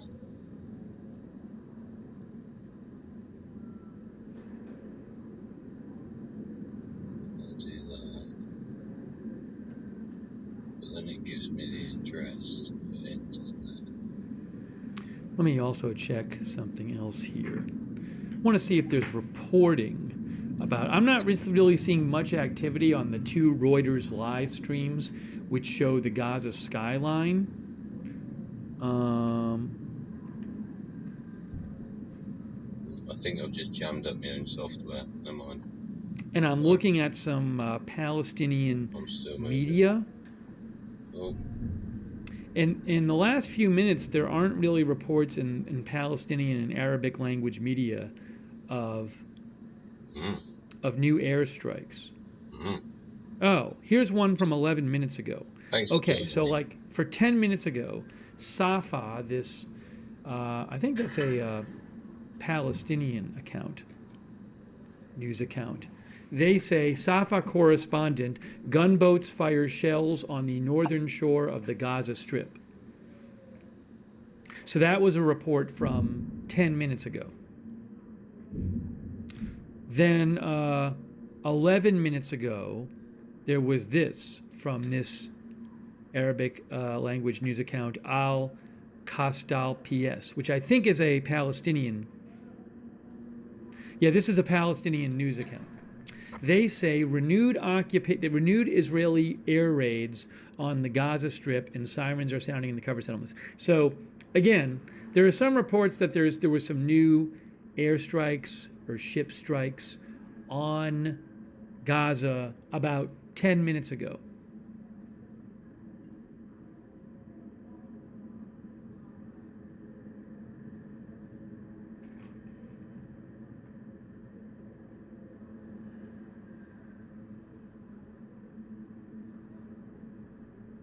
Yeah, one of our viewers mentioned this. I mean, well, it's an Al Jazeera report. So I'll show you the Al Jazeera report. The viewer said that they saw it on B762 News, and B762 News said that Al Jazeera reported it. So I'll show you that.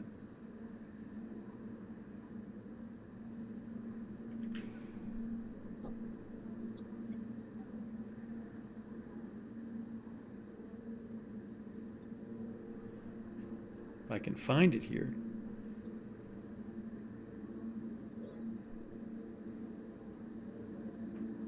Al Jazeera reported about a half an hour ago that a number of journalists were killed and injured following an Israeli raid that targeted a residential tower west of Gaza City. I can't confirm that. You know, I don't know which building it was. I don't know Israel's reason for targeting the building.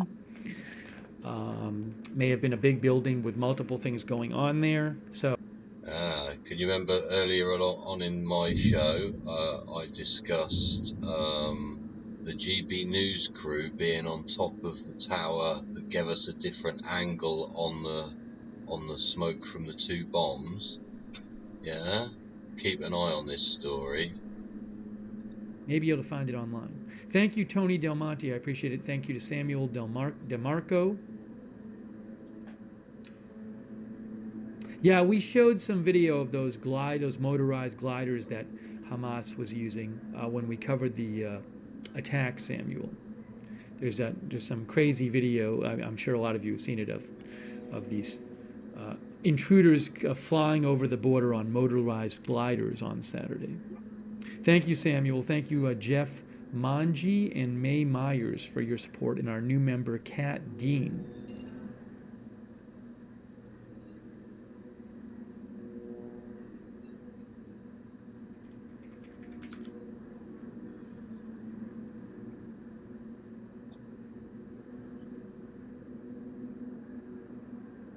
Yeah, I mean, you guys have seen the video like this, you know.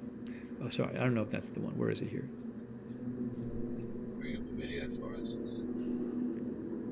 I was trying to show you one of the standard ones.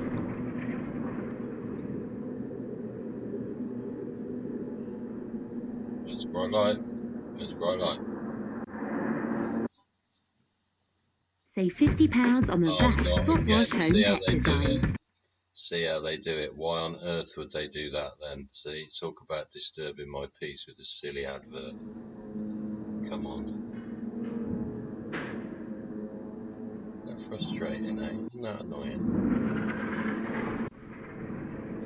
A big telly, put it on a big screen, yeah? Go over to DD Cyprus, one click, and like and subscribe over there, please. And much the same we get. Yeah, Global Military Info posted this video. Footage has been released showing Hamas squadron landing in Israel during the infiltration operation on gliders. So Israel confirmed. I can't confirm this particular video, but I know the Israeli government confirmed that this had happened. Yeah, I've heard that too. Seen some. I actually saw one on the back of something whilst I was going up the M5. Yeah. Yeah, probably going somewhere it shouldn't have been, eh?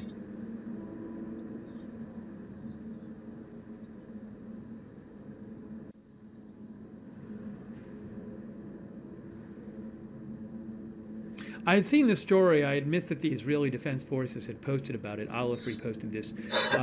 So there was a clash between. There was another exchange of fire on the northern border with Lebanon after we went off the air. That would have been late afternoon, early evening on Monday, Israel time. And the Israel Defense Forces reported that in that clash, a deputy commander died. The deputy commander of the 300th Brigade, LTC, Lieutenant Colonel Alim Abdallah, died when confronting terrorists who infiltrated Israel from Lebanon. Also, three members of Hezbollah, I guess, died in those clashes. You can see here, Joe Truzman posted this several hours ago. 3 members of Hezbollah have been killed in Israeli strikes in southern Lebanon, according to the group. So Hezbollah is this powerful military group in Lebanon, very much supported by Iran. There's this big question as to whether they might jump into the conflict on the side of Hamas. They would be in the north. Lebanon is in the north, whereas Hamas is more near the south of Israel. So we'll just have to see what happens with Hezbollah. It's not clear what's going to happen with them.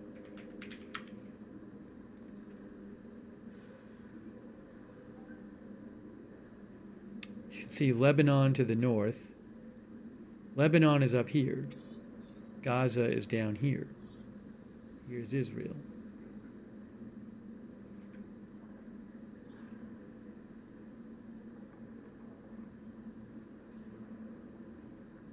Right then, folks, I'm going to bring myself back in the frame.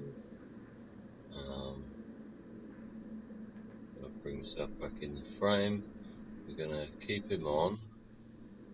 We're going to, this other one I want to bring up, back to, bring up another stream for you. I think they're going over older news, but we've known about. But we'll have a look what they're doing, what they're talking about. So.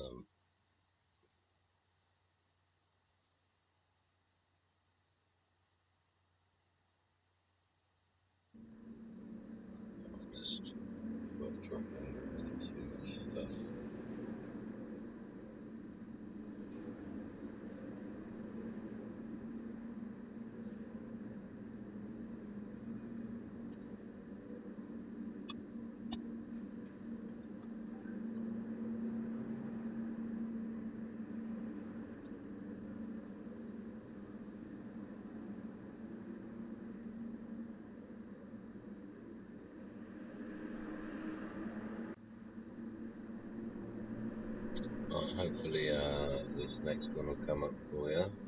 There's some night footage. I'm just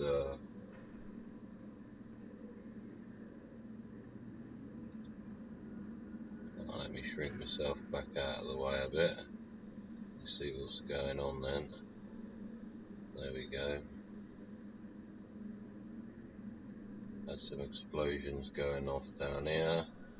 Let's close that chat again.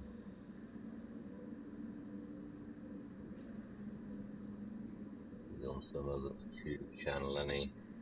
Let's bring us up to date. We got anything on? Directly impacted by this terrorist event. Let's listen.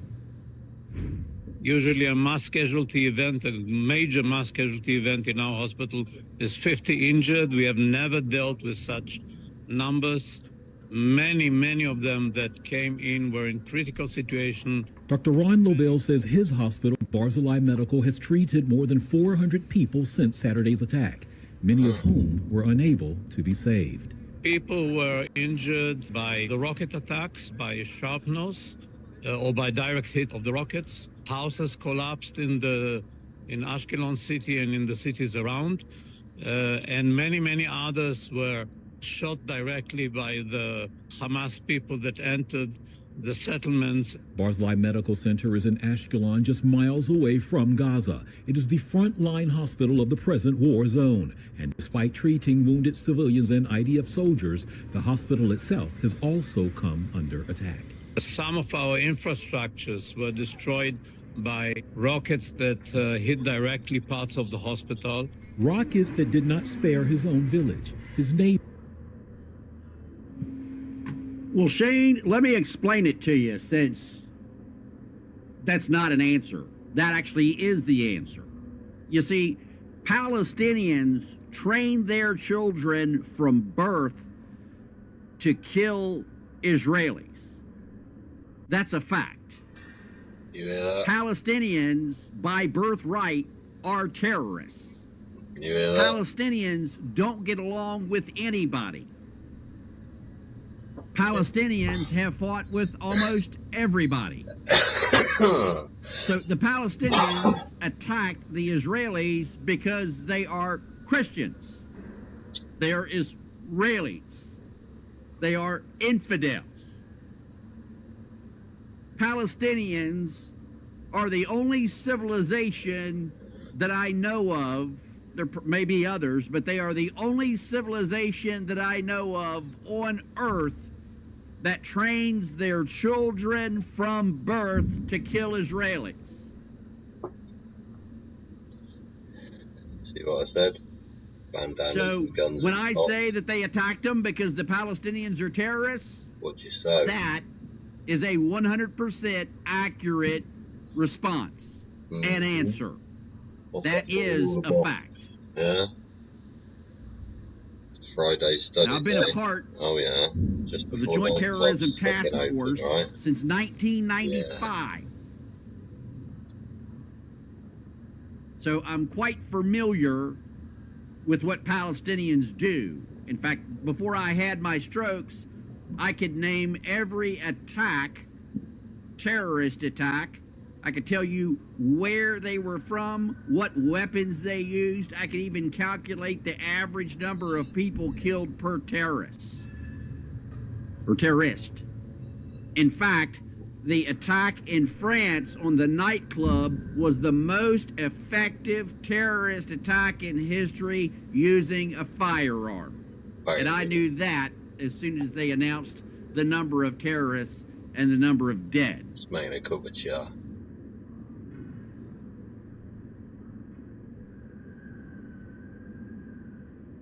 Yeah, they want to bring their Palestinian terrorism here.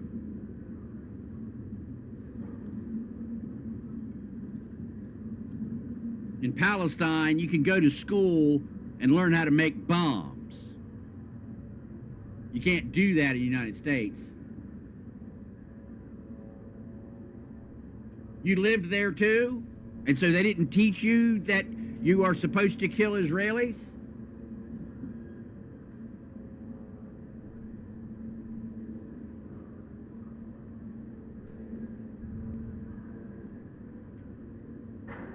Yeah, go read the Quran. I've already read the Quran.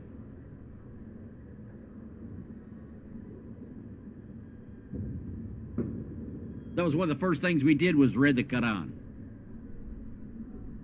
So I know what the Quran says. I know it's legal to lie to infidels so as that you can kill them.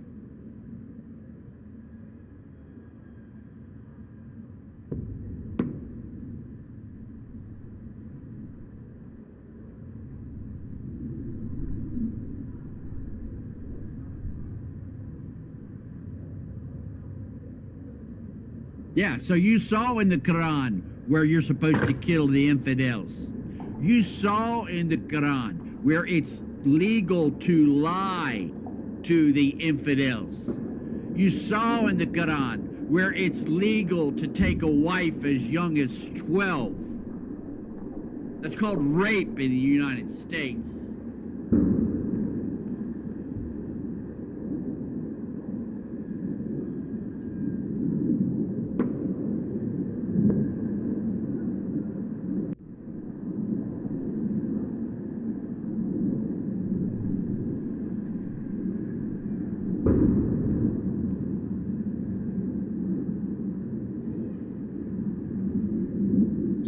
Welcome back, everybody.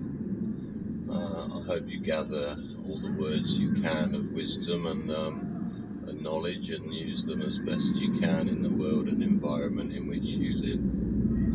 I wish you all the well and best of peace in the world. And yeah, just think about where we are, man.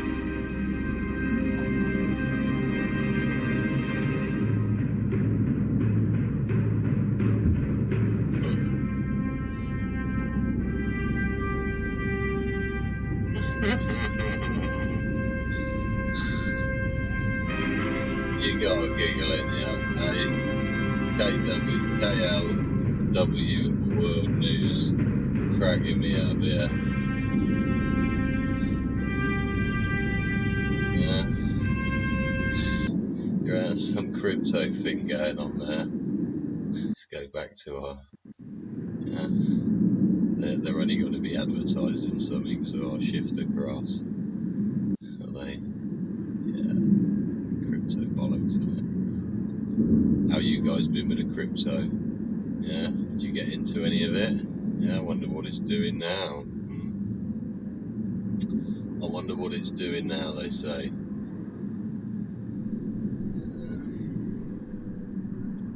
Well, there's still boom booms going off, and there's still people dying. Yeah, hours later. Coming up to 5 hours of this live Dodgy Git show. Yeah, Dodgy Git show. 64. Yeah. Oh, beep beep. Excuse me, coming through. We got day 3. Why is blaming? Fall asleep immediately. Now I just have to shut my eyes. But it's funny, isn't it? The older you get, the easier it is to fall asleep. Really, when you need to, almost, you get to a point you're like, okay, I'm totally fucking exhausted now, and you put your feet up, and it's like a switch. Fucking just exhaustion, permanent. Yeah, permanent exhaustion. You know, we go through it. What we got here? Let's have a look. We're gonna hunt for some other feeds for you. Yeah. Do you think Israel should mount a ground offensive against Gaza? Another one just went off then. Do you think Israel should mount a ground offensive into Gaza? And it says yes, no, or undecided. And that is that's coming at you from SGN Source Global. Yeah. Source Global. Beep beep. Tooty toot, pal, tooty toot. Oh, this dude's still punting on about the Ukraine. Right, okay, let me shunt the picture around again for you, darlings, and chaps there sat in the corner getting drunk on fucking half a glass of lager, 7th time round. Yeah. He normally becomes quite appeased, so I won't open that one. Fourth. Well, we're gonna hunt around for some things to show you. You see, things that we might think you're interested in. Oh no, where's the? No, he's the wrong. No, that's the wrong fucking city, man. No, I need to go to the other city, you twazzock. He's got a couple of live feeds going on there. Look, he's got some multicams. Yeah, we go to this one. 482 people on the string-a-ling-a-ding-a-ding on here. We'll give him a like because we're going to borrow some of his thing and say hi to everybody. Oh, there's one of those on there. Time for bed, see ya in the morning, DD. Oh. Really?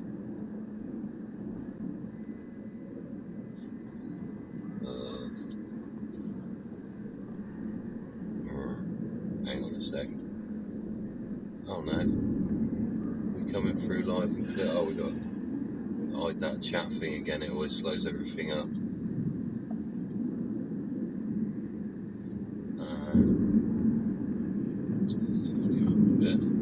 Right, I have a new stream here for you. We'll have a little look at what's going on with this one. There we go. Here comes some more. See, we've got a bit of a brighter view. Might see a bit more here. Thanks to everybody over at Source Global News there for providing content and live feeding information for us peasants here around the world. Yeah, us commoners here, we need to try and absorb what's going on, because otherwise we start asking stupid questions. Yeah, and then we come up with fucking tin hat fucking stories and fucking don't get any trust in anyone, yeah? And then we tell that to our kids that there's no trust in anything, and then everybody gets a bit annoyed. Yeah? Because nobody trusts anyone. Then we end up in pickles like this. Yeah? Do you think you're in a pickle? Please like, share and subscribe. Yeah? Got another fucking hot rocket coming in there, look. There's a herring plane going over. Thanks everybody for being with us. Thanks for staying with us. Thanks for clicking on me and clicking on the content that I'm providing. I'm surprised other channels have got 20,000 viewers and I have 1. I think the algorithm don't really like me. Yeah, I have watched numbers on things that I've made go down. Yeah, like literally I'll like just refresh it and it'll go down a few. And I'll refresh it and it'll go up one. And then refresh it again, go down 3. And you're like, that's weird. Yeah, it's weird. Yeah. Funny though. I don't know, quite enjoy just you know, partaking in the activity or the pastime of creating video content. And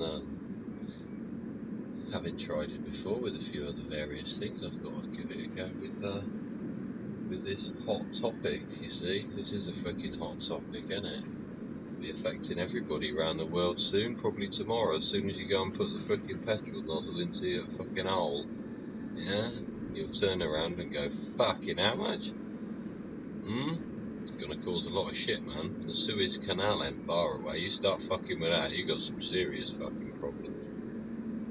Just saying, like, yeah, you need to fertilise what you fucking sow, yeah?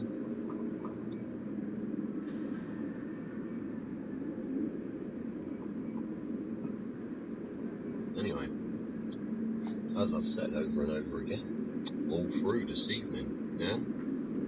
Yeah, 2:10 in the morning over here in England. What we at? It must be 9:10 in Canada, and it must be 4:10 over there, or is it 5:10 over there? We're still in summertime in England. We change our clocks by an hour so our school kids don't go to school in the dark, come home in the dark, because of where we are on the earth, you see. It gets dark in the winter. Days get quite short. Something's coming in, look. Stop, look, and listen.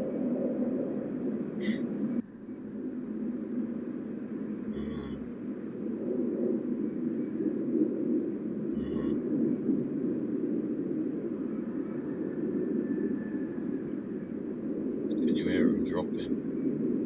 I'm sure I can hear bombs falling from the sky.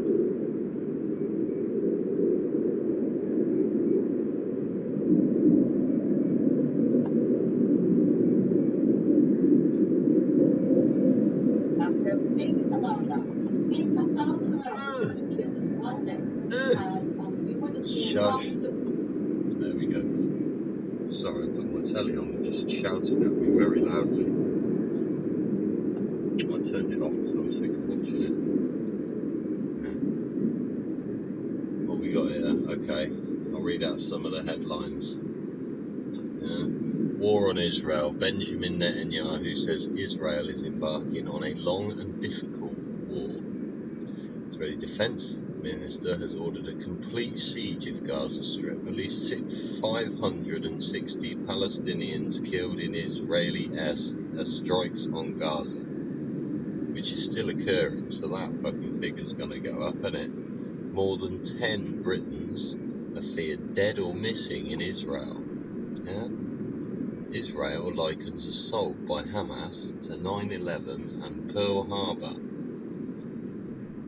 Almost 1,200 killed in Israel and Gaza Strip following Hamas attacks. That's a bit inaccurate then, I would say. Israel carries out airstrikes on Gaza and says border villages retaken. 260 people killed at an open-air music festival in Israel. Shot whilst they danced to music. Yeah? Sick fuckers. It's sick. Sick. Absolute sick fucking dog animals. There you are tonight. You probably gang raped loads of them, haven't you? I bet you have. I bet you fucking gang raped or murdered them fucking where they fucking stood, right? Yeah? You gross. Fucking gross. Absolutely gross. Yeah? Yes, what do you want? You complain when your 12-year-old daughter's got a fucking baby stuck coming out of her cervix and both of them are about to die. Yeah? You complain about fucking everything. Yeah, you refuse to fucking move, you refuse to fucking change, you refuse to adapt in any fucking way, and put it down to this fucking what? What do you put it down to? Fucking insane, man. Insane. Anyway, that fucking channel's got repeated shit. They always do this at night, you see, the fucking news channels. They run out of shit to say, and they put fucking loops round, or they play shit from earlier, even though, oh, here we go, Biden says, Israel war on Gaza. Over the coming days, we will remain united, something else, to ensure Israel is able to defend itself and to ultimately set its conditions for peaceful and reintegrated something or other. All of us recognise the legitimate aspirations of the Palestinian people. And here comes another one, look. Yeah.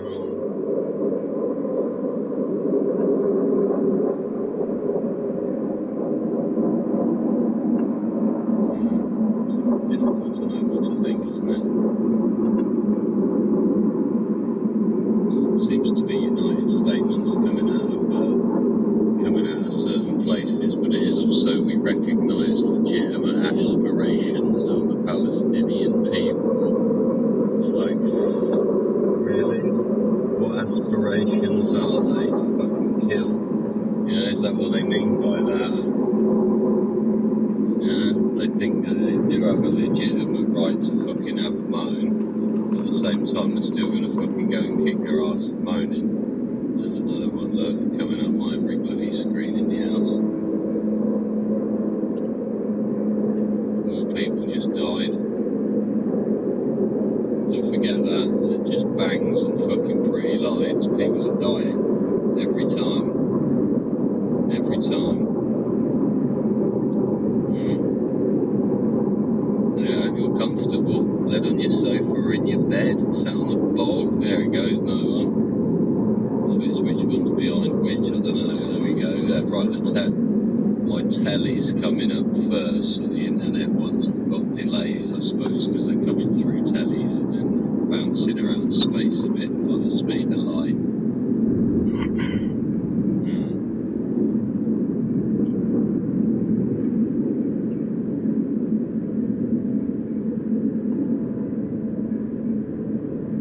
Bodies found in Israel Rescue Service, and these 260 bodies found at site of music festival near Gaza.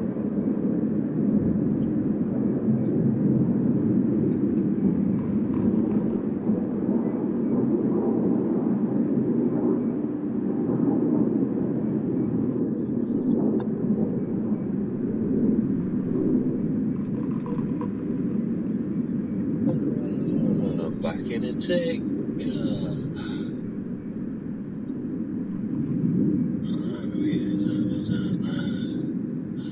Achoo.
spreads outside of Gaza into the West Bank and elsewhere.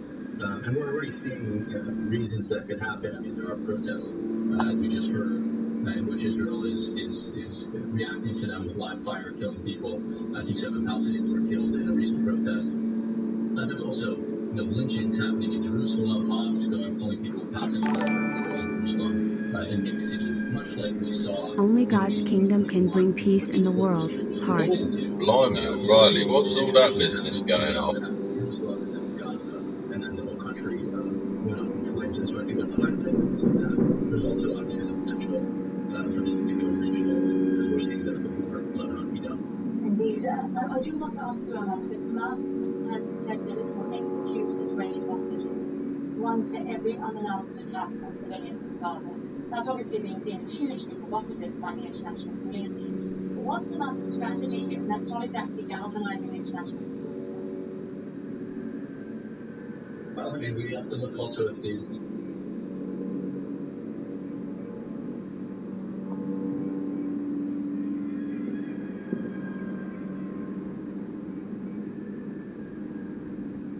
Oh, hang on, we're just having the triple out.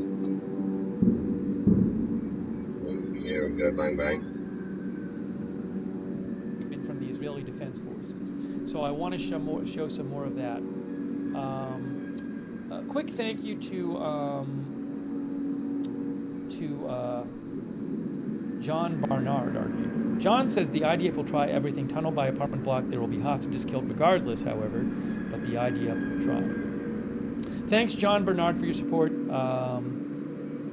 Thanks, Joseph Fiorentino, for your support. Joseph thinks Israel will try to get the hostages first before attacking Hamas. Thanks to Duke 1962.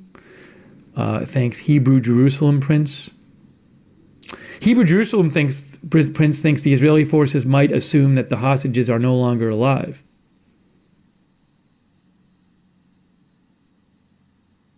Duke says thanks, Duke. Duke says they've already released a video of them beheading an Israeli soldier earlier today. I didn't see that. I saw a video earlier today which appeared to show 2 Israeli soldiers who had been beheaded. Now, I can't verify the video. It looked like it was legit to me. It was obviously horrific. But what I also couldn't tell that it looked like, is that how they killed them, or were they dead already and then they walked up to the bodies and mutilated the bodies and beheaded the bodies? I don't know. There was no, all I know is I saw this video. It might have been legit. That's only one of those I've seen. I'm guessing the Israeli government has more information than they've released publicly on the fate of the hostages, but I don't know. Who knows what kind of discussions are going on between Israel and Hamas about these hostages outside of public view. What do you reckon, guys? What do you think is happening there as we speak right now? 4:30, 5 in the morning. Sorry, a quick thank you to Yard05 over there on Twitch, Wall Street as well on Twitch, Shane R708, Aaron Weirdo. Thanks for your support of the channel. Haas McKay Fabe as well, and Medio Critish. It is fucking gross. And also, thank you to Valerie Maglio Accetti, Rich Warren, Brian Qualls for the Facebook stars, and Thomas Gildersleeve. Yeah, see, he'll thank a lot of people, and we thank him for his content. Yeah, I want to go back over here to whatever's whistling at us. Click the live, get up to date, eh? You can hear stuff going on in the background. I hope you can hear that. It's difficult to get these volumes just so, you know. You keep going up and down with them. Got quite a lot to deal with. Yeah. Well, I hope you're well. Blimey, we're doing well tonight, aren't we? What a show. What a show. 5 hours and 20 minutes we're coming up to. Thanks very much for joining me. The content is is thought-provoking, if nothing else, isn't it? There isn't a lot that can be said when it's this. Oh, we're starting to get pictures. Oh no, that's still pictures from this morning. Somebody's nicked somebody's bike. That's not very nice, is it? Something like that happens to go and nick somebody's bicycle. Yeah, I don't think they'd be needing it. And it is the rescue workers there. They were just waving their arms around, like, for fuck's sake, do something, anything. Don't just sit there on your phone taking pictures. It's fucked up. It is. I suppose that's why I'm doing this kind of shit. Yeah, just to get some kind of flipping highlight of what the hell is going on. Go back to the video on the 5th and listen to what I had to say. I can't remember what I was talking about and the points I was making, but I said it's by the 10th. Yeah, I got 5 days before something serious fucking happens, and here we are, the fucking 10 of the 10. It's quite weird. It's quite weird. It's gross. 10-10 will be remembered for fucking years, man. Have Lolo fucking t-shirts on, won't we?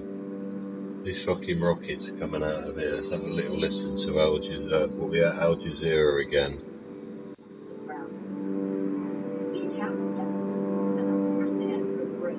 See, that's used on mopeds and that, literally just en masse.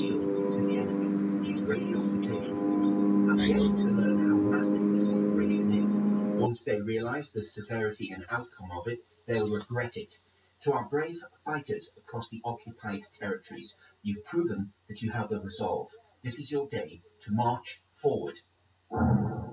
By October 8th, Hezbollah joined the war. A senior official says his fighters will continue to support Palestinians. Our history, our guns, and our rockets are with you. Everything we have is with you.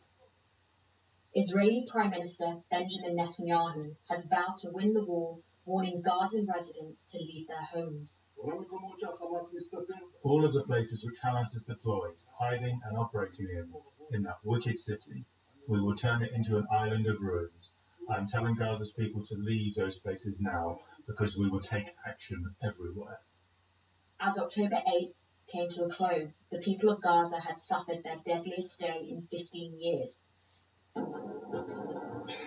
Israeli airstrikes hit the besieged enclave from all sides, killing nearly 300 Palestinians. We are bearing the brunt of this attack. We have been witnessing bombings and. It's the purest, whitest girl dressed in the purest, whitest of clothes they could have found.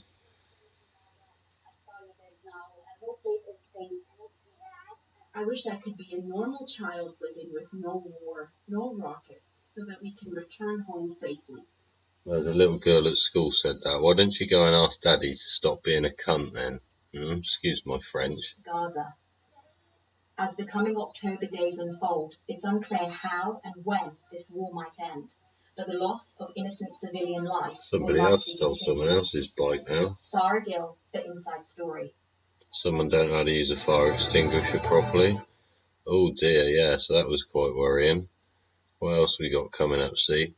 We're going to start getting the stuff for the early things that come through, you see. Whoever's the first to grab the news report in the morning. God, Sky News still playing the same flipping thing they were playing about 10 hours ago. So it's permanent secretary. What's a permanent secretary? The Department of Education. Condition of school buildings. Oh, that's the concrete scandal. Oil prices spike over fears that violence may spread to other countries. Embassy confirmed 900 people have died in Israel since Saturday's attack. Gaza's health minister says at least 687 Palestinians have died. Saturday marked the deadliest day of violence in Israel for 50 years. This is Aslin Ahmed, crude oil editor. Benjamin Netanyahu's airstrikes in Gaza are just beginning. Embassy confirms 900 died since Saturday. That's going round and round then. So limited news, you see, limited input from frickin' anywhere. Parliament Select Committee are fine but very slow. Oh, here we go. We've got 3 bods on Al Jazeera now.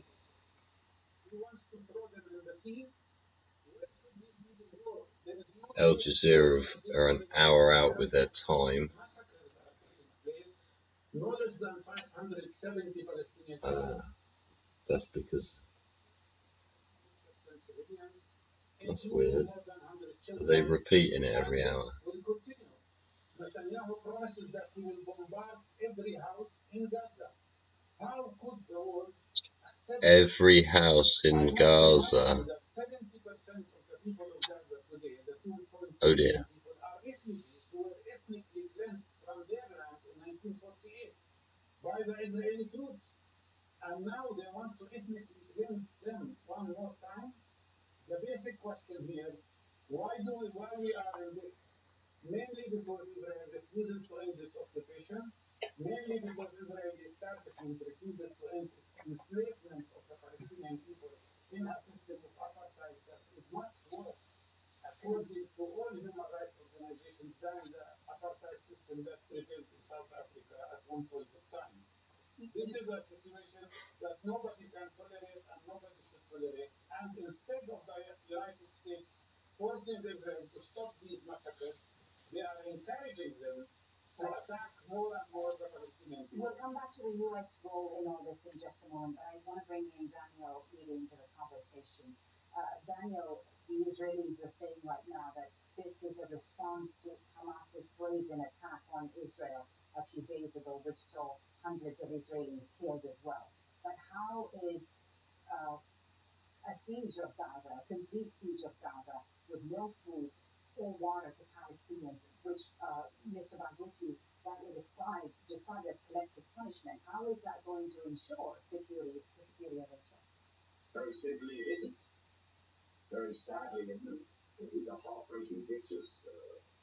One's heart breaks to see what has happened, and one trembles to see what is happening now in Gaza and what may well transpire over the coming days. But the sad truth is that that position espoused by the Israeli leadership is precisely what got us. And so it means they've learned nothing. And I know that these are the most difficult days for the thinking to be different. But the history didn't begin 3 days ago. And Mustafa Barghouti just pointed out, who are these 2.2 million inhabitants of Gaza? Why are 70% of them refugees? Until Palestinians have security, Israelis will not have security.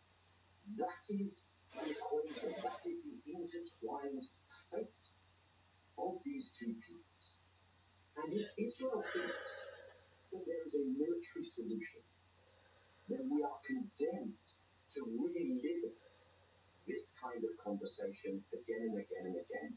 But I hope, and this may be a Pollyannish thing, that people will begin to ask themselves, is this the only way? Every day, Palestinians live without the most basic security, predictability of life. Israelis woke up to a trauma on the weekend, but they have to start getting into their heads that if Palestinians are going to be denied their most basic rights, you have a very credible designation that the crime of apartheid is being committed in terms of Israel's rule over the Palestinians. If that's the reality in which Palestinians live, then across geography, across history, people who live under those conditions, if all other avenues are closed to them, take up armed resistance. And the most frustrating thing today, Polly, if I may just one additional comment, the most frustrating, painful thing, we have been warning policymakers for years that if every non-violent avenue is closed, if you're not going to hold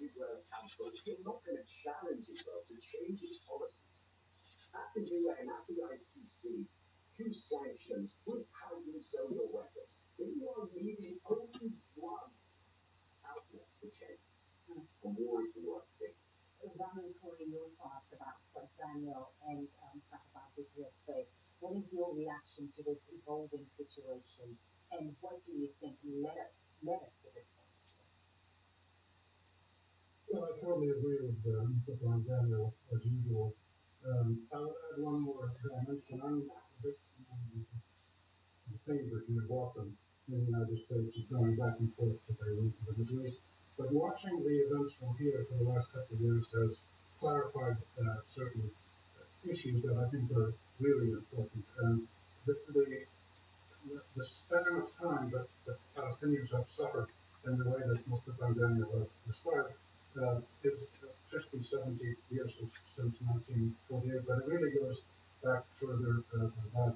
And what happened was when the British started in 1915, the colonial process of stealing Palestinian land and giving it to the Zionist movement, which was a very small movement, to make up pain that Jews felt in Europe because of anti-Semitism and pogroms.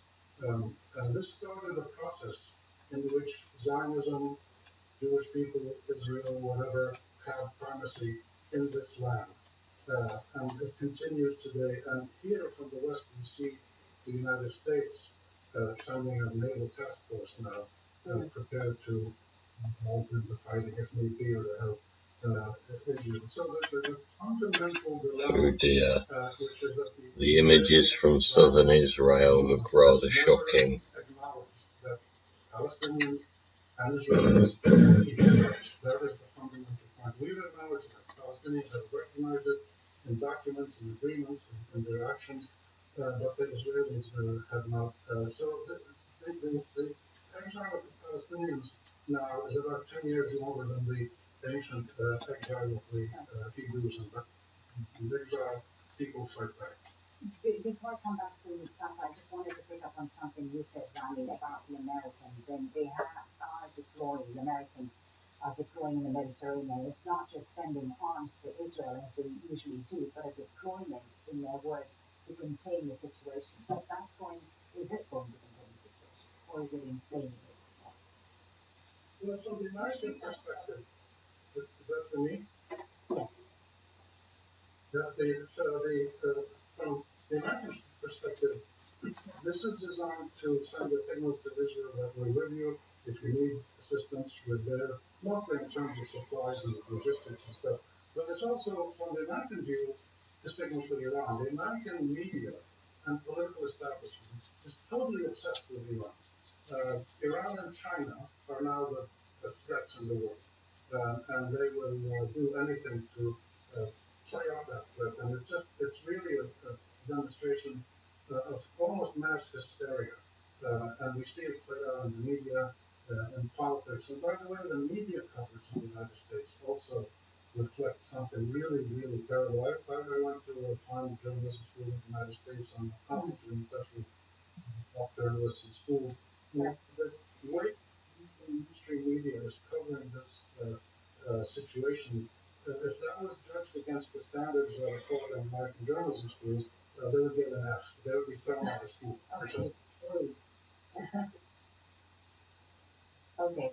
Let me come back to Mr. Barghouti on the question of the Iran obsession that Rami raised there.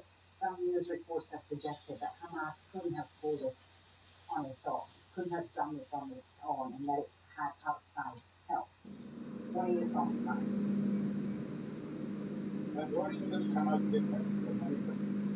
Aircraft carrier to be sent.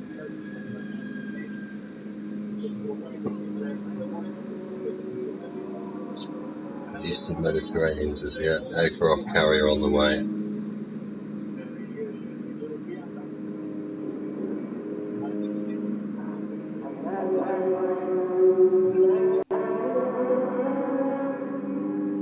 Oh dear. Well, we can turn that off straight away. Unreasonable question. Do you expect this support from outside countries to Hamas to continue and to become more visible? No, let me explain here. There are two issues. First of all, Palestinians are not relying on anybody.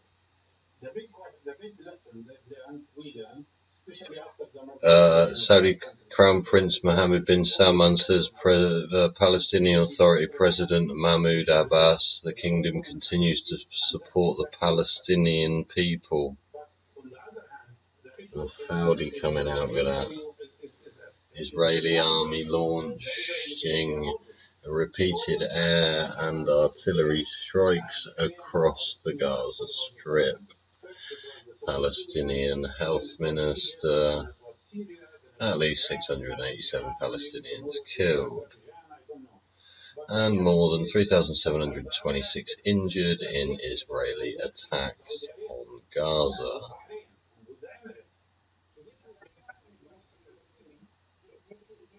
And this new war might put that on hold.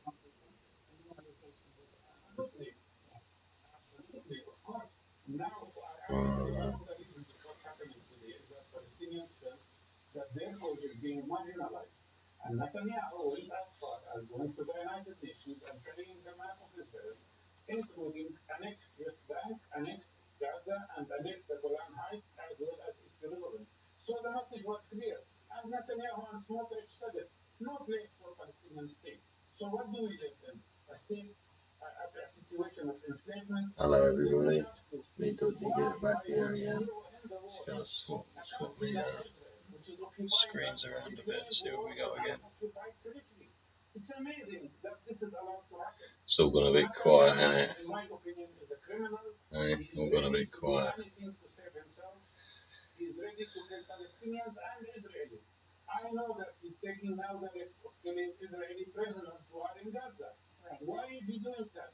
He doesn't care about people. He cares about himself, about saving himself. This is the most opportunistic criminal leader ever in the Middle East. Daniel, let me get your thoughts on that, on the end game here for Netanyahu and this Israeli government. I know you were on the inside, but with the previous government, but you might help us understand what the thinking is right now in Israel. What is the end game, with the conflict in Gaza? Is it to reoccupy Gaza, or is it more than that? With your permission, Chloe, if I may just comment on a couple of points raised, because I think the other thing that these events remind us is that the Abraham Accords and the normalization talks and stuff I just referenced, this is not making peace in the Middle East. I was saying is we heard the Israeli Defense Force once again. This is a lie that the Americans have told themselves and told the world. And it's a problem when you get caught up in your own lies, because you lose eye contact, you lose touch with reality. The normalization accords don't address what the problem is. They address something else altogether. Now, I think Netanyahu is probably saying to himself, I do something spectacular. I get through this militarily. But what Israel has faced here, what we have seen, is a staggering failure of deterrence, of intelligence, and of the military. And I think it would be a mistake, if I may, to suggest that the problem is Netanyahu, his government has been focused on judicial overhaul. People will remember there were these whoopsie protests against what they were pursuing legislatively. But the problem is that they've been focused too much on the settlers in the West Bank and they haven't paid enough attention to Gaza. And this narrative exists in Israel. I think that's the easy go-to place, but it ignores what I think is a far more fundamental malaise and decomposition within the system, because Israel felt, and here's what the Americans said, Israel felt that Palestinians, we've got them, they're easy to manage, the world will let us do whatever we want to the Palestinians, they don't need to be taken seriously. When there are periods of quiet, we can fritter those away by just doing our worst, never trying to take any political initiative, because they don't even recognize the core root problem here of Palestinian dispossession. And so the dismissiveness, the hubris, means that Israel says we've got the most amazing surveillance systems, and they're not paying attention that actually in asymmetric warfare, you don't need to go toe-to-toe with your adversary. universal. You need to be able to do other things. And America here is the greatest empowerer, enabler of that hubris. Because America tells Israel, we have your back. Now, when America goes looking for opportunities to demonstrate that its hubris trips it up, when it invades other countries, it can always retreat back home. It's surrounded by Mexico, Canada, and water. When Israel indulges in this kind of hubris, it has an existential problem. And I tend to think that the days of occupation deluxe may be over. Okay, let's bring Rami in on that. Rami, do you agree with what Daniel just described there? You think the days of occupation may be coming to an end as a result of this attack and the ensuing war in Gaza? Yes, I think Hamas as human shields, and you better not be where you are because this is a very dangerous place. And we're doing that because we do not seek to kill civilians. We are after the terrorists. Now you may hear stuff about water and about electricity. Let me put that into context. We are at war. We have been assaulted, attacked by a ruthless, inhumane enemy that has... Well, I'm just going to click away again for a minute. I'll be back in a tick. Thank you very much for joining me. Thanks for picking me and picking my content. Thanks very much. Please like and subscribe. Be providing electricity, water, and energy to the very same enemy that has come across our border and is trying to kill our civilians. Surely you cannot expect us to be doing that. So that is where we are now. We are focused on fighting. We are focused on defending our civilians and setting the situation straight in the south. There have been attacks up north as well, along our border with Lebanon. And I understand that terrorists have tried to infiltrate into Israel. They were repelled by Israeli troops, and one was able to flee, the rest were killed. And as we speak now, there are no current attacks along our northern border, but we are deployed, vigilant, and ready to defend and strike if there should be additional aggression against us. In the Eastern Mediterranean, there is a US battle group advancing towards the Eastern Mediterranean and towards proximity to our shores. What they're saying, and these are not my words, is to all of the other terrorist organizations in the region and their puppeteers in Tehran, their Iranian masters, if you think that this is a good time to join in the fight and attack Israel from other fronts, think again. That is the American message, and that is a message that we totally approve. We are strong, united. We are focused on our mission. We will come out of these first horrible, terrible, God-forsaken days of trauma, and we will strike back at our enemies like we haven't done before. That is what we are going to do. I urge you, if you're watching this, please stay informed. Please listen to information and read and consume information from a verified source. When you hear criticism leveled at Israel, think if that criticism was leveled at the country where you live, any free democratic country, if your country was in a similar situation, would that criticism be leveled at your country? And if it were, would it be just? I don't think it is. I don't think that the level of criticism against Israel, historically speaking, is fair. And I'm sure that in this conflict as well, as soon as we will start defending ourselves, we will be singled out unfairly for things happening in Gaza. Responsibility for everything happening now in Israel and in Gaza lays only on one organization directly, and that is Hamas. They are the ones who started this. They were the ones who launched an unprovoked and unprecedented attack against Israel, and they are the ones who literally opened the floodgates of hell on the Gaza Strip. Stay informed, stay safe, and if you're a supporter and a friend of Israel, make it heard, make it count, and we shall prevail. Thank you for being with us. Well, more info in it. So that was a statement from the Israeli Defense Forces. Again, he said there. He said, as one of our viewers mentioned too. I think the word he used. We got rather clear instructions, or very clear instructions from the government about what to do. He said we're going to make it so that we're going to degrade 100% of Hamas's military capability to threaten Israelis, and they're never going to be able to threaten Israelis ever again. Ever again. So. But he said he didn't say we're not going to say how we're going to do that right now. But that's a very big statement. There was a bit of a weird thing where he talked about the electricity. So Israel has announced that they're cutting off all of the food and fuel and electricity and water that they would send normally to Gaza, because Gaza is a blockaded country. Gaza is surrounded by Israel and the water, and Egypt. But for about 15, 17 years, Gaza has been blockaded by Israel and Egypt, but it's largely Israel after Hamas came to power in Gaza. So the economy in Gaza is terrible. They have about 50% unemployment, a lot of material need there. But they still get a lot of their resources coming in through Israel.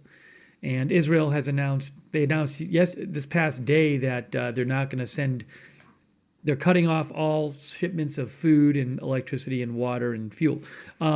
So the spokesperson said something like, it was almost like he said something like, how can you expect us to focus on delivering that stuff when we're trying to fight a war? Or I don't know, maybe it was that, or maybe it was like, how can we be sending these people this stuff when they're attacking us? But I mean, the civilians are going to use a lot of that stuff. It was kind of a weird thing. Let me play that again.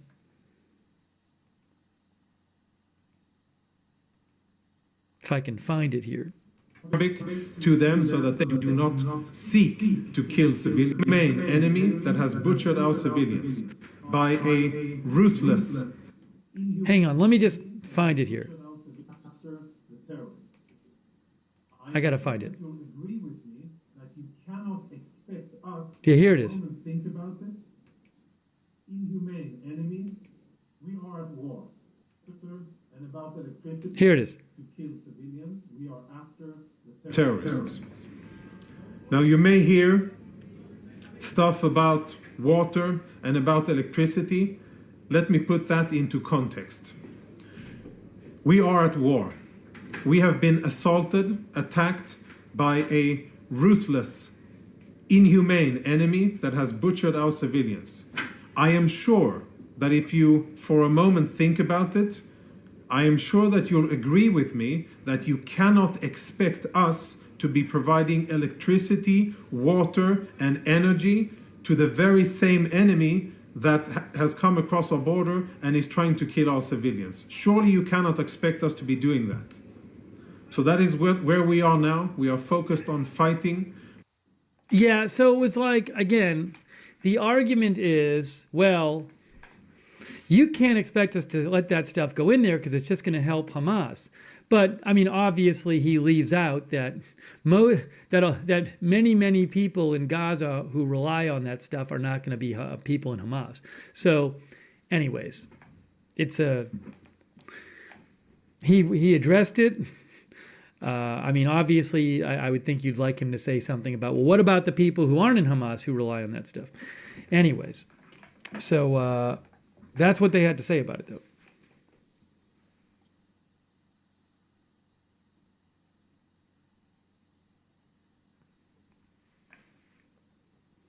But I think the most important thing in the whole speech again is just reiterating this goal of that saying the government has given us our orders and we're going to make it so that Hamas can never military threaten Israelis again.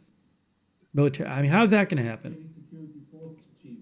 Control of southern Eastern communities, something we have ever done before. And we will focus on degrading. Here, look.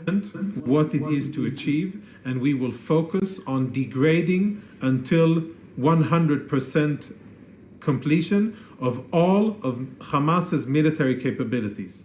What that means in plain terms, in plain language, that Hamas won't be able to strike Israeli civilians ever again. Hamas won't be able to strike Israeli civilians ever again. I want to post this with that. Oh my gosh. Bloke just ran across the road with a baby girl. Must have been fucking 1 year old. Shit. Good evening. That's what he said, right? Hamas won't be able to strike Israeli civilians ever again. Of Hamas's military capabilities. What that means in plain terms, in plain language, that Hamas won't be able to strike Israeli civilians ever again. Oh, what's that?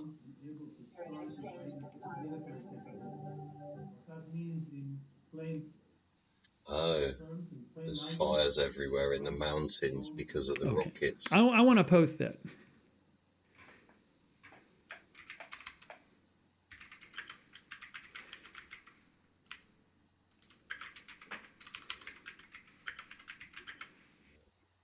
Put this one live.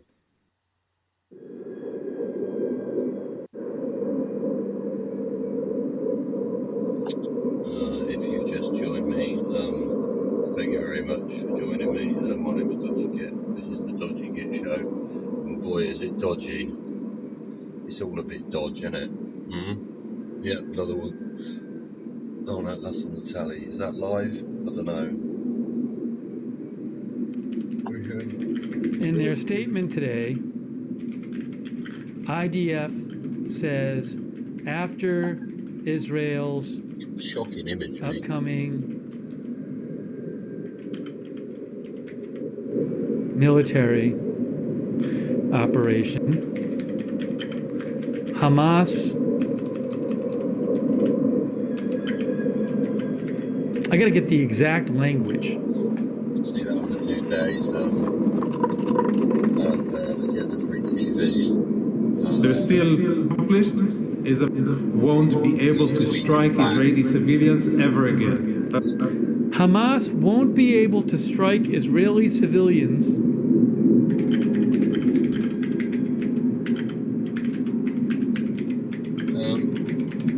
ever again. Steve, yeah, is that right? Steve, is that Lookner?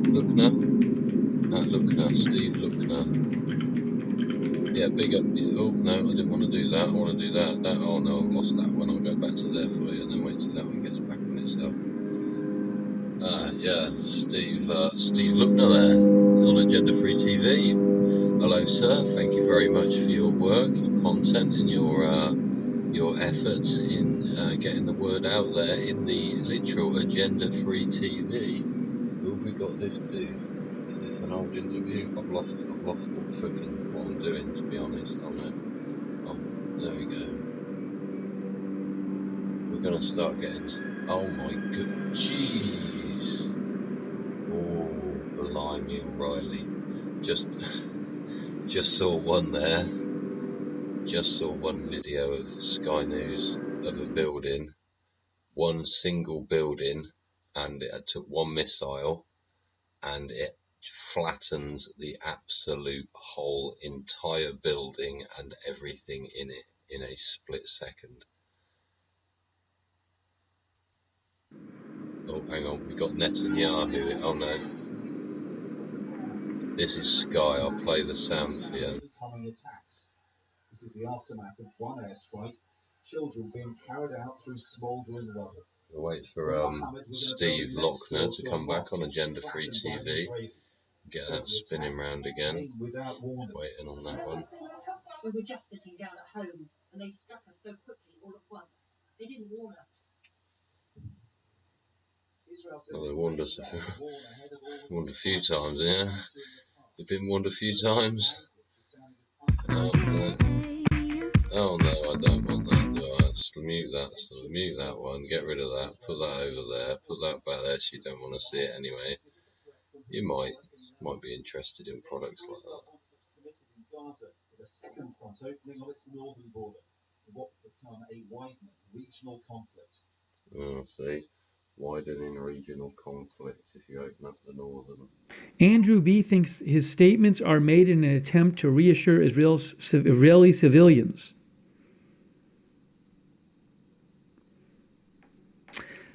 But I got, look, to me, I'll say what I said yesterday. To me, it doesn't make sense for Israel to make these bold proclamations about what they're going to do if they're not going to back it up. If Israel comes out and says, we're going to do this, we're going to do this, we're going to do this, then they don't do it, it looks very...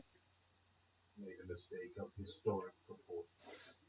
We will, he said, exact a price that will be remembered by them and Israel's other enemies for decades. And now Israelis are waiting for their government and army to act. Sderot, the Israeli town closest to Gaza, littered with the debris of war, felt like the essence of Israel's trauma, almost deserted, except for security forces. Hamas has rocketed Sderot for years, but never before stormed in.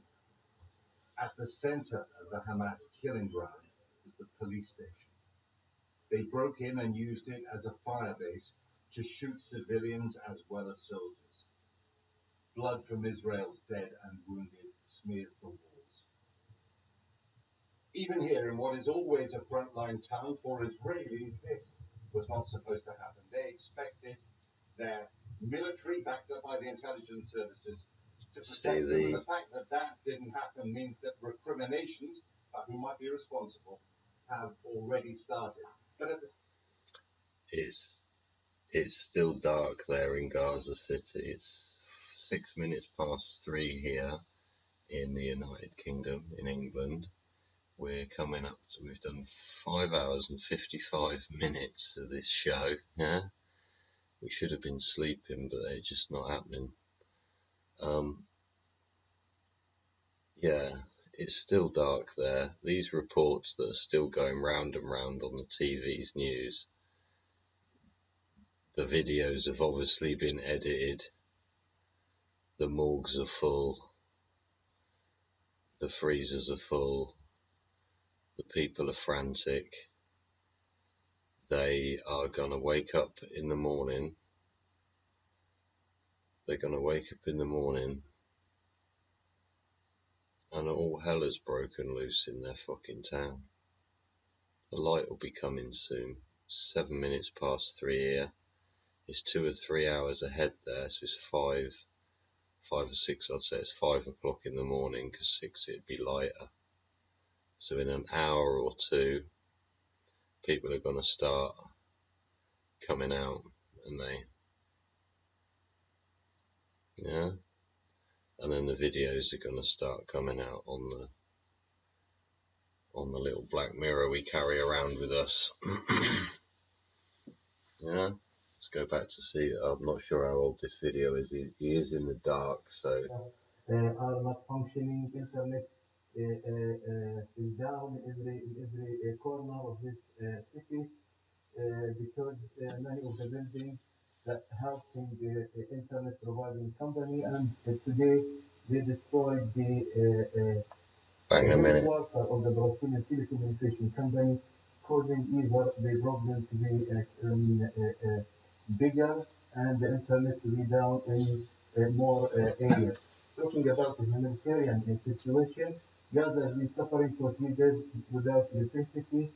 The crossings are most of the crossings are closed except the Rafah crossing with Egypt, and only allow people to go in and out. No goods, no fuel is coming, no medicine for hospitals.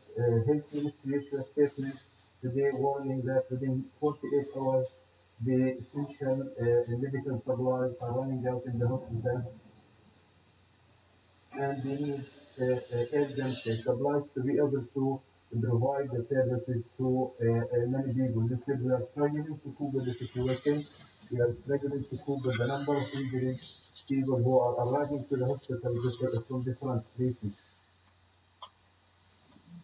The U.S. Defense Department has described the weekend's actions by Hamas as ISIS-level savagery in a briefing. oh dear, ISIS-level savagery. US response, US working to expedite munitions air defense requests. US Defense Department official planes have already taken off. Yes, because we've watched them, haven't we? We have. USS Ford strike group to arrive in Eastern Mediterranean. US Defense Department working to contain the conflict. US officials no confirmation of Iranian involvement.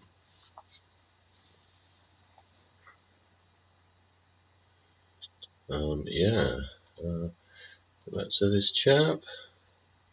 He's still kicking it. Come on, it's Steve, isn't it? Oh, no, other one. No, too many. Left a bit, up a bit, right a bit. Oh, no, don't put it in there. Oh.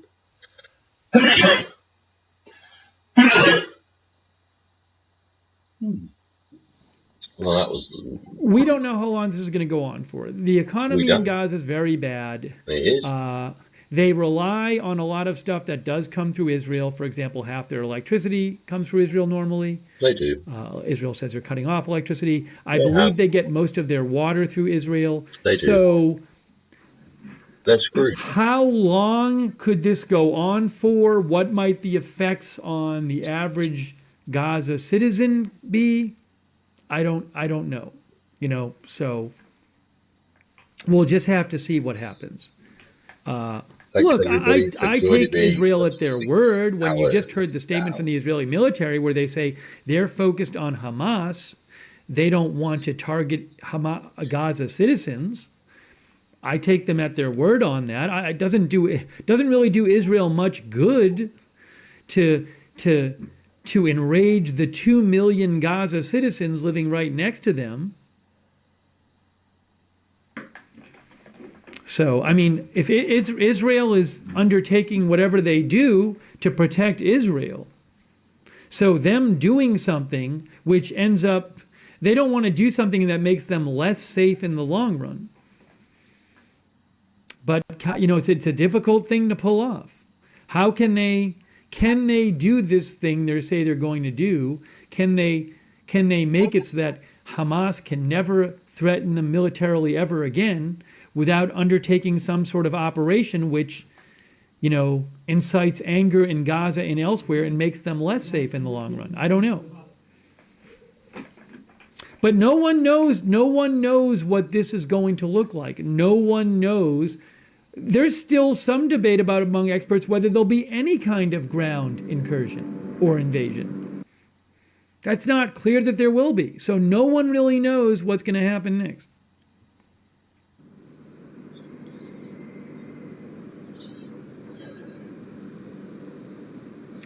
Quick thank you to Damian Hill and Brian Rosenberger and Jeremy for your support, and Phil Maylor. Phil thinks Israel will occupy Gaza for a few months, then give back control to the UN. Well, I don't know that. Brian Rosenberger thinks they're going to target the Hamas leadership. You know, there was one quote yesterday saying where the Israeli Defense Forces spokesperson said that one of the Hamas leaders was a dead person or something, I think he said. Very threatening language. I certainly think they'll target the Hamas leadership. I agree with you there. Do you think that's what they've done overnight? Hang on. It's a couple more thank yous I owe. Marielle UA. Marielle UA, thank you, Marielle.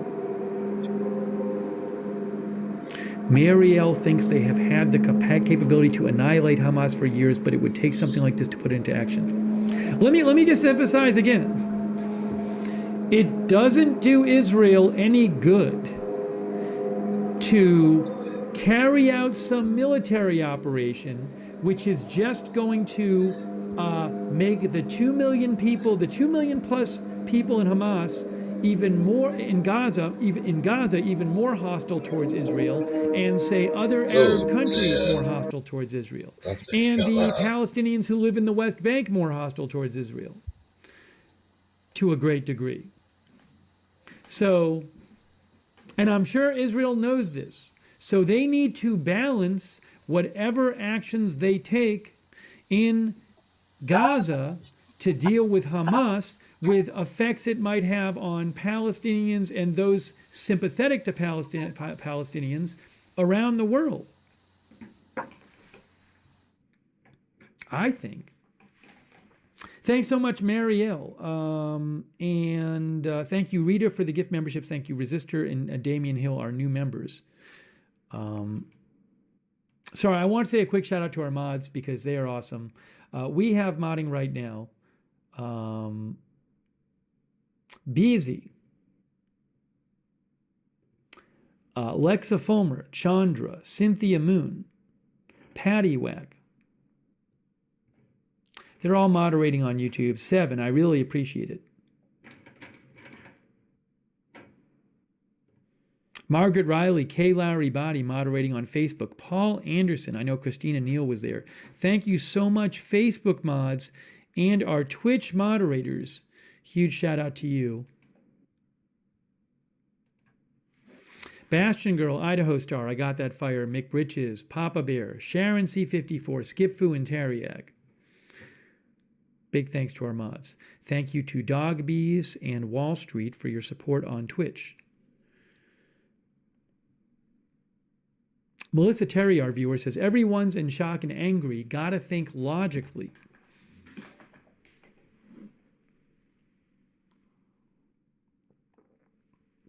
Carolyn Ernst Cool Coding says, what else can those countries do to Israel? Well, Israel was just working on a deal, reportedly, to normalize relations with Saudi Arabia. Interesting.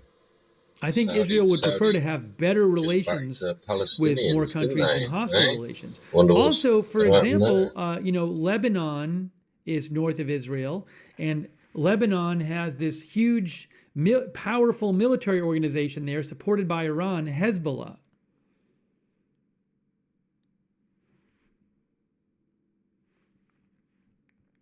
Hezbollah could jump into this or could threaten Israel at some later time. But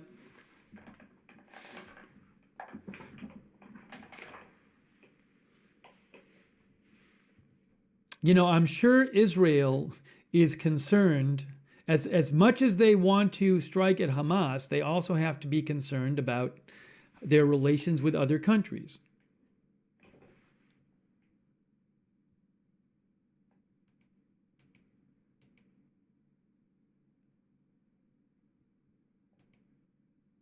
Look, there's a world. Look, I mean, the U.S. is a huge supporter of Israel, but they were checking out Steve. Yeah. If there's like a humanitarian disaster in Gaza, there's a world in which that could threaten the degree of U.S. support for Israel.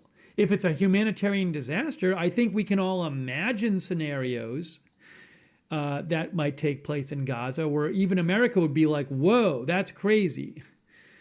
Right? So they do need to balance competing goals.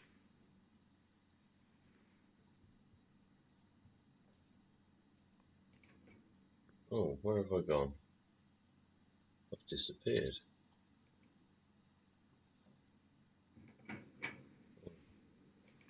It is 5:18 a.m. I've disappeared for some reason. I might catch up with myself in a minute, I suppose. Let's have a look.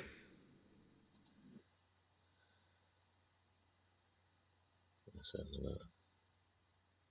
Let's do a bit of transitioning about. Hang on. Seem to have frozen my own camera. Alright, hang on.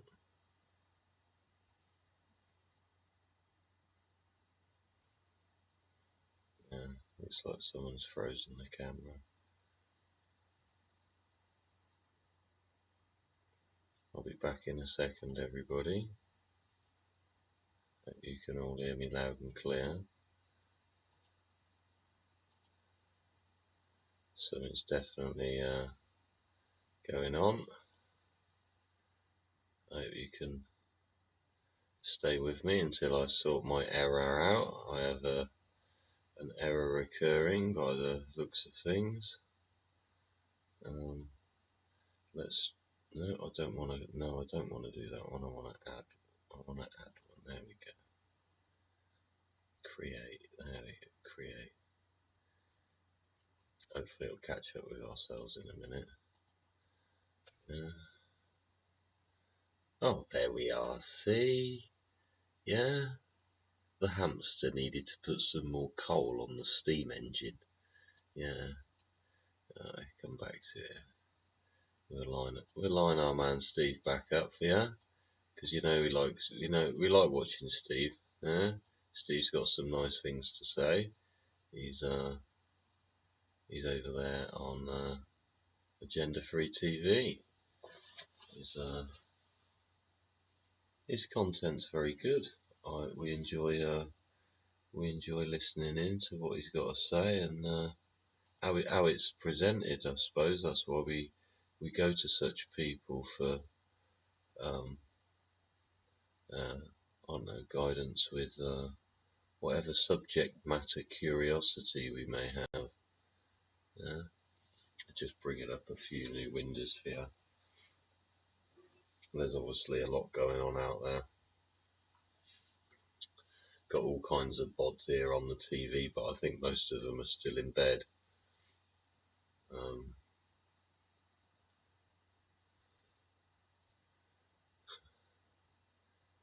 Hamas, or yeah. Okay, let's go and visit KLW again, because some good content. Yeah, was it US, UK, Italy, France, Germany statement? We remain united to ensure Israel is able to something. They also recognise legitimate aspirations. Oh yeah, we covered that, didn't we? What are their aspirations? He's got CNN on. Let's have a look. Where are we?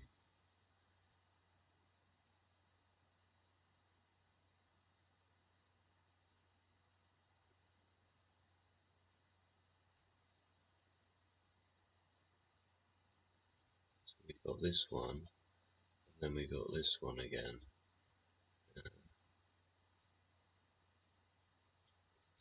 Little.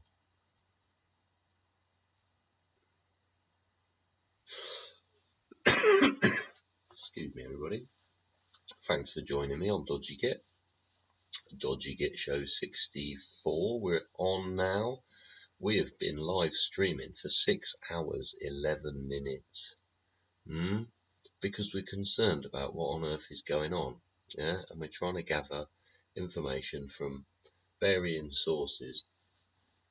We're plodding on a bit tonight, because we're longing the whole streaming experience out overnight. You see, it's 23 minutes past 3 here. It means it's about 5:30 in the morning in Gaza, and we're basically waiting to see what bloody mess has been left. Yeah. Yeah. It's what mess has been left. Yeah. We want to see what on earth they've done. Oh my goodness me. Yeah. See, yesterday was bad, right? Today, the demonstrations and the people kicking off. Anyway, I'll pass you over to Steve here. Steve Lochner. Yeah, he's at Agenda Free TV. Excuse me.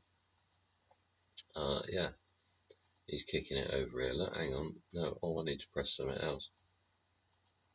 That's what I need to press. I need to press that one, then I can do this. Yeah, hello. Oh, he's put something up there. Look. Just put myself down here in the corner. Shall I shrink myself down to next to him? There you go. There you go. And we're listening to Steve, and then I'll flick you across to the other one we got going up there. Let's get him on live. Strikes. Up to speed. So I certainly would believe that there. So yeah, he's reading through the news stories here, the news sources he's reading. So he's looking through the newspapers and all the rest of it, and telling us what's going on. By there, it's all old news is to a degree, but then at the same time, it's live because it's like 2 minutes ago, or it's a tweet that just come up. So better listen in. Militants in his building, he insisted, and his family was not warned, he said. They would not have stayed in their house if they were. Again, I can't speak to what was going on there, if anything. It's possible they were all innocent. I don't know. The Israeli military did not immediately respond to a request for a comment about the strike on Abu Quta's home. The army says it conducts precision strikes aimed at militant commanders or operation sites, and that it does not target civilians. It also points to its adversaries' practice of embedding militants in civilian areas throughout the impoverished coastal enclave of 2.3 million people, which is under a severe land, air, and sea blockade by Israel and Egypt. But human rights groups have previously said Israel's pattern of deadly attacks on residential homes display a disregard for the lives of Palestinian civilians and argue that they may amount to war crimes.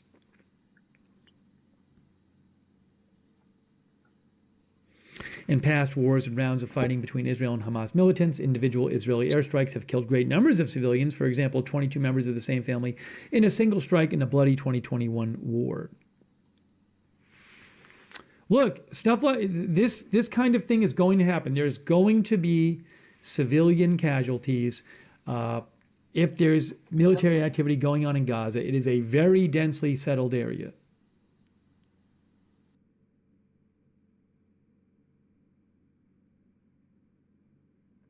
Anyways, you can read about the whole article. You can read that in Associated Press. Again, I don't know exactly what happened. Certainly, it's terrible if innocent people are killed. I can't speak to the facts about this. That you heard what the person told AP. That's what they posted.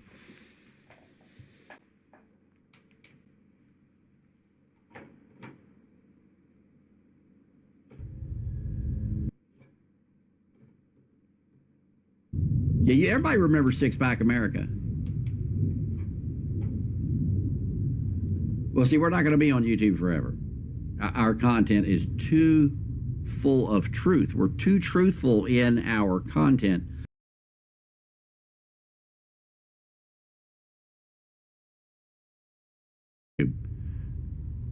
So, because they are squelching our freedom of speech,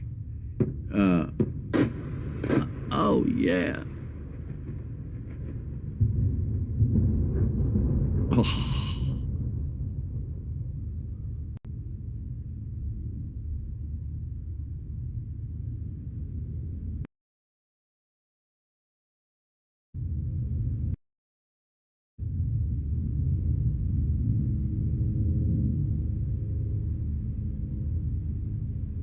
Thank you, Tornado. Yeah, we were glad that Rumble smoked Six Pack America. I'm glad that Six Pack of America pulled his head out of his ass and realized that we were right. And what did you? I've always meant to ask you this, since you're the star of the show here now. Numero uno asshole.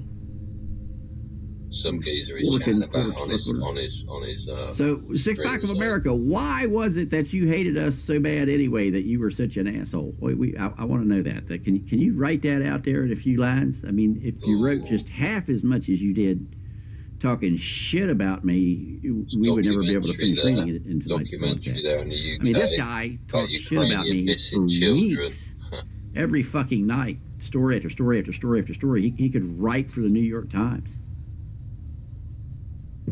Well, I don't know. I'm waiting for him to answer me and let me know. Yeah, we got some sound. There's some real shit going on. Talking about you thought I was a Q person, and you see, you didn't know that I'm actually the guy who debunked Q.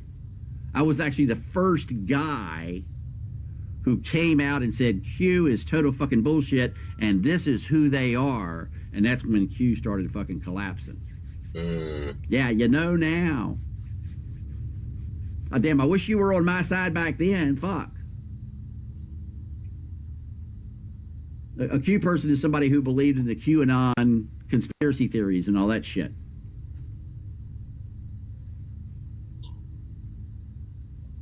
I never exactly knew precisely what any of that was because Yeah, it six was pack so was fucked up, wasn't it? major pain in the ass. Yeah, because well, look But at that's all right.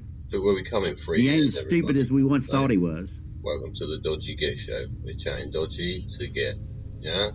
I ain't saying much, but anyway. I don't know. God damn it. Let's see what else we got here. Gotta love this guy, man. We still love you. Geezer's got a fucking character, dude. Yeah. Fucking heart and soul just fucking says it. No fucking about. Oh, the knowledge of the 3D. Well, I did that kind of stuff. See, that's an emitter. Remember I told you I was in charge of all RF devices? Radar is an emitter. And a receiver. QAnon person. How dare you be a QAnon person?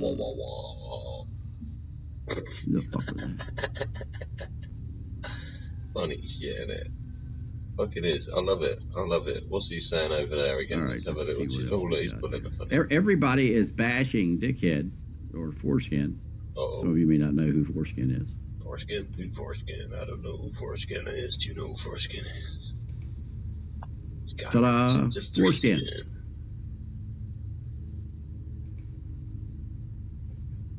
Everybody's slamming on him now. Thank God. I mean, it's got lots of these American accents. He absolutely is. Yeah. God, funny. Who's in the Wide Awake Club, man? Who's in the Wide Awake Club? You woken up? You having your breakfast? Where you at? Israel and Hamas. India stands with Israel. Pakistan stands with Palestine. What the fuck's he got here?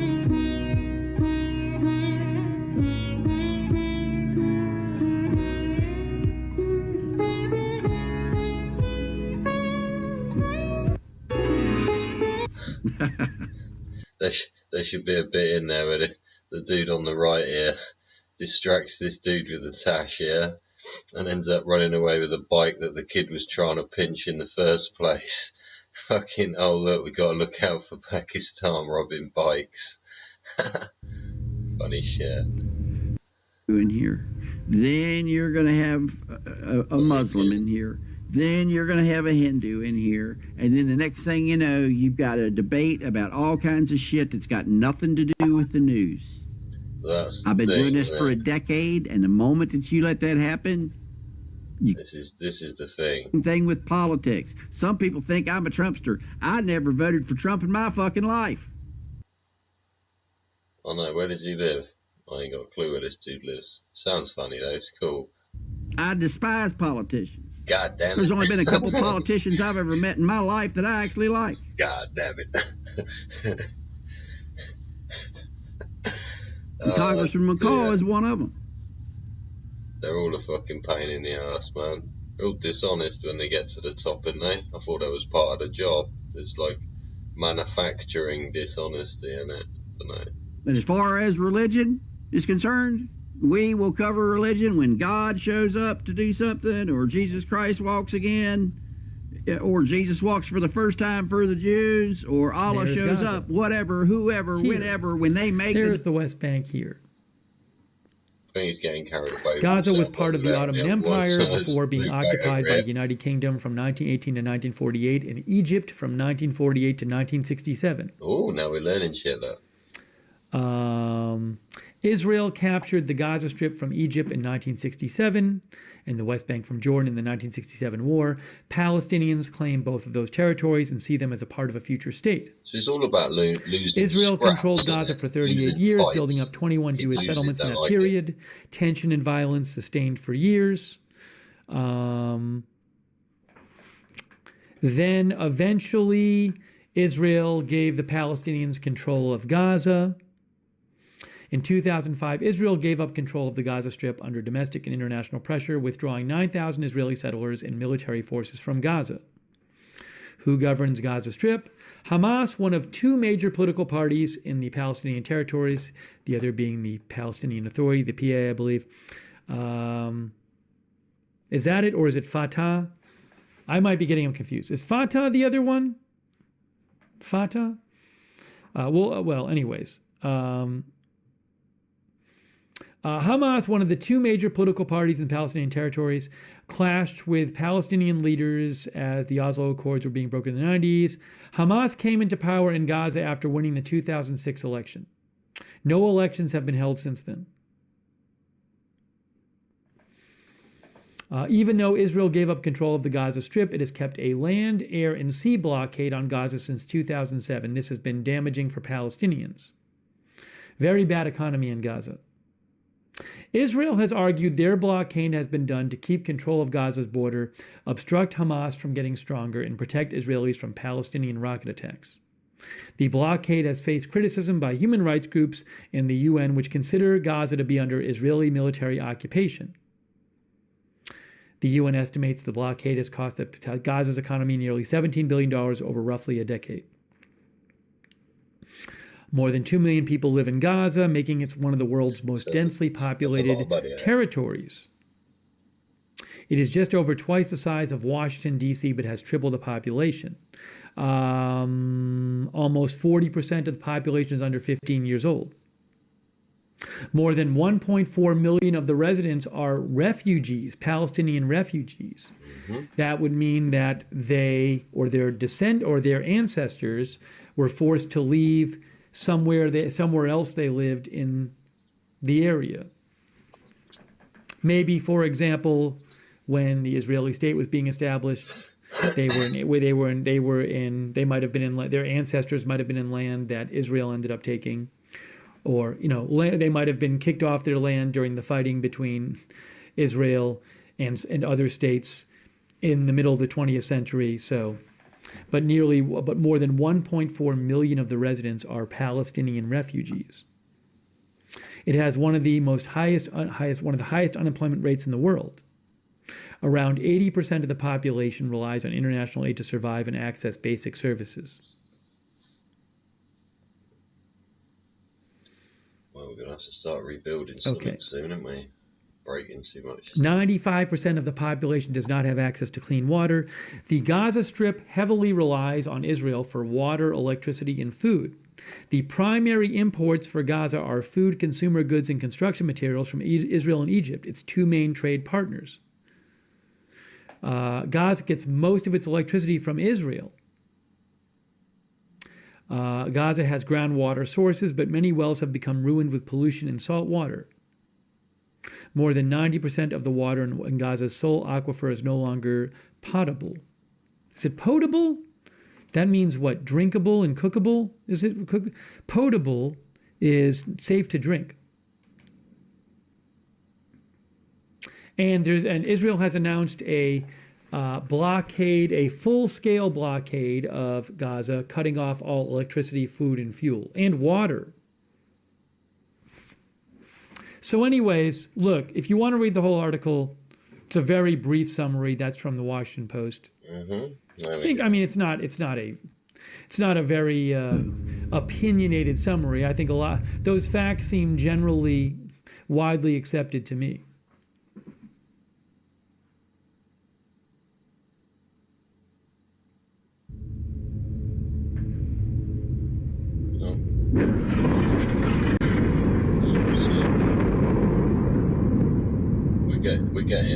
We're getting better live feed here.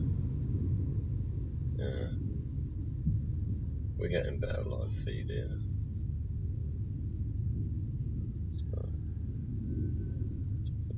Start with there.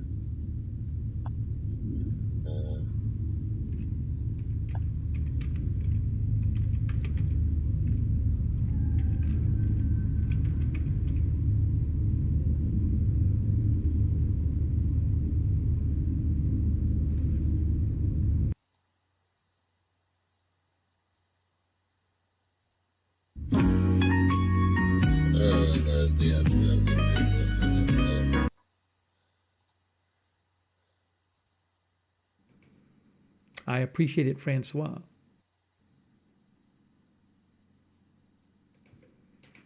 It is 5:38 a.m., guys. Going to start getting light soon. Yeah. In Gaza and Israel.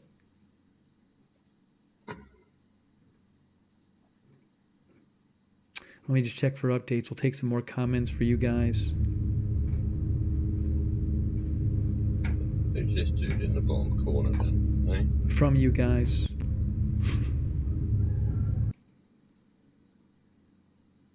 Yeah.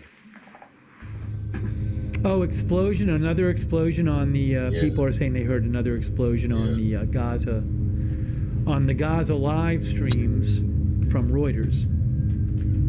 Oh, I just heard it.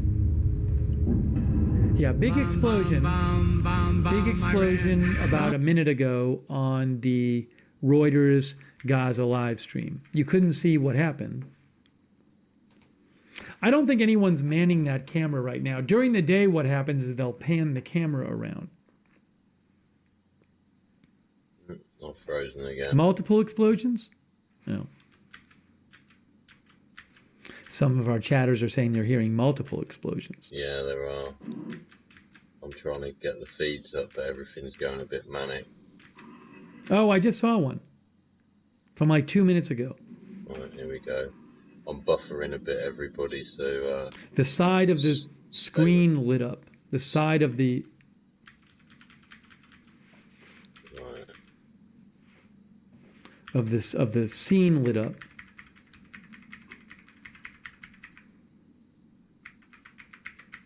Try and get live again. The chats slow up feeds quite a lot if you're trying to access several Well, of them again, at it's once. 5:40 a.m. right now. It's 5:40 a.m. there. It's 3:40 a.m. where I am. Welcome everybody to the Dodgy Git Show. This is Dodgy Git speaking to you live and direct. 6.5 hours, bang on, just about there. We've gone through 6.5 hours of live streaming for you guys out there to All right, hang on one moment here. see what's going on in the world here. We've had a very long show. We've gone through quite a lot of different subject matter, and then we've followed this developments overnight. The destruction. Apparently, 1,000 warheads have been dropped on. Just checking Gaza for some there. updates here. And we've got Steve Lochner. If you'd like to go over to Agenda Free TV, like and subscribe over there. I'm sure Steve would like that very much. I'll do his things and algorithms a favour. The same as over on this one. We've got DD Cyprus One Click. Yeah, he's providing us with this, and here we go. Excuse me. See, got some noises coming in. That's the jets going over, and they'll be dropping with wagalangs. Yeah, and they'll be falling on people's heads. Yeah. The Telegram channel Had Shot Before Everyone. They said that Israel's ambassador to the UN was on CNN and said that they estimate between 100 and 150 Israeli hostages in Gaza. I know the Hamas and Palestinian Islamic Jihad have said there are over 130 Israeli hostages in Gaza. That's the kind of numbers we're hearing.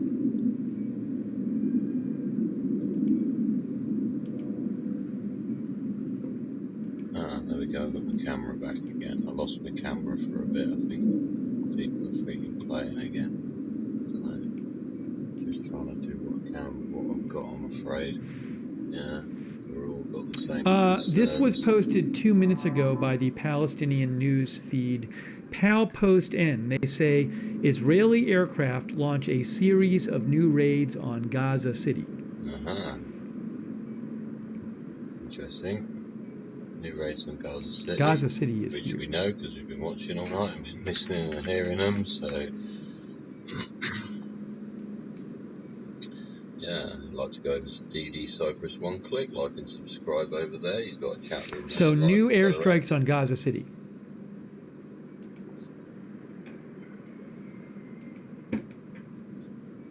Thanks for joining me, everybody. It is blimey, Also, 5 minutes ago, Safa, Palestinian news outlet, said occupation gunboats fired towards the shore of Gaza City.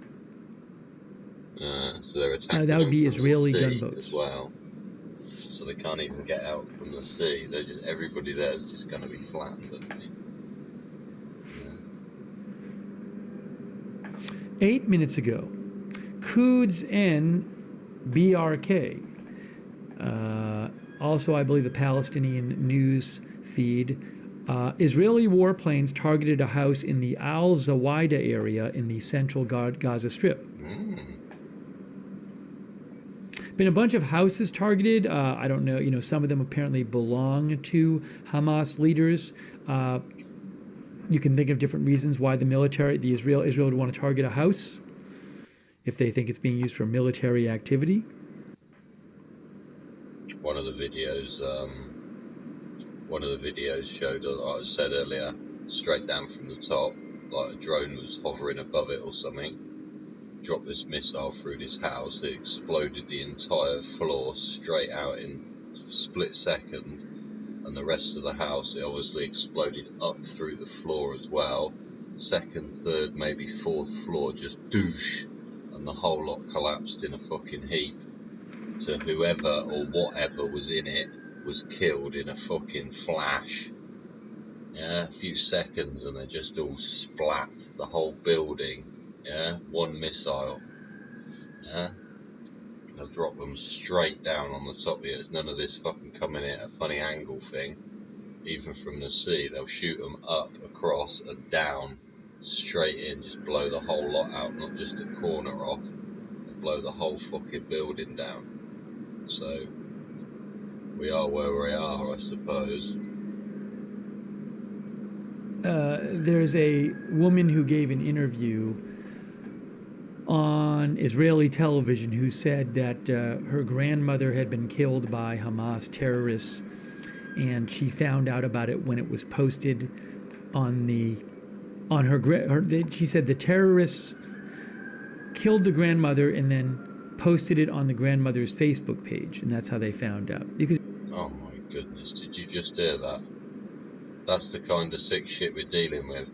And I've got live now, central London. They've put replay over the top, but I don't think that's live now in London. There are fucking police everywhere.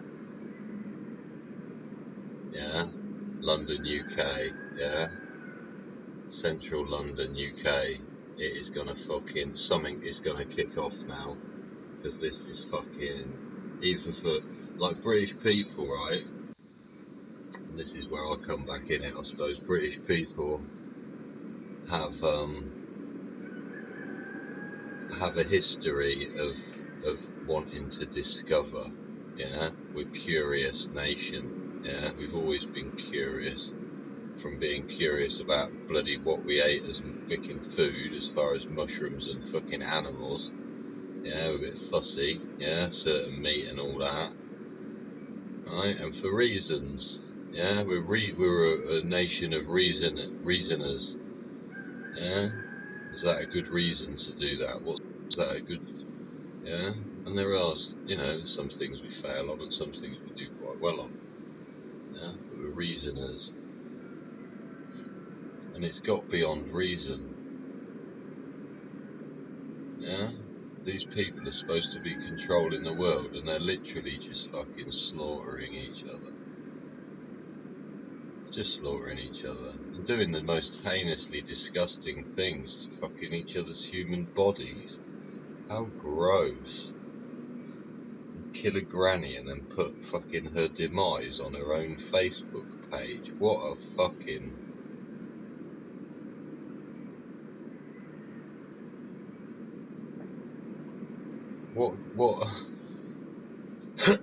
What was ever done? Did you lose a fight somewhere?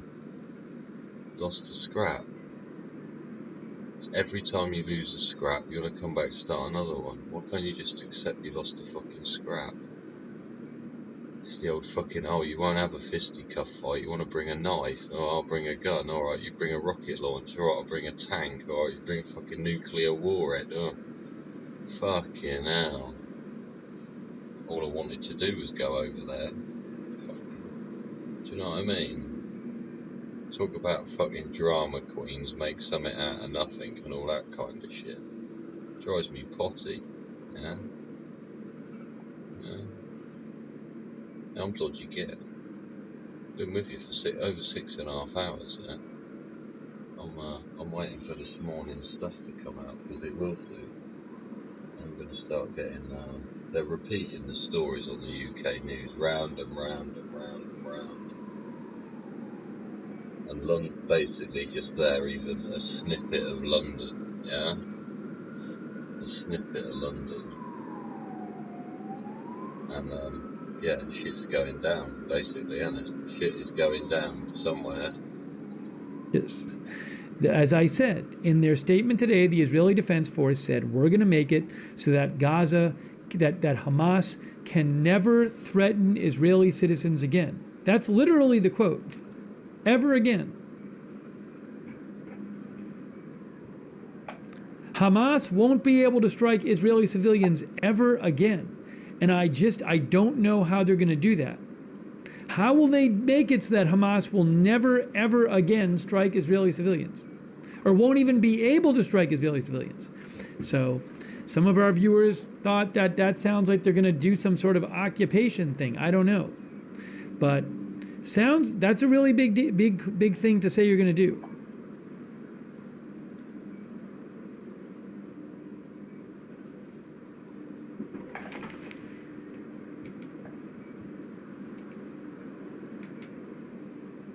Certainly, it would seem like they would have to exercise more control over Gaza if they're going to do that. Real Keg thinks Israel is going to reoccupy Gaza.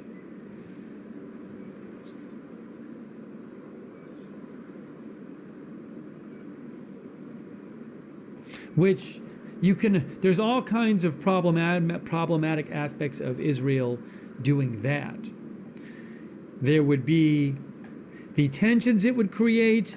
There would be the expense of this permanent occupation. There would be I'm sure there would be anger excited in the Israeli West Bank among Palestinians there and among various Arab countries and other countries around the world. When Israel did occupy Gaza, there were regular uprisings there, sometimes where a lot of people got killed and injured.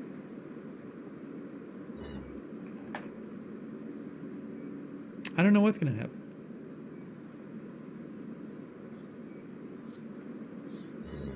Nobody does, do they? Eh? Nobody does. Huh? What is next? What's the next fucking move on the chess game, eh? Nobody knows. Nobody does know. It's all gone a bit quiet though, hasn't it? Eh?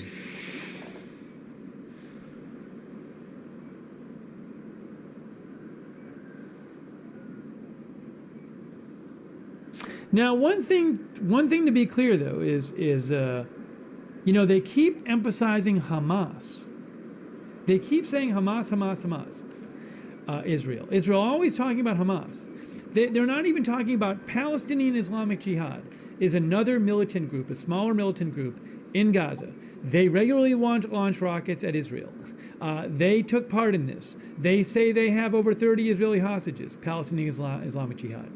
And yet Israel does not mention them in their statements. So is there a world in which what Israel does is just focus on attacking people involved with Hamas, and then they can say, see, we've taken out Hamas. But that saying Hamas will never threaten us again is not saying nobody who lives in Gaza will ever threaten us again. Because they're not saying that. They're not saying we're going to ensure that no military threat will ever come from the Gaza Strip ever again. They didn't say that. They said we're going to ensure that Hamas will never be able to militarily threaten us ever again. So I could see a world in which they, do their best to take out Hamas while, not dealing with the whole issue, while leaving it open that someone else could start attacking them, like Palestinian Islamic Jihad from Gaza. Because they're not talking about Gaza as a whole, they're talking about Hamas.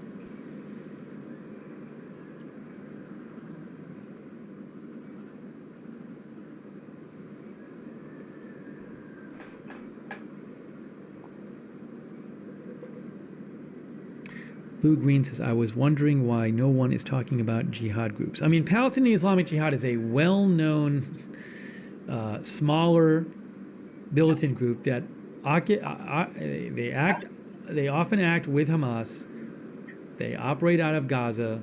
They took part in this terror attack. They say they have hostages.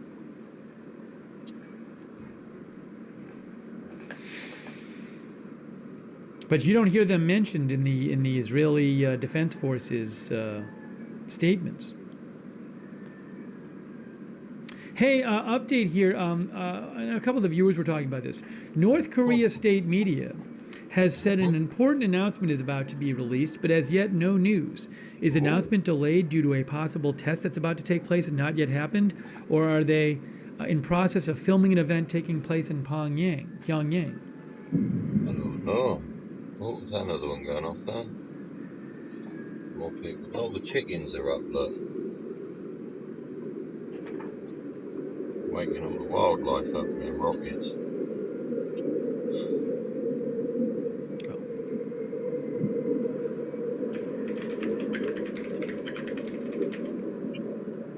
This is from Nathan Hunt. He knows his I would call him an expert on North Korea. I follow him.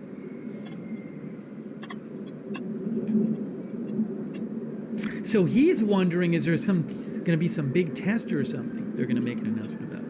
Interesting.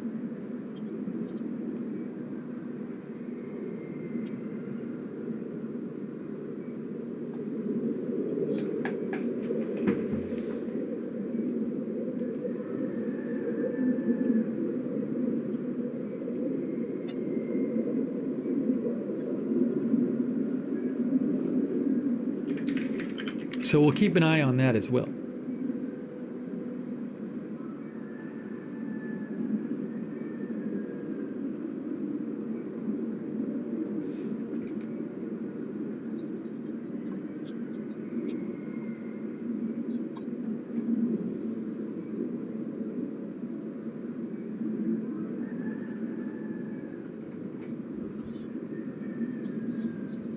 PNO News says, South Korea's Yonhap Media says, an important report is coming up from North Korea, their news agency says.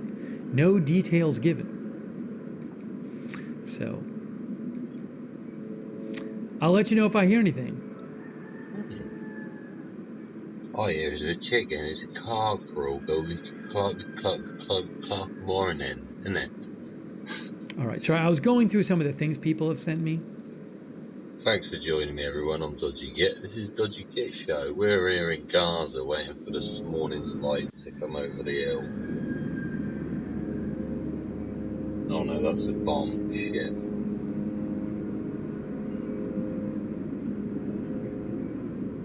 Hang on a second here.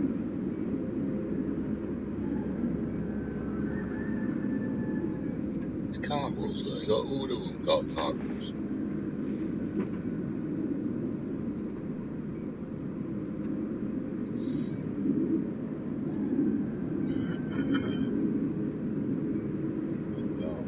Rantings of a Madman, our viewer says, this attack on Israel was a huge deal. It was their Pearl Harbor. Israel means exactly what they say. It looks like there's videos now coming out of the there's people walked into the sea in Gaza.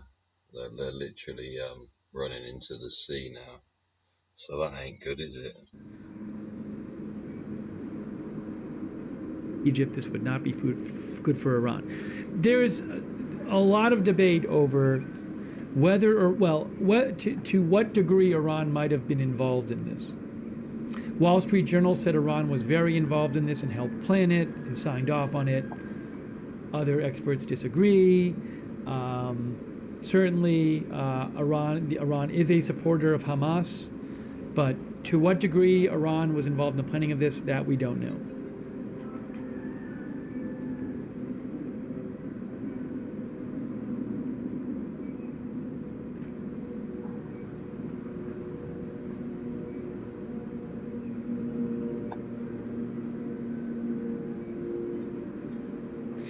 Our viewer Osman says that if Hamas did murder hostages, that in a way it would make it easier for Israel to attack Hamas because they wouldn't have to worry about the hostages anymore. Israel doesn't want that. What the viewer is referring to is, we told you earlier today that Hamas had said earlier on Monday that it's going to start killing Israeli hostages if Israel keeps bombing Gaza.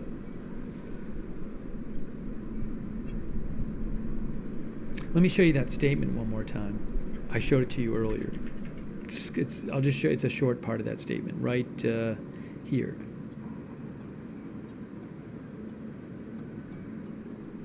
This was from earlier today. Hamas Telegram. Oh, let me just get it clearly on the screen for you here. Here we go.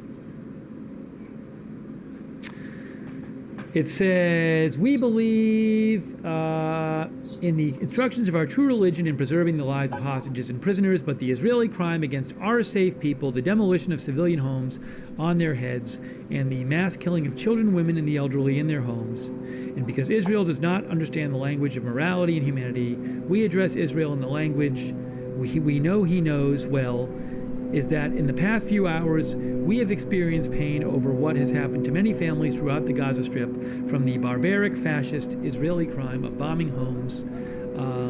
Therefore, we have decided to put an end to this, and from this hour, we announce that every targeting of our people who are safe in their homes in Gaza is unjustified. We will meet with prior warning, with regret, by executing one of Israel's civilian hostages, and we will broadcast this with audio and video. And as we announce this decision, we will hold Israel and its leadership responsible for this decision before the world, as the ball is in Israel's court from now on. That's from Hamas.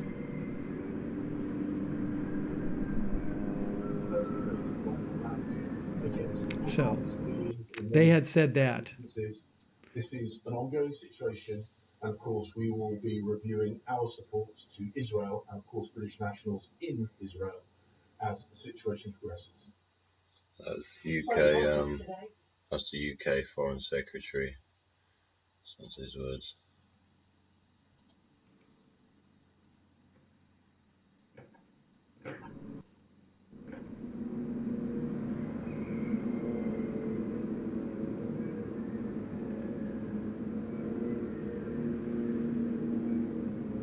There are mass demonstrations starting to build in the UK. The people out on the street already. Crowds are building. Just going over some in quite a few towns, by the sounds of it. I would suggest everybody just stay home, watch it on the news, stay safe, stay warm. Yeah, you won't need to be standing in the street needing a piss or a £6 bottle of water. Going over some of the things people have been sending me. A lot of stuff people sending me. Hey, don't be crammed on that smelly tube train that's freaking, what did they say? More polluting than freaking walking behind a bus or something, wasn't it? I don't know. Okay, guys, it is 6:03 a.m. 6:03 a.m. Israel and Gaza time. We are bringing you live coverage. Yes. Probably should get, I'm trying to remember from yesterday. I think it started getting light yesterday around like 6:20 or 6:30. So you'll see it on the Reuters live streams from Gaza. What will today bring? We are bringing you live coverage here, taking some of your comments or questions on the air.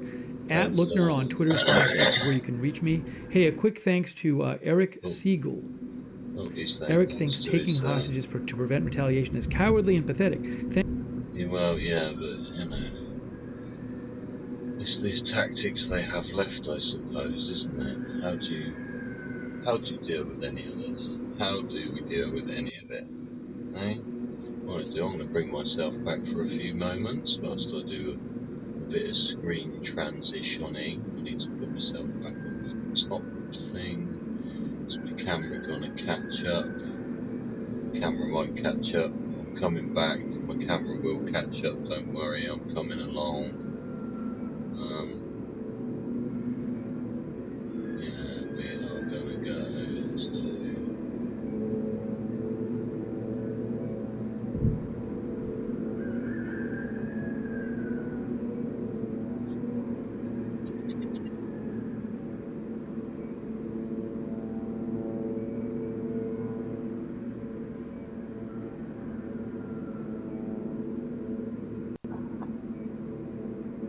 Thanks for joining me, everybody. My name's Dodgy Kit. As I've said many times before in this 7-hour long show,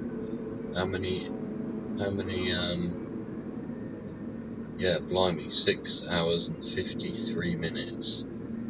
Okay, hang on, let me have a little play with the camera again, because the camera's not playing ball, is it? It's not going to.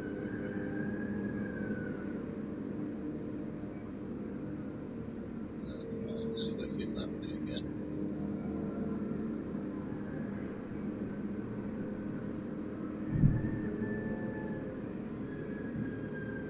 Frozen up the camera. Somebody's frozen up the camera. That's nice. No. Oh, no. Doink. Sorry about my camera. I hope you can hear the audio fine. We're going to give this one a little refresh, and we're going to look in here. Oh, sound's back again for you guys. You probably hear me nice and loud and clear. Thank you very much for joining me. This 7-hour, coming up for 7 hours, we've been live streaming. Our concern about what's going on over there. Just watching one of these other live streams, somebody's put Trump 2024. So, well, yeah, that's pretty obvious. Right, we're going to have a little bit of, oh, see, my camera's caught up with itself. Thank you for having the patience of staying with me. Let me just get this thing going back over here. Crank it back into life. Looks like it might have an advert.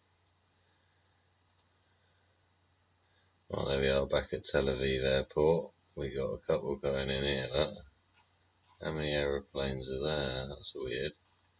Bit close, aren't they?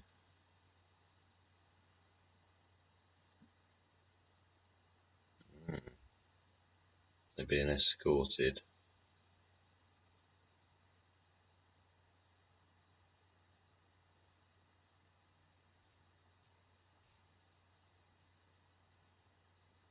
See, somebody's trying to play silly buggers with aeroplanes.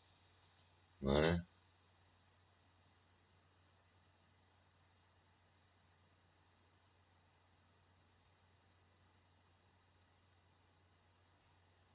That's weird. Yeah, sorry, I didn't, I'll show you this again. Want to take your great idea online for less than £1? Get a custom.uk domain. Less than £1 for what? I don't know. I don't want to see that anyway. Sorry, yeah, see as I flick that over. Yeah, we're back here again. Oh.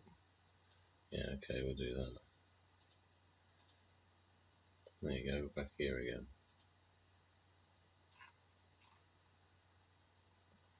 Yeah, let's just start this up for you.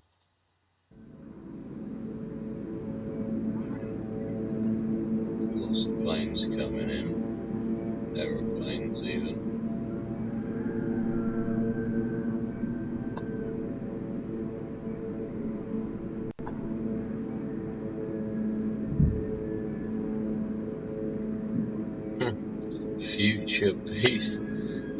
Future Peace Partnership livery. I've got to show you this, guys. This is fantastic. There is that aircraft there just coming in, right? You know you can like rent aircraft like to do a job and then fucking just borrow it like a taxi.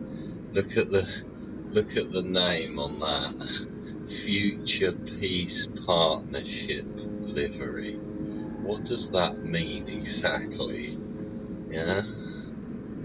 Anyway, I'll take you back on there and I'll stick that back in there, and that goes, and then there goes to there, and there we are again. Yeah, hello everybody, welcome to the Dodgy Git Show. We're tracking this aeroplane. We've got another one here coming in. Another one, another one, another one, another one, another one, another one, another one. Oh.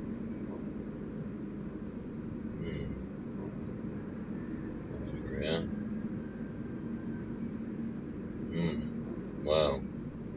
I wonder what's going to happen the next few hours, next few days. Eh? It's all very much of a concern. It does seem like the first telling off has occurred, and yeah, blimey.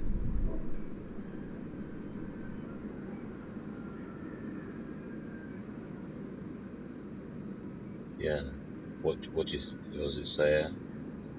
This is DD Cyprus One Click again. He's providing us with the imagery we've been using with the Gaza City slides there. On his chat room, he's got, "Do you believe Iran will get involved in this conflict?" Got yes, no, and I don't know, don't care. Well, Iran's already involved, isn't it? Or is it? Yes vote gets 57%, no got 20 odd, 15 for I don't know, I don't care. Yeah. Incredible. Yeah. Oh, there's one. See, it's sort of kicking off again. What we at? 6:10. See? We said, didn't we, early hours? It's when everybody's knackered as well. They've been up all night and they're fucking tired. Yeah? Told you these tactics that the fucking courts used the other day, didn't I? About tiredness and all that. These people will be fucked off from yesterday. They'll be worn out, stinking, tired, confused, all the rest of it. They've kept them up all fucking night, right? Kept them up all fucking night whilst they all had a little kip, right? And then, oh, hang on. Where am I? Let me pause over if you'll be able to see it again.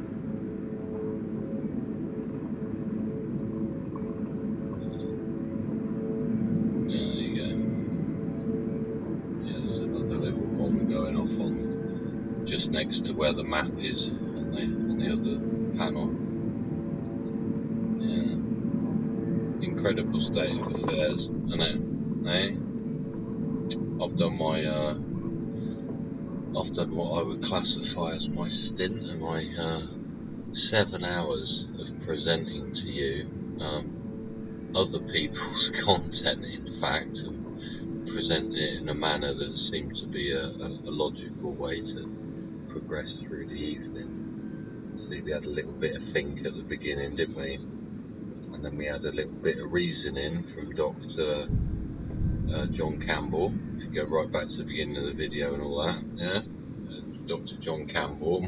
We said we didn't want to keep it too long, didn't we? And then we turned this into 7 hours, yeah?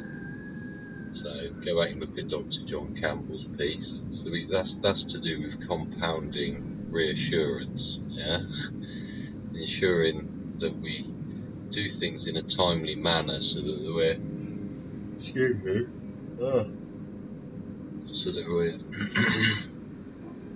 resilient and able to adapt, and yeah, it's like we need to be able to, change quickly, make a move. Yeah, we don't want it such a mess that everything's different, but at the same time the structure needs to be there for people to follow. Yeah? And we've talked about it a lot. Yeah, please go back and look at previous Dodgy Git videos. Yeah. There are 50 odd of them, aren't there? Yeah? 50 odd other, sorry, God, see, it's tired, and this is why I know that I need to go and sort myself out now. I've got to the point of collapse mentally.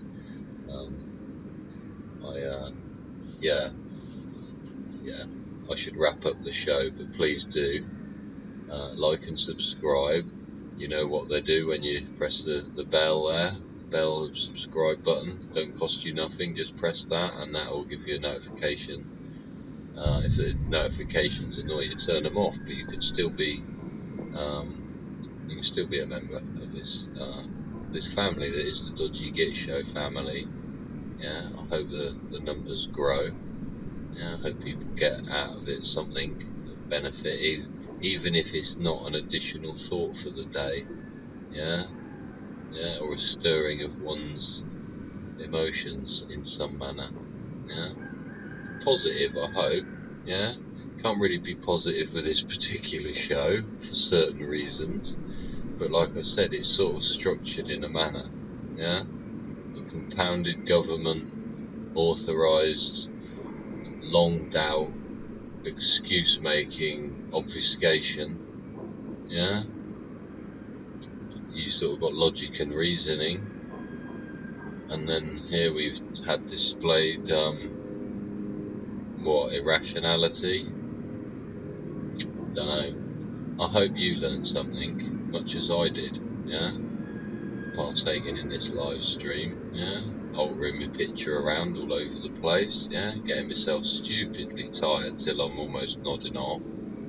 Yeah, but if it helps you, then that's a good thing. It helps me. Yeah, I do find it helps me. Just a bit of something to do for the evening as a pastime. Yeah, everybody else has calmed down and gone to sleep. I'm flipping hyperactive, want to do something. Yeah, it's just me. I've been like that forever. Yeah, I'd rather spend my time doing something. Have you had an accident in the last 2 years and haven't filed a compensation? Oh dear, why do they? They're so irritating, isn't it? Hey, yeah. If you had an injury, we won't cover that subject. Yeah, I'll end up back where I was, which was all angry and upset and discouraged. And then you say, stop, though, and don't, and you get onto your horsey again, and you carry on the road down the road, don't you? Yeah. If you can't stroll, yeah, take a trot. Yeah. Yeah. Anyway, we've gone 7 hours and 5 minutes. I think that's shift enough for me. I hope somebody else out there sort of takes over my role for the next duration and creates their own content and displays what's going on around the world for people that may feel the need to use it as an outlet. Like I say, this one's 7 hours long, and it's almost a bit of an anti what I was talking about, yeah, which was doing it in bites. Yeah, you do it in bites, take it away. Do it in bites, take it away. This is why I was sort of transitioning from one piece of film to another, or from one thing to, yeah, it breaks it up, but we're still keeping on point, and we're trying to visit a few sources of material and see how it affects how we feel about the thing and what different benefits we get. You know, one guy's look at the contrast in the contrast in the presentation of the media there. Yeah, several different sources, but we just take DD Cyprus on one click, and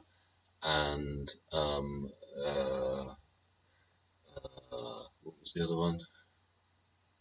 Agenda Free TV, yeah, with Steve Lookner. Yes, thank you very much, Steve. Thanks for your work. Thanks to the other chap.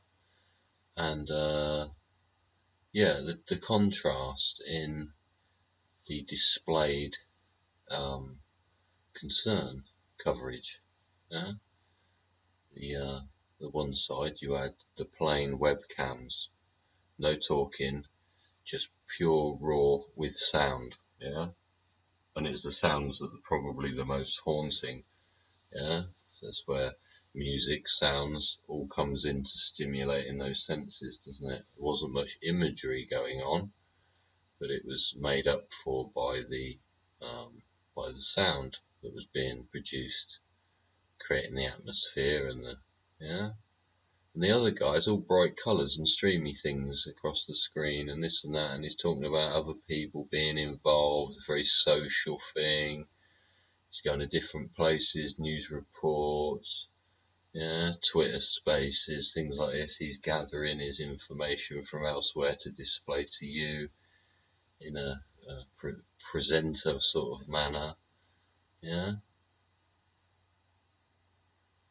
But the people behind it, they're both the same mentality of fucking hell, I'm concerned about this shit enough so to mention it, yeah. Yeah. I don't know about you, but my YouTube streams have completely narrowed down till I'm hardly getting any varied content at all. It's all repeat of stuff. Yeah. Don't know if I've been hacked or fucking limited or the algorithms freaking killed my account because it just automatically narrows down. I don't know. But yeah, it is funny. Yeah. Strange, odd, peculiar. Yeah. Much like me, Dodgy Git, who's been sat here over 7 hours, and I am actually kaput now. So I'm going to wish everybody out there lots of love, yeah, from me to you, yeah, so you can share it about all the people that you meet. Help your neighbour, do something for nothing. Yeah. Come back and join me again. Yeah, you can do that by hitting that subscribe, hit the thumbs up, please. Like, comment below for any pointers, feedback you want to give me. Yeah, need it. Need the feedback, need the comments. Put something down there, tell me what you like. Tell me what you don't like. Yeah. Tell me what you are like. But whatever you do, try and get back here next time when that bell goes off on your ding-a-ling device, yeah? Meet me, Dodgy Git, here again on the Dodgy Git Show. It's been a pleasure for well over 7 hours.